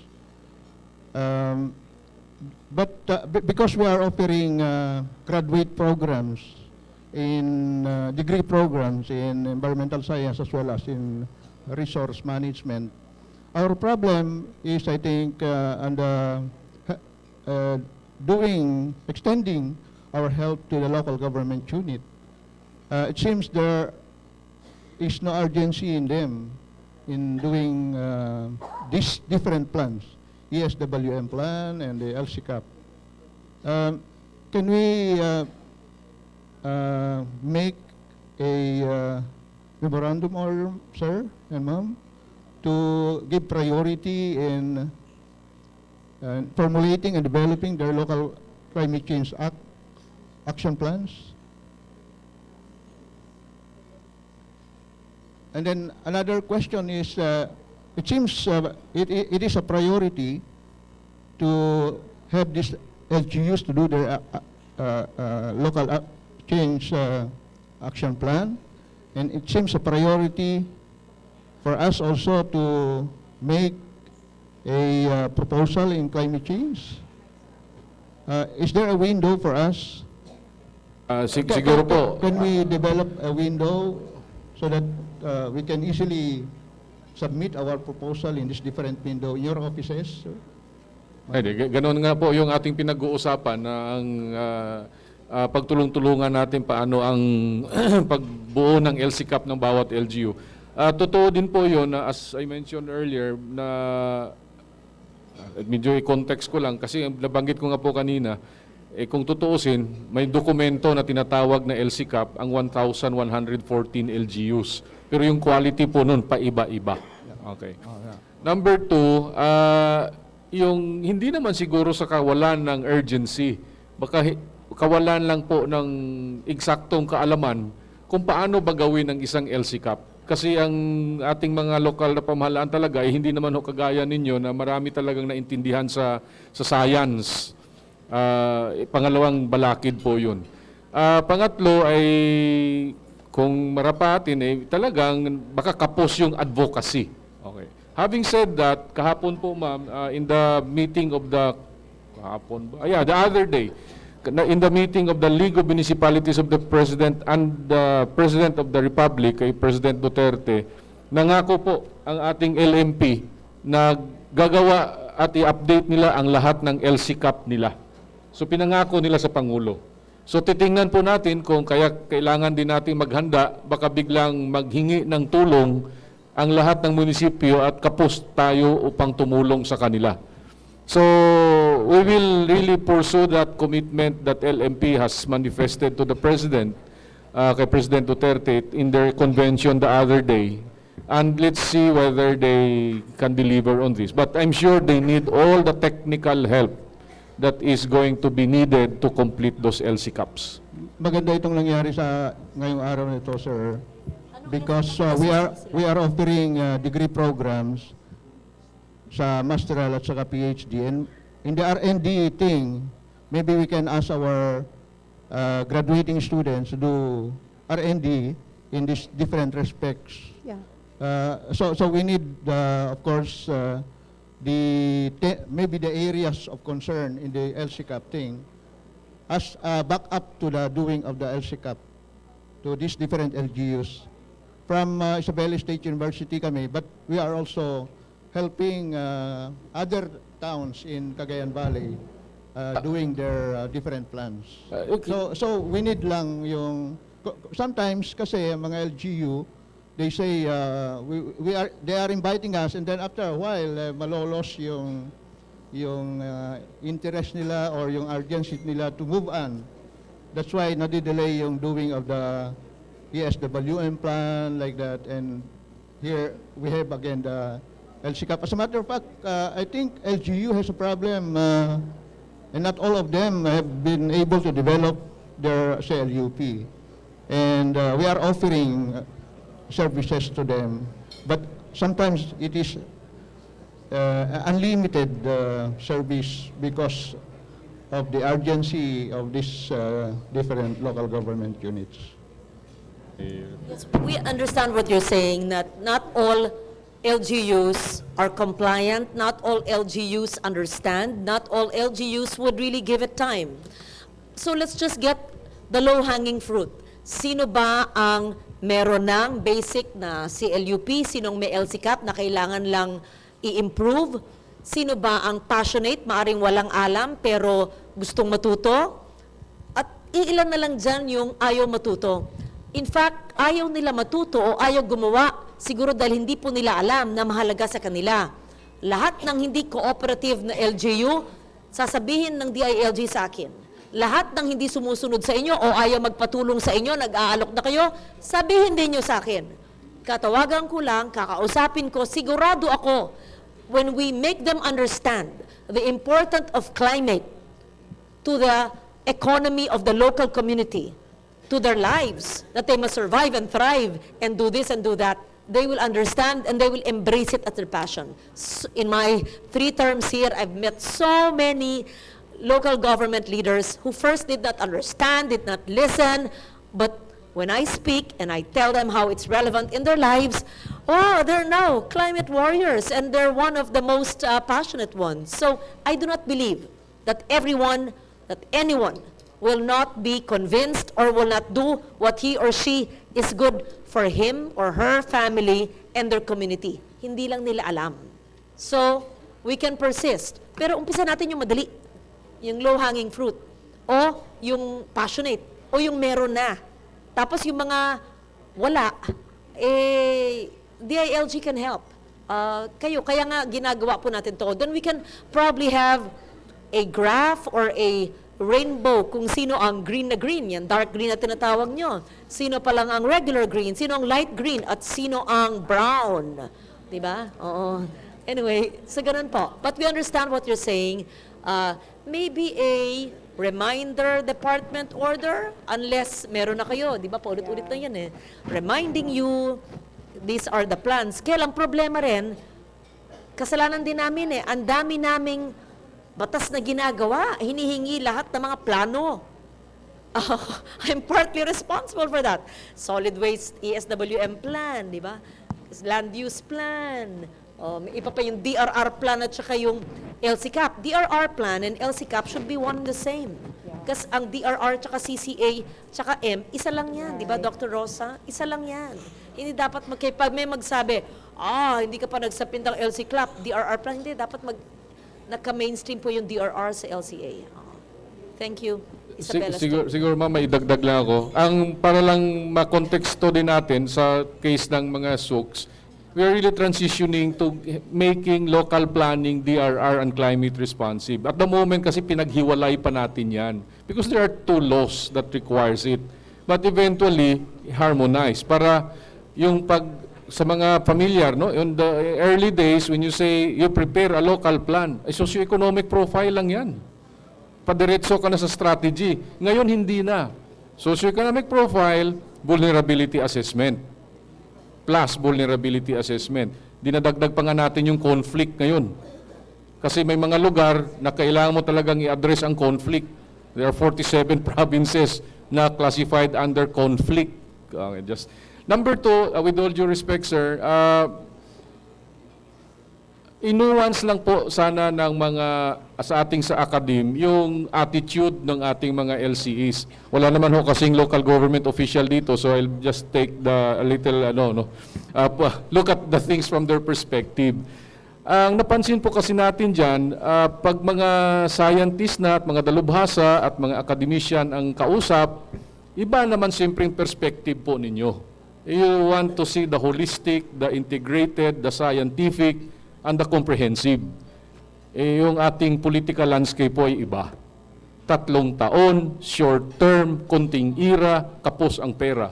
Natural, mamimili ka agad ng ano ba ang doable. So huwag yun naman silang biglain ng napakabigat na mga analysis at napakamalaking proyekto. Mahirapan talaga po. Hindi dahil walang urgency.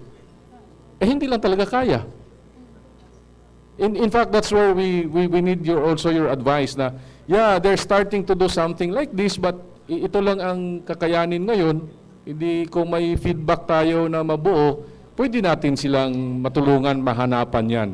And we'd like to take the guidance of the Senator na on this. Sabi niyo ma'am, i-report po namin talaga sa inyo.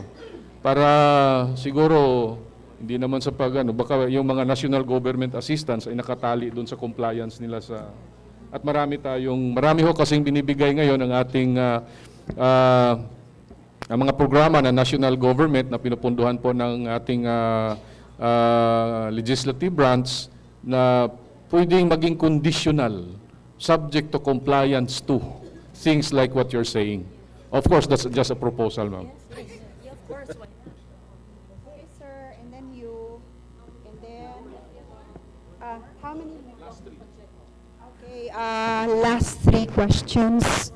So short questions, please, and less comments. Okay, and according to Senator Ligarda, since I have acknowledged already 3, si ma'am, yung president sa CAR, no?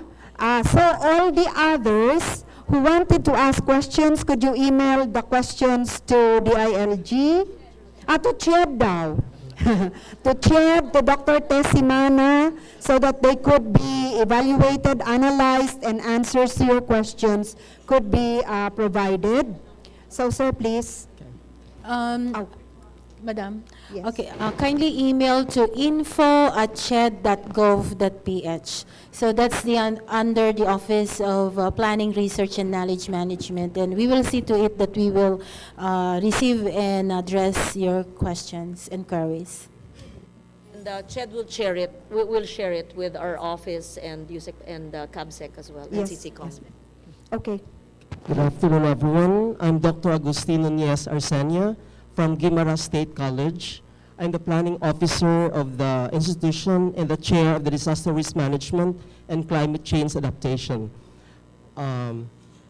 Actually, I have seen a while ago your presentation that Guimaras was not included in the Memorandum of Agreement, because as we know that Guimaras is prone, vulnerable to any natural calamities, and there is a study conducted by Mines and Geosciences Bureau that Buena Vista alone, one of the municipalities of Guimaras, we have 88 sinkholes, to be exact. So this is our plan. If you can also include us, the Guimaras province also, and especially the Guimaras State College, to spearhead in the implementation of this a very good program. So I hope that the very good Senator Ligarda, and the Climate Change Commission will also include Guimaras Province for this particular program. Thank you. I think everybody, that's why you were invited, because we would like to involve all of the SUCs. Since there are a lot of, there are 1,156 municipalities all over the country, aside from 81 provinces. That is why you were invited to come and listen and be part of the orientation. Okay, yes, ma'am. Thank you. And I would like also to tell the good senator that we have the proposal already in the province that we're going to have the green belting of Guimaras. At the same time, we have the proposals from the Guimaras State College. I hope we can materialize all of these programs. Thank you. Okay. Sir? No, sir. I have already 3. The last, this is the second to the last. And si Naomi ang last. So please email the question. Good afternoon. I am Hermie from Central Mindanao University. Presently the NSTP Director and Executive Officer of the CMU Disaster Risk Reduction Management Committee. I am also currently the President of the Philippine Society of NSTP Educators and Implementers Incorporated, based in TUP Manila. The presentation of CHED this morning recognizes the National Service Training Program and its harmonization with the extension activities, particularly in climate change action. And being the national president of PESNE, we boast of almost 1,000 members of higher education institution, both from SUCs and private higher education institution. And in the NSTP, of course, we have 2 non-military components, and these are CWTS and ALTS. Our graduates becomes voluntary reservists under the National Service Reserve Corps. And once issued with serial numbers by CHED, they will be submitted to OCD, or Office of Civil Defense, and will be remanded to the local disaster risk reduction management office. And in this way, and ever since the enactment and implementation of RA 9163, we have been engaging already the local government units. But with these present developments, the current administration of President Duterte wanted to go back to mandatory ROTC, and this will be implemented in the senior high school, 2 years mandatory ROTC in grades 11 and 12. And I have already seen the draft proposal, and once the draft proposal, this is called CMROTC, or the Civic Military Reserve Officer Training Corps. And under the draft proposal, once approved, this will now abolish the NSTP law, or RA 9163. But whether we like it or not, climate change is a war that we will never win. And this is not the domain only of the military. We have two realities in this country today. We have external threats and internal threats to our national security. We are also fighting global climate change. And this way, the non-military components can help very much. I would like to seek the opinion and support of the Honorable Senator Loren Legarda. And of course, Yosek Panadero, sir, we have already engaged DILG through Director Tabel. In what way? Because OCD until now is hesitant to handle our NSRC reservists, so we look at the DILG as one important agency of the government that could tap our volunteers, the NSRC reservists, through the local disaster risk reduction management offices. So, ito po ma'am ang present concern namin. And since 2012 po, we have already 13 million NSRC reservists that could be tapped by LGUs in DRRCCA activities. That's why our present stand of PESNE is that if ROTC will really be offered as a mandatory offering in grades 11 and 12, that's not a problem. They could separate with the NSTP, but our stand is to retain the NSTP in tertiary education because we could really help very much. And I myself, modesty aside, is a member of our Provincial Disaster Risk Reduction Management Council and once CDRR in the province of Bukidnon po. So I hope this will be taken also seriously, and for everyone in Sux, we will surely be affected with this new development. Thank you so much. Thank you. Okay. Naomi, please.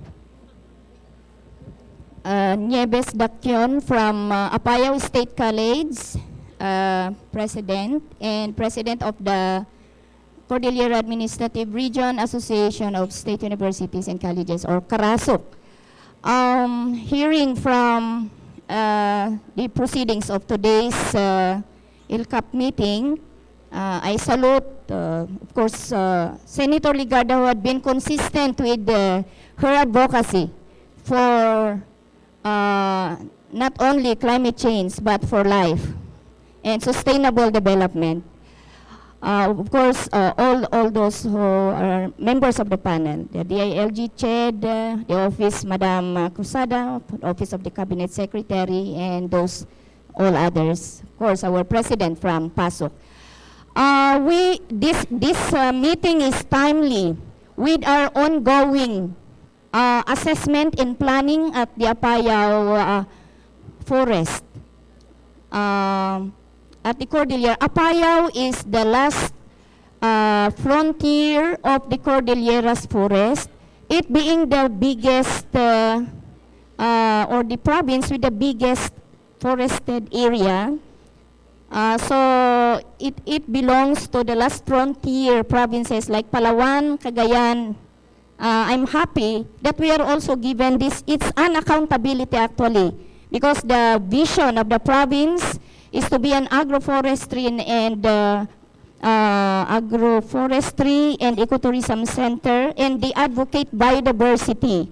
That's why our vision is also on biodiversity conservation. It follows, of course. With our experience in assisting the FLUP with a mixed design of invoking our indigenous people's practices, there remains to be a very good model for the habitat of our indigenous eagles called Banog if there is still eaglet, and Manamba if they are already adult eagles.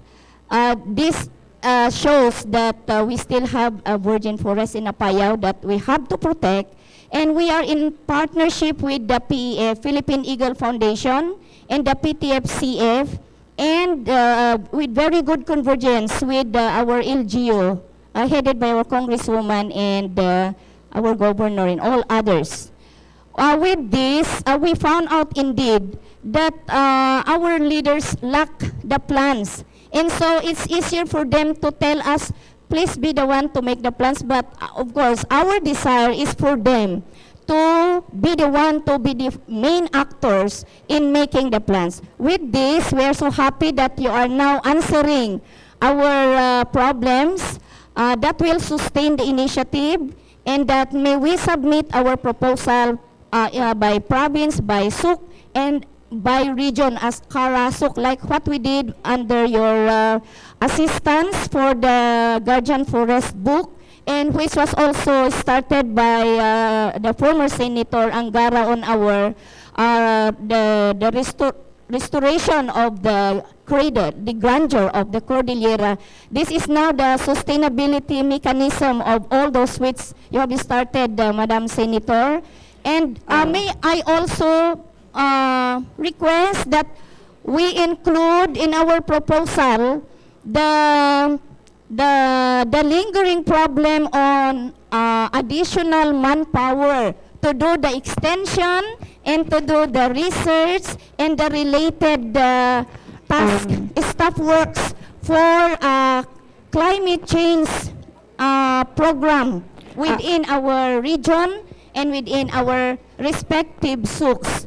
Thank you very much. Okay, thank you very much. I'll just comment on that because I worked with you from 10 years ago, I think, our Karsuk, or 5 years ago. Is Dr. Ngohayon here? Yes, he was. Yeah, he was here yesterday. He was And here. He was here earlier, okay. Earlier. So, I think, which presentation was that when we included resilience and inclusion of indigenous people's culture? I think that's one of the core in the modules, in the 12 modules, no, Manny? So that presentation actually is very good.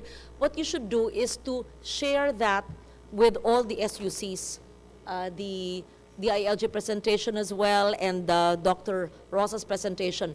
Yes, you're correct in saying, I think we should do this for in doing the LC CAPs. I'm glad that the SUCs will be the builders of capacity or will be partners of local governments, because you are very familiar and very much aware of indigenous people's knowledge, indigenous people's tangible and intangible heritage, indigenous people's rituals and practices which can be incorporated in the local climate change action plan. A local climate change action plan will not be not responsive to the needs of the people, and it will not be a good plan, an excellent plan, if it does not take into consideration the cultural needs of the local communities. And I think in every place we have indigenous peoples, especially in Cordillera, in Caraga, pero lahat naman yan, we have what, 110 ethno-linguistic groups in 80 provinces. 80 provinces ba tayo? 81 na. Natuloy ba yung NIR? So, Davao Occidental. So, with ilan ba ethno-linguistic groups? 110? Not sure. More or less. So, sensitivities, and not just sensitivities, but mainstreaming of indigenous people's not rituals, how do you say it, practices. Indigenous knowledge and practices should be part of every LCCAP where applicable. Yes. So thank you for putting that, putting it on the table today. And the other suggestions, you said you'll just email to us? Kasi this can be never ending. We can be here till 12 midnight and I would enjoy it, except that I have another 2 o'clock actually, so I have to go. But what you could do is email it to CHED and they will share it with us. Then we have to hear the UP Resilience Center. Okay, surprise natin yan. Actually, it's this year that we are launching it. Have we launched it? Former President Pascual of UP and President Concepcion is also supporting it, and Dr. Pacheco is in charge of it. From 5 years ago, we've talked about the UP Resilience Center. It doesn't mean it should rest on UP alone. Every SUC every private HEI can have a resilience center. I funded that, no? 2 years ago. You still have your funds. We can all go down, then you can speak here. Yeah, I think we should do that. Our final. Salamat po, Senator. I don't intend to have merienda served, so 2 minutes lang po. Listening to everyone today, and of course, UP being another SUC just like you, we share same concerns and same challenges. Hindi muna po tayo manghihingi ng more budget immediately, but we are offering to make do with what we have. Even in UP, marami pong researches or even training programs, even non-degree training programs, as you know, na hindi yata napagko-connect pa hanggang ngayon, kagaya ng sinabi po kanina. So therefore, yung pong tinayo sa system-wide sa UP, covering all the campuses, 8 po ang universities ng UP at 17 ang campuses. The Resilience Institute, Senator, in-elevate po natin sa level ng institute ang center, so that it will handle all, hindi lang po 3 heads ng dragons, 4 na heads ng dragon. Coordinating teaching when it comes to CCA and DRR, whether degree programs or non-degree, and then coordinating research and creative work, emphasis also on creative work. Dahil hindi lang po panay science ang DRR and CAA, humanities as well. And thirdly, research dissemination even within UP or amongst SUCs and even to the outside community, of course. Not only among academicians, but general community. And capacity building, even talking about ourselves, dahil even UP campuses, kailangan maging hindi lang maroon, green din, obviously. So, in summary, yung pong bagong UP System Resilience Institute is just an example of a platform that we'd like to also share with you. So, Senator, baka po among others, dahil aligned naman yung plans, baka pwedeng mag-co-host ang UP System Resilience Institute ng some kind of the training of trainers. And by then, we'll make sure that even everything that's within UP's researches and programs, idasama na po natin i-share to hopefully further enrich the modules that we have, and among ourselves, to further sharpen ourselves. Not to say na UP po ang best teachers, but maybe we can be best learners together with you kung sama-sama po among SUCs, dahil SUC naman ang UP. So, Senator, sana po may opportunity ang UP system to host from Baguio to Davao across all the campuses with a unified or standardized program so that all our SUC consortias can conveniently also meet our campuses in Baguio, in Las Bañas, as you know, in Visayas, in Davao. Maraming salamat po sa opportunity. Si Senator Legarda has been supporting, of course, the Resilience Center to be, or now the Resilience Institute at UP for many years back. It takes very long. So ngayon po, whatever fruits we have harvested na nandyan na, we'd like to offer. And then we'd like to plant some more trees. Maraming salamat po.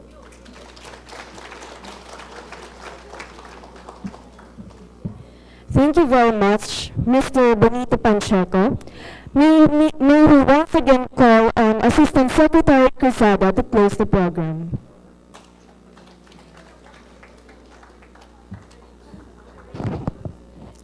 So we have been here almost a day. We would like to thank all the SUC presidents, the vice presidents for extension, and the researchers who answered the call. The SUCs would be a very great help to Senator Legarda, to the Climate Change Commission, to the Department of Interior and local governments, and also to our LGUs, because our LGUs really need your help. They, much as they would like to prepare the plans, many of them do not have the capacity, as we have found in 2014 and 2015, when we handled 179 municipalities, and the planners are not only overworked, they are also assigned DRR, environment, tourism, name it, the mayor will give it to the planner. So, since we have been mandated in our 4 functions, one of which is extension and research, the government especially the present administration, with its pronouncement of whole of government and whole of nation approach. The fact that the state universities and colleges have been invited to participate in this work is considered as your participation in the whole of government approach of the current administration. Thank you very much for answering the call. There is an announcement. Please group photo with Senator Lauren by regions, per regions, before you leave.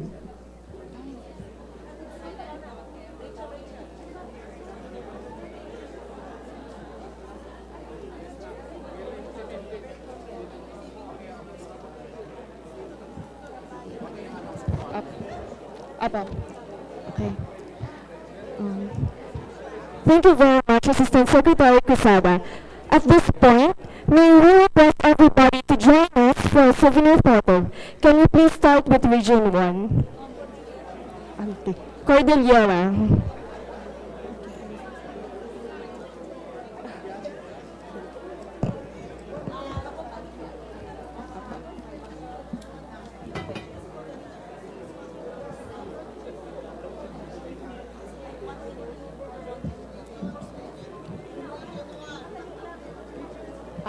Yes, may we call on Region 1 first to the front? Cordillera, yes. By the name, ma'am, okay.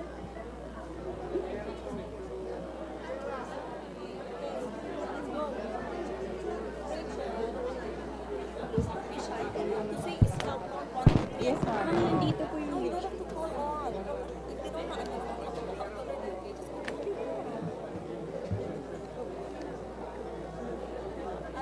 I need my phone. We're calling all Cordillera Souks, please, to the front for the group photo.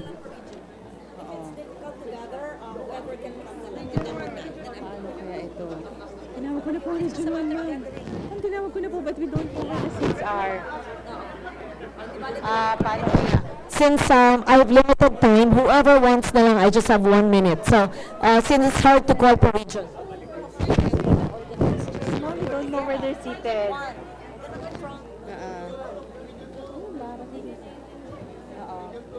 Alam ko naman. Ito na lang po sa harap.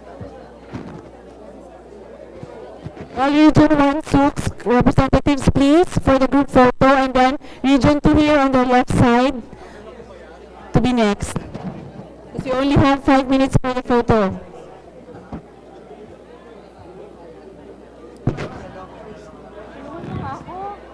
Region 2 po. Sana Region 2. Dito na lang. Ready lang po. Oo, sir, passes na lang. Okay, now, Region 2, please, on standby.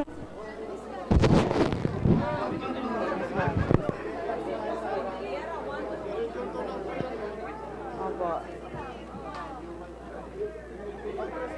No, ma'am. Kasi maingay na po ako. If you're already staying here. Cordillera ba ito o Cordillera? Cordillera yung gusto mo unahin. Bakit ba yung una sa Cordillera?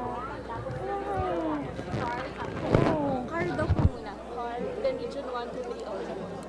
Ay, iba kasi yung seat. Yes, sorry. That's Region 2. Mahirap talaga. Mahirap talaga.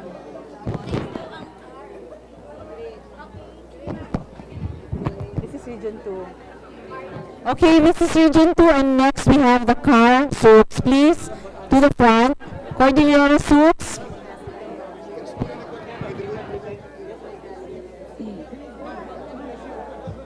Mas makilala. Alam mo, Region 2. Alam mo yung mukha nila? Kasi hindi ko alam ang nameplate. Cordillera Souks, please, for the photo.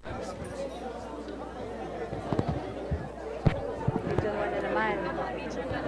Oo. Kaya tayo gumulo dahil sa Cordillera. Oo. Nakalagay hindi natin alam.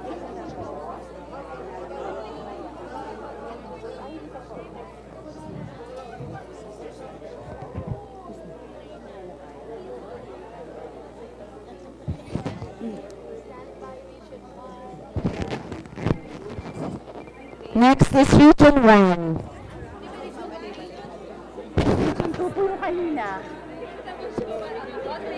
Ano po kayo? Oo, one pa po ito. Next po. We now have Region 1. Next is Region 3. Thank you po to all the folks from Region 2 and CAR. Nahirapan po ako magsalita.